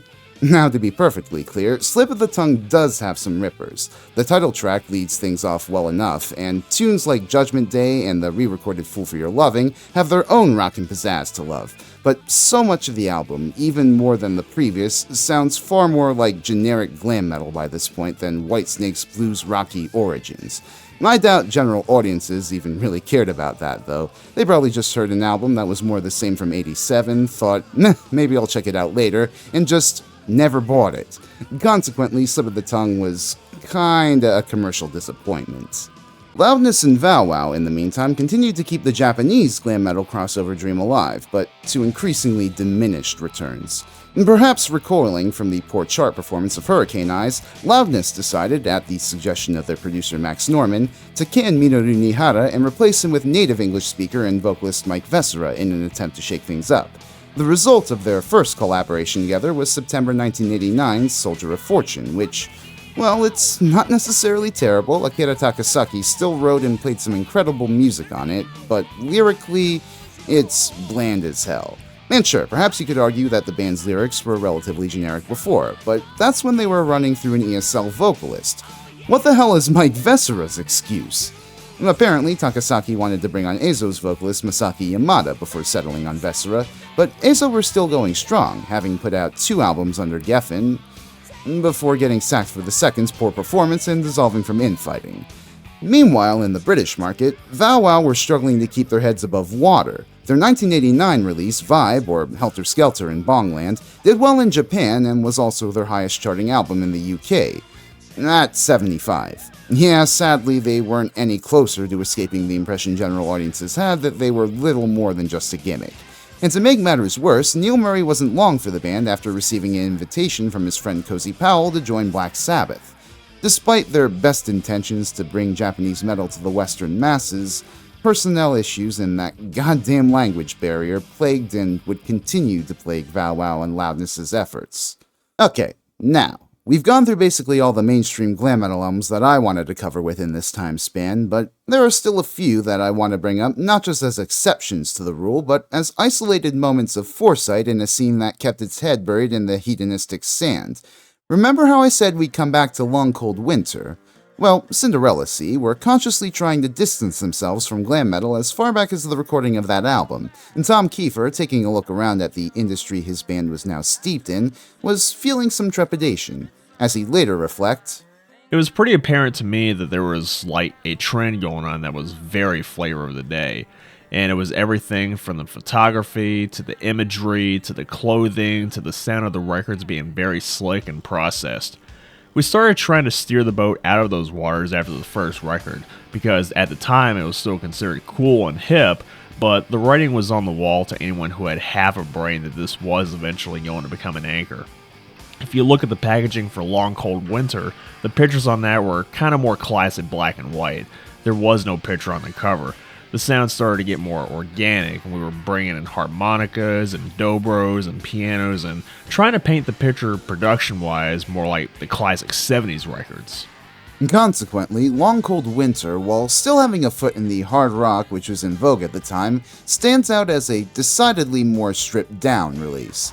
It draws heavily from blues, gospel, and 70s rock to create an album with a decidedly more mature perspective than its predecessor.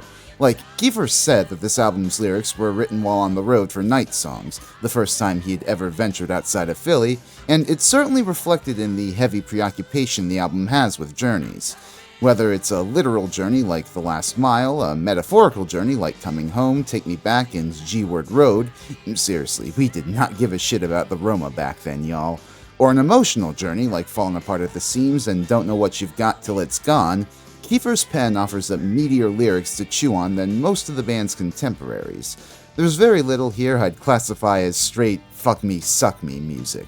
Granted, I don't think Long Cold Winter is a perfect album. Kiefer's voice is still an acquired taste, especially on a song that requires a more serious delivery like Don't Know What You've Got. Like, just... Can't tell you, baby, what went wrong.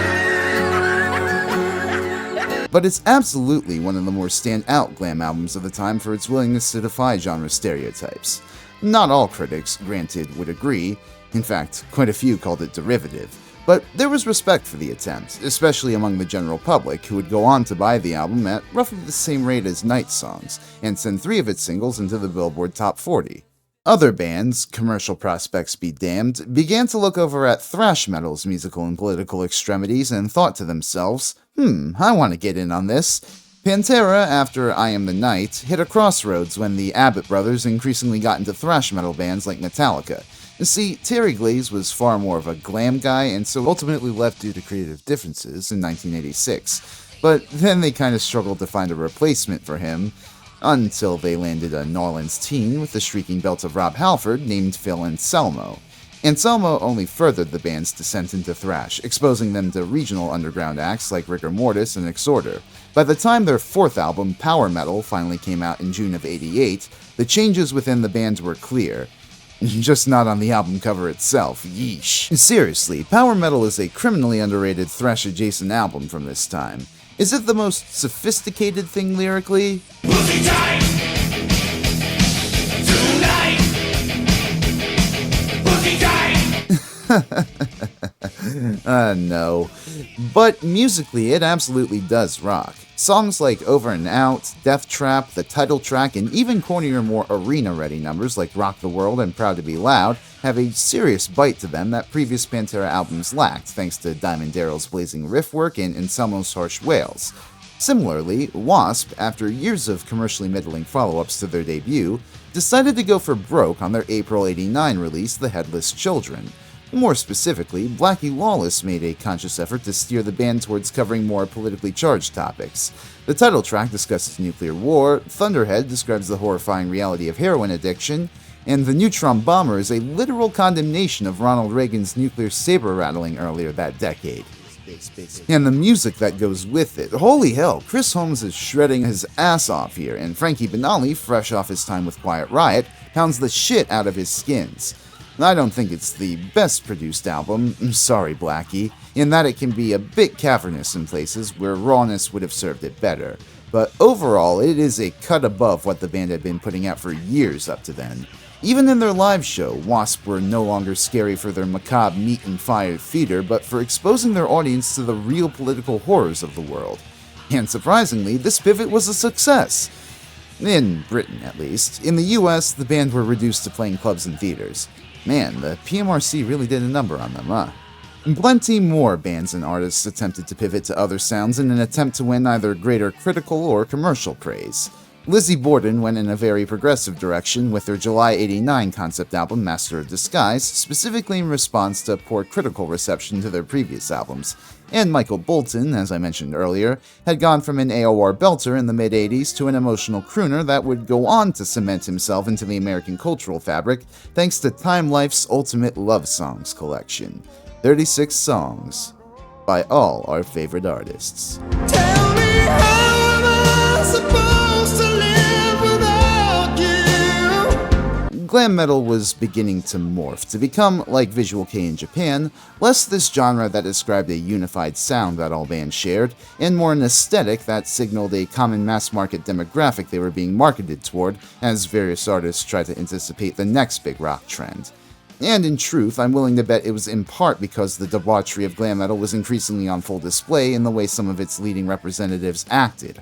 I already discussed the utter depravity shown in Decline Part 2, but of course, there was also Axl Rose.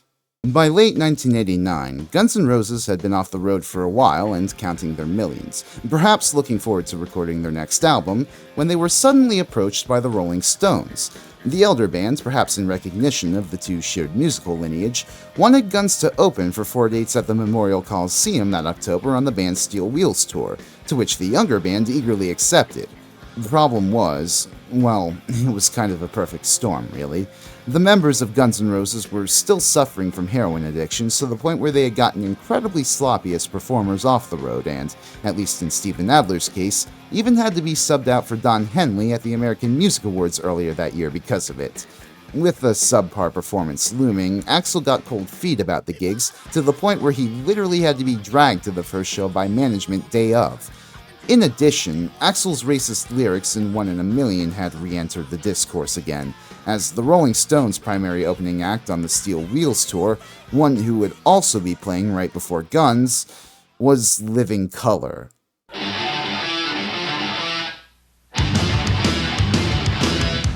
Perhaps the most successful all-black metal act of the 80s, Living Colour and their debut album Vivid were then gaining traction thanks to the MTV success of their political banger Cult of Personality. Naturally, music journalists asked guitarist Vernon Reid his thoughts on 1 in a Million and playing with Guns N' Roses. And while he admitted to liking Guns' music, he also understandably took issue with Axl's lyrics. This prompted a minor altercation backstage where Axl took issue with Vernon's objections and claimed he never saw Living Colour as, well, you know. He went on to go off the handle during the first night's performance, beginning the concert with a bigoted rant about how he's not a racist, but he'll call black people N-words if they're being N-words, and then later threatening to quit the band after the show if its members don't stop dancing with Mr. Brownstone. He was only made to apologize the following gig for the band quitting outburst and assured the crowd that nobody in the band did drugs, honest. The rest of the shows seemed to pass by without incident, but with how much newspapers were reporting on that first night, it definitely continued to cement Guns N' Roses' legacy as the most dangerous band around. Axl Rose, who was in no way ready for his band's sudden blow-up, was now seen as this paradigmatic rock star in spite of, or even more worryingly, perhaps because of, his unfiltered thoughts. The Stones had Prince open up for them at the same venue 8 years prior, remember, and he got slurs hurled at him and was booed off the fucking stage just for being a disco-adjacent artist. But, of course, the people there 8 years later were there for Guns N' Roses' messiness, for the potential of the gig to go off the rails. Why were people so into it? As Doors biographer Danny Sugarman theorized a few years later, "It's exactly that quality, that devotion to their own outlaw code, their insistence on being true to their instincts, that gets them in trouble and makes them so exciting. Axl has taken a fall off the stage the first night. Will he take a fall again, but hurt himself this time? Will he be more careful? Was he drunk? Stoned? What's he going to say tonight? Whatever happens, you know it'll be different from the night before. Not just a different song here and there. To be truly effective, some violent but attractive action must be unexpected, yet somehow subconsciously willed. The excitement comes in the expectation of the unexpected, unplanned, and/or ecstatic explosion, increased combustion. Watching them on stage, whirling like musical dervishes, worshipping at the holy altar rock and roll is erected, on the verge of spinning out of control. Now that's exciting. Witnessing them on the precipice of chaos, so hot they're steaming, on the verge of disaster or bliss, is truly a rare and wonderful experience to behold. That's entertainment as it should be. Or at least as it could be. The band is out of control, right where they want to be. And sure, perhaps this wild unpredictability can give rise to some truly incredible performances, even fun stage banter between the band and the crowd. But it can also just as easily give a platform to toxic behaviors, no matter how innocuous. Just ask Sebastian Bach. Skid Row, immediately after their debut released, were picked by their friends and benefactors Bon Jovi to open for a number of dates on the Jersey Syndicate tour in America. Seems like a fun bill, right? The dominant metal act of the day taking a hot new act from their home state around the country to rock your socks off. Well, remember that deal Skid Row made with Underground Publishing? It gave a substantial portion of their income over to John Bon Jovi and Richie Sambora. To their credit, John really did believe in supporting and developing Skid Row, and Sambora would later relinquish his share of the money back to the band, but it was still a shitty deal which screwed the band out of what they should have been making as they broke into the mainstream. Also, Sebastian Bach's vulgar stage banter was really not appealing well to the more family-friendly demographics Bon Jovi were drawing to their shows. So, after months of built-up tension and low-key prank wars between the bands, things exploded when, after Skid Row got doused in milk before going on in Louisville, Kentucky, Sebastian Bach introduced Piece of Me with a vaguely aggressive jab at Bon Jovi, which John from backstage heard as, "Hey John Bon Jovi, you're a pussy." One backstage brawl and leveraged power dynamic later, relations remained frosty for the rest of the tour. Bach would get into even more hot water when Skid Row went on to support Aerosmith for a series of American dates on their Pump tour. In the first place, at a show in Springfield, Massachusetts, he got hit with a bottle thrown by the crowd, and so he tossed the bottle right back, hitting an unrelated girl so bad she had to get stitches, and jumped in to attack the assailant, for which he was briefly arrested. Then, a few nights later, he was photographed wearing a shirt that read, "AIDS kills dead." Now, I understand that Bach was still a naive young rock star thrust in the limelight through connections and pure happenstance. I understand in the decades since that Bach has been far more respectful of the LGBTQ community to the point where he gladly shuts down homophobia himself. I even kind of get his excuse that he deliberately was leaning into the bad boy image that Atlantic marketing was associating with Skid Row. Cynically speaking, apparently these controversies drove sales. But this is still a grossly irresponsible, homophobic message to share with your audience at a time, as I said before, where global efforts to combat AIDS and dispel myths around it being a gay disease were finally picking up. The statement's callous parody of the RAID slogan masks a far more sinister implication that gay people were insects deserving of extermination. And the fact that a fan apparently gave the shirt to Bach at a Winnipeg gig doesn't make his billboarding of that message any more acceptable. Particularly, as activists at the time pointed out, Bach's own fans were likely to engage in their own heavily promiscuous acts themselves. Not to mention, his own apology on MTV for the incident came off as very flippant, as though, like Axl and so many other glam performers before them, he refused to grapple with the influences provocative, ill-informed behavior might have on the pre-existing cultural discourses surrounding him. It's the RAID logo on a t-shirt, right? Only instead, and you know on the RAID logo it says kills bugs dead underneath it. Well, this says AIDS kills dead. And I said, what's wrong with killing little bundles of wood? No, anyway, nobody gets it, my jokes. A kid threw it up on stage. I put it on. And all these people got mad at me. But let me just state this. Here's my statement. I do not know, condone, comprehend, or understand homosexuality in any way, shape, form, or whatever. Size. But I do understand that it is not cool to make fun of death, and the loss of a personal friend or loved one is not funny in any way. My grandma died of cancer, and if some moron went around wearing a t-shirt that said cancer kills grandma's dead under it, I'd be offended. But I'd also think it was kind of a funny shirt, but I would be offended, so. Rest assured, these rock star moments were piling up for the world to see, and more Gen Xers in the alternative underground were beginning to grow disillusioned with what rock stars were and what fame and wealth let them get away with. Among them was a 22-year-old guitarist from Aberdeen, Washington, whose own band was at one point called Skid Row. Kurt Cobain.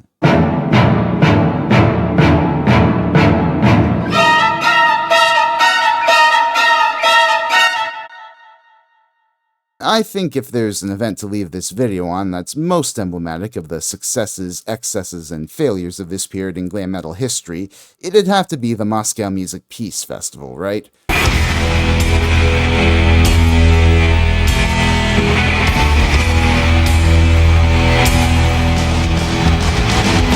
I mean, let's approach it as charitably as possible. Hell, it was the first ever rock festival organized in the USSR, for God's sake.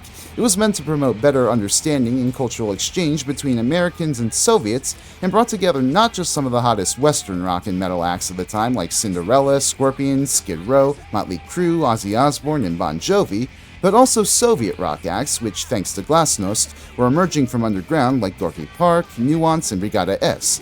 Not only was it a fantastic opportunity for Soviet citizens to hear rock music on a scale larger than they'd ever known, but it was for a good cause, helping drug and alcohol treatment. The entire festival was organized by the Make a Difference Foundation, which preached the virtues of a drug and alcohol-free life. This wasn't just a good message for the Western MTV viewing crowd watching the concert on pay-per-view back home, but apparently it was sorely needed in the USSR as well, since alcoholism had until recently been seen as a mental illness, and I'm sure I don't need to tell you about the Soviets' relationship with alcohol. Though the bulk of the footage we have is from one night, the festival stretched over two, August 12th and 13th. That's 2 nights of some of the greatest rock from the West and the East, and from the footage that came to us from across the Iron Curtain, it's pretty damn peak. Skid Row and Cinderella were some of the earliest bands to play both days, and both were in top form. Sebastian Bach had the crowd in the palm of his fucking hand right from the jump.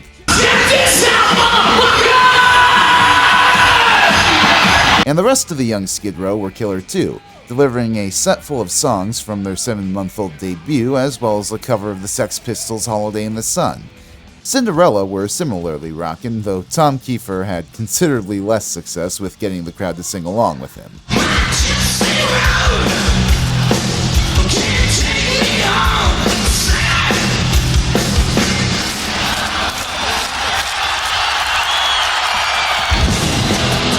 In between them was Soviet glam band's Gorky Park, an act managed by festival organizer Stas Namin, and they were pretty damn good in their own right, if not really any more impressive than most of the glam acts flooding the market back in the States. Hell, these dudes even got to release their self-titled debut in the States on Mercury thanks to their budding friendship with Bon Jovi, and it scored a few minor chart hits thanks to American Curiosity. Just 5 short years ago, they probably would have been jailed by the KGB, especially for commodifying the hammer and sickle in their logo, like that must have been sacrilegious. But now here they were on the world stage and being celebrated by their fellow countrymen like they were Olympic athletes, only more transgressive. I think this show is more important than Olympic Games, because Olympic Games it's like it's like legal. This show it's the first time. It's great.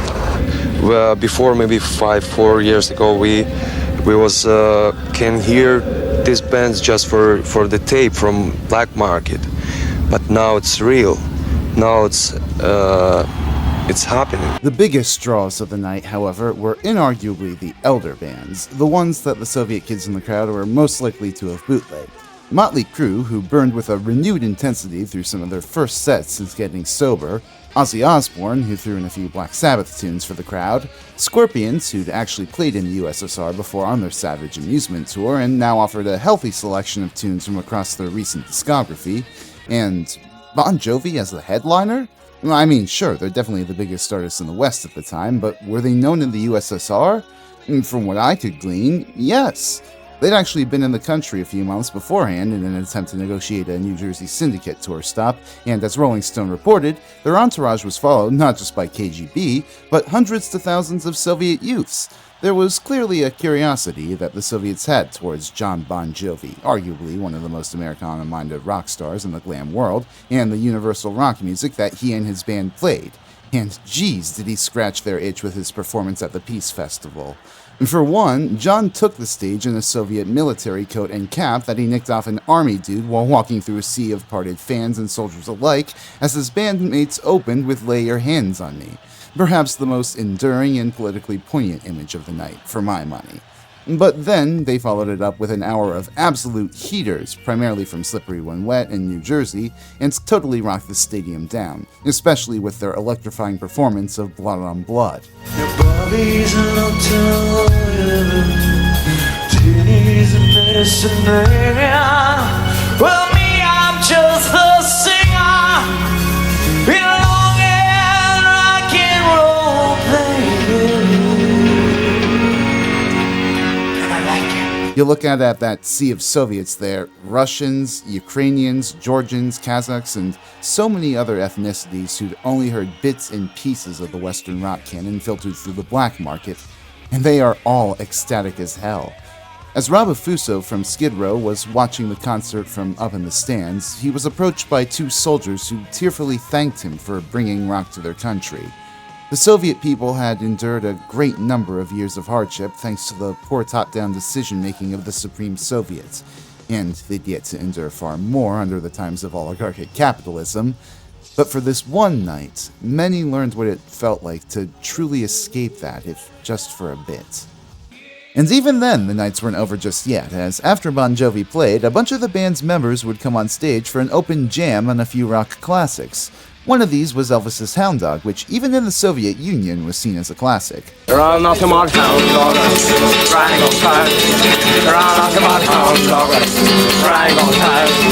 John, Tom Kiefer, and Klaus Meine shared the mic as their bandmates jammed on the blues progression undergirding the song, with a section of horns going ham in the background. Matter of fact, all the tunes they jammed on had easy pick-up and jam blues progressions to follow, likely for ease of, or lack of, practice. Gorky Park joined the Scorpions and Bon Jovi's David Bryan in a cross-cultural jam to bang out a medley combining Little Richard's Long Tall Sally with Richard Perkins' Blue Suede Shoes. And then immediately after, Skid Row and Motley Crue took the stage with Jason Bonham to play through a blistering version of Led Zeppelin's Rock and Roll. You guys ever hear of Led Zeppelin? This is Mr. Jason Bonham on the drums over here. I've no doubt that his pop was looking down that night, proud of his boy for not just participating in a charity tackling alcohol abuse, but for absolutely pounding the skins off that drum kit. And then, when all was said and done, all the bands, all the crew, all the organizers took to the stage for a final rallying cry in a cover of Give Peace a Chance. In that moment, all the tensions of the Cold War melted away, leaving a sea of people to bond over their shared humanity, over their shared hopes for a future where they wouldn't need to fight over something as divisive as which economic system worked better. Both from this ebullient atmosphere at the festival and the revolutions which ended communist rule in Eastern Europe later that year, Klaus Meine would find the inspiration to write what would become the Scorpions' biggest hit and most enduring song decades later, Wind of Change. Take me to the magic of the moment on a glory night where the children of tomorrow dream away in the wind of change. With the strength of its cultural change at the forefront of Western reporting and thousands of Soviet kids now hooked on rock, the Moscow Music Peace Festival was an unmitigated success. Or was it? My apologies, but it's time to tear down the curtains. So, About That Make a Difference Foundation. It was founded by Motley Crue, Bon Jovi, Scorpions, and Skid Row manager Doc McGee and his lawyer Joe Cheshire in 1988 after, well, funny thing. The year before McGee started to become a successful manager off the backs of Motley Crue, he'd gotten busted by police for attempting to smuggle 40,000 pounds of weed trafficked through goddamn Manuel Noriega into North Carolina via shrimp boat. After police nabbed his considerable haul, it took another 6 years before a jury finally convicted him, but thanks to a pressure campaign from McGee's business partners, including John Bon Jovi himself, he got off with a slap on the wrist. Bon Jovi wrote a 6-page letter to the district court judge on the case, pleading with him to allow Doc McGee to serve a sentence doing community service instead of going to jail. Hell, he even offered to help with events related to that community service. And just like that, Doc McGee's charges were reduced from 30 years in jail and a $1,400,000 fine to devoting $2,500,000 and a 5-year reduced sentence to propagating the anti-drug message of the Make a Difference Foundation. And true to John's word, he showed up at a school assembly for the organization once. But it was going to take more than that to convince the judge that he was taking his sentence seriously, and so McGee coordinated with Soviet musician Stas Namin, his other managed bands, Sharon Osbourne, and multiple logistics companies to set up the Moscow Festival. Yeah, the Soviets weren't catering for shit. At least the stadium was free. Oh, wait, no. Soviet authorities attempted to extort a bit out of them once they were all there. At least Gorbachev basically tacitly endorsed their presence, and hey, they got to stay at the gorgeous Hotel Ukraina, which they later learned was infested with cockroaches and lacking in accommodations. The Soviet economy was in the toilet by this point, y'all. But the funniest thing about this supposed anti-drug peace festival? The goddamn rock stars were all addicts themselves. Or at least most were. Crew were sober now, remember. They were the good bad boys. Literally on the flight over, a Boeing 757 McGee dubbed the Magic Bus. I'm so nervous I just sit and smile. Magic Bus. The musicians got up to all sorts of drunken, maybe even strung out, antics. Apparently, they even had doctors on board willing to give the rock stars anything they needed to manage their intoxication, as Tommy Lee later noted with a hint of disgust. And of course, once the bands were all there, they couldn't help but indulge in the local liquors.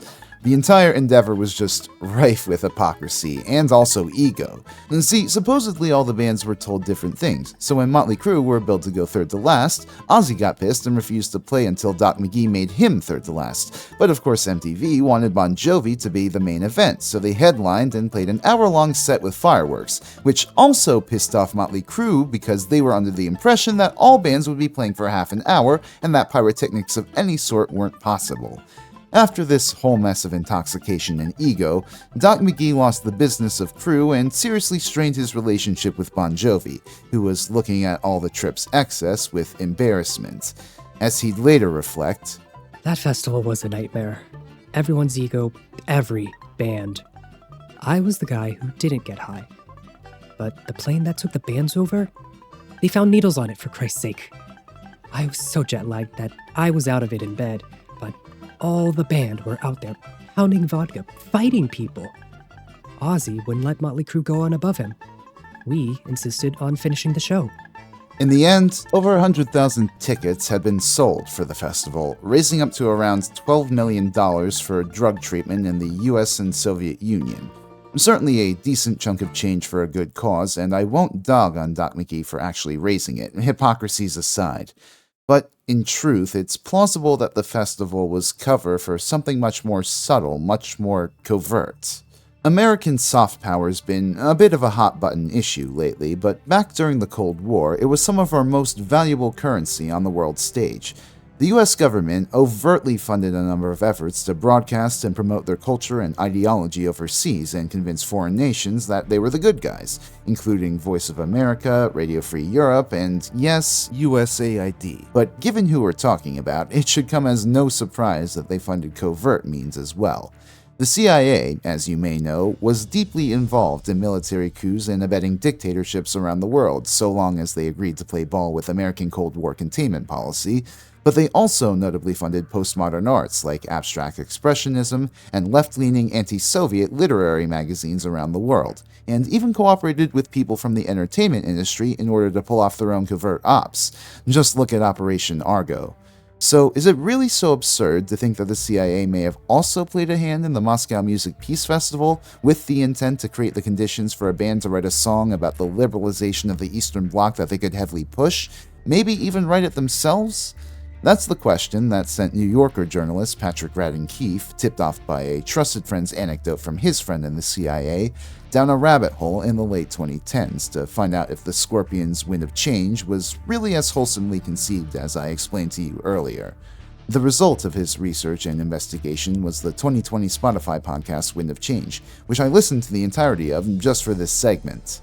Now, I highly recommend listening to it for yourself. It's a compelling podcast, even if it meanders in a few places, like when Keefe pursues a false lead at a goddamn G.I. Joe convention. But personally, while I found some of what Keefe turned up in his investigation to be intriguing, there's just not enough evidence there to suggest that the song and the circumstances that led to it was anything more than a happy coincidence for US interests. Now, that's not to say that the CIA has had no involvement with rock music as a means of promoting American values abroad. Keefe spoke with an ex-CIA employee who recalled a story of her work colleagues attending a special dinner where a rock star involved in Cold War cultural exchanges attended. And apparently, he foiled the CIA about their connections with the Scorpions, and rather than deny them outright, they issued their infamous "we can neither confirm nor deny" response. But when he confronted Doc McGee and Klaus Meine with this theory, both were sincere in their denial that the agency had no involvement in the creation of the Moscow Music Peace Festival or Wind of Change, if bewildered at the possibility that, for all they know, the agency could have had a hand in at least promoting the song and slipping a few Wind of Change cassettes across the Iron Curtain. Whether or not the CIA actually played a part in these events, the results were undeniably in the United States' favor anyways, thanks to the optics of the whole situation. Not only had some of the rowdiest, most controversial rockers from the West come to the USSR to play a festival that ostensibly promoted East-West unity and abstinence from drugs, but they were caught on camera by MTV and other reporters bluntly remarking on the country's dire economic straits, and solemnly or smugly reflecting on their own luxuries back home. I think we definitely hit the nail on the head as far as Skid Row goes. I think we're pretty lucky. Pretty close to Skid Row. You got a nose for it. That's what this is for. It's like a divining rod. It finds slums. I think all this stuff over here is all houses. And then they have like one mall here. There's like a record store in it that pretty much sucks, but oh well. I think it's very sad, you know. They don't have McDonald's here, they don't have pizza delivery. That's a luxury, and we always complain. The guy said he would be here in 25 minutes, it's now been 35 and he hasn't arrived yet. They're still waiting for their pizza to be delivered, you know? As Keefe put it in episode 5 of his podcast, these guys came off so strong that if this were a cultural diplomacy mission like Louis Armstrong's State Department-sponsored excursions, it might have backfired. But, of course, quite a few Soviet youths were hungry themselves for change and the luxuries of the West. So even if there were hardliners in the Kremlin grumbling over this and reformists still hoping to keep the dream of the workers' utopia alive, the Soviet system was exhausted and poised to collapse into infighting and ethnic separatism. And perhaps the Soviet Union, in the end, could not save itself from its internal contradictions, but the ideals of from each according to his ability to each according to his needs on which it was founded were sound. Back in the land of the free, meanwhile, neoliberalism and outsourcing was slowly gutting what was left of American manufacturing and agriculture. People were increasingly having to work multiple jobs to make ends meet, and cops were profiling minorities and putting them in prison off the loosest drug or gang charges, while the wealthy and powerful among us were getting away with blatant crimes thanks to backroom dealing and, oh, but think about what they can do for society's benefit. But all of those issues could easily be glossed over on the global stage with a flashy enough work of art celebrating American freedom and individuality. No wonder the U.S. ambassador to the Soviet Union, Jack Matlock, attended the Moscow Music Peace Festival and gave an impromptu press conference there wearing a Just Say Niet badge, despite looking like a dude who'd shrivel up if he heard a distorted power chord. As valuable as American soft power was, though, the capitulation of the Soviet Union to it meant that American hard power could now flourish.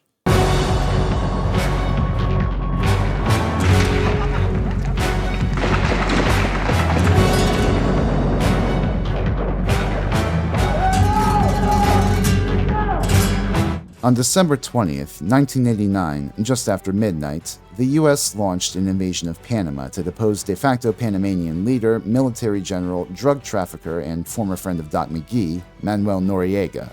Now, let's make no bones about it. Noriega was a monster, and few people in Panama were sad to see him go once the U.S. were able to get a hold of him. But, well, he'd been a good friend to the American government for a while, and it was only when his actions went against U.S. interests or were otherwise too messy to ignore that they spun him to the media as a dictator that needed to go. Trumped-up pretexts aside, though, the actual seizure of Noriega was not without its collateral. Officially, over 500 civilians lost their lives in the invasion, but local groups in the decades since have alleged a higher casualty rate and multiple American war crimes, like the indiscriminate bombing of El Chorrillo, the plundering of local stores to sow chaos, and the murder of journalists too close to the combat zone. The icing on the cake? Eventually, when the U.S. forces determined that Noriega was hiding out at the Vatican Embassy in Panama City, General Maxwell Thurman set up a perimeter of speakers around it and blasted loud rock music unceasingly for 3 days. Among the tunes requested by the troops were songs by Guns N' Roses, Bon Jovi, Van Halen, Whitesnake, White Lion, Skid Row, Twisted Sister, Kix. Glam metal was being used as a weapon of psychological warfare, keeping not just Noriega but the densely packed surrounding neighborhoods awake and on edge.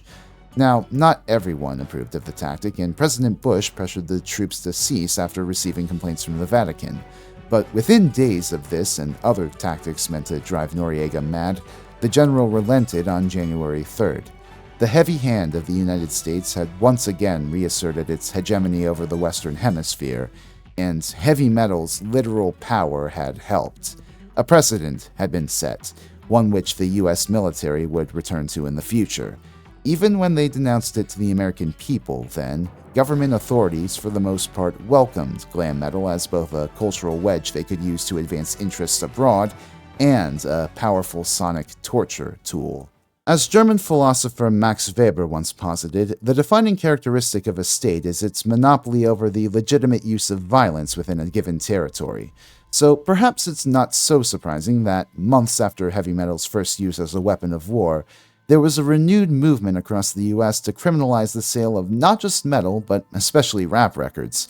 Of course, it wasn't the loudness of this music that these bills were concerned with. It was the dirty, racy lyrics. And Tipper Gore was still sounding the alarm that many record labels were refusing to comply with the RIAA's 1985 agreement with the PMRC and leaving off warning labels to their albums. An especially urgent problem in the face of gangsta rappers and Axl Rose liberally dropping bitch and the N-word on albums. This resulted in a spate of state legislation advanced by concerned parents and conservatives attempting not just to codify warning labels for explicit lyrics, but restrict the sale of labeled albums to minors. Relenting to the pressure and wishing to escape further attempts at censorship, the RIAA finally introduced the Parental Advisory Explicit Lyrics sticker for all record labels to apply uniformly to their explicit albums. I remember hearing this take in a VH1 documentary back in the day that, well, now that the albums are labeled, that's free advertising for cool people. But, of course, that's overly naive. Now that politicians could see which albums might ruin Lil Susie's innocent young mind, they tried to draft legislation which would ban the sale of these albums. Not that they needed to. Chain stores like Sears, JCPenney, and Walmart were more than comfortable enough to self-censor, refusing to carry records with the label. That right there alone curtailed what people living outside cities had access to, depriving them of music that they might otherwise enjoy. Deny it as they may, the PMRC's Just Informing Parents operation effectively led to censorship in the US of A. But hey, at least we still have McDonald's and pizza delivery, right? Glam metal seemingly faced two choices going ahead. Either continue to double down on the poppier, more family-friendly sound the genre was trending in with all the materialist glamour that entailed, or else try to hack it as a more controversial act like Guns N' Roses and Skid Row, earning sales through notoriety. In either case, it was all marketing meant to embody all the flash and artifice of 80s entertainment. But it was the 90s now, and the boisterous genre was about to come face to face with an American reality which was cracking apart at the seams. Los Angeles was a racial tinderbox ready to ignite, the American economy was about to hit a slump, and alternative rock was gearing up to break through in a big way thanks to the pervading disillusionment of Generation X towards the American establishment. The end times were nigh for glam metal, which in only a few short years had gone from rankling the establishment to being co-opted into it, however tenuously. And little did anyone know, the sword of Damocles, which would deal the genre its final blow, was already being raised in Seattle. I am, of course, talking about grunge.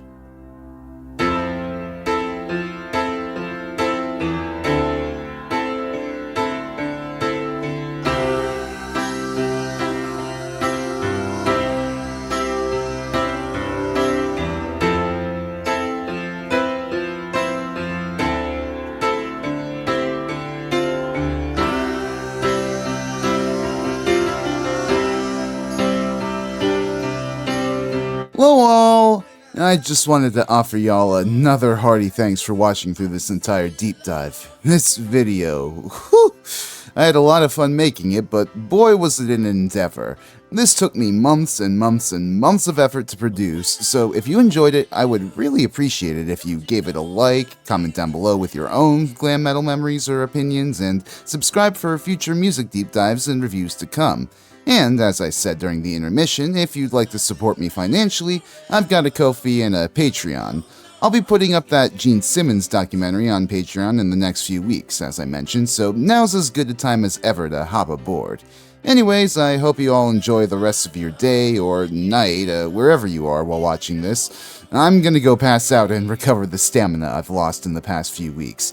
Look forward to part 3 of this series, hopefully later this year, and I'll see y'all next time. Bye-bye!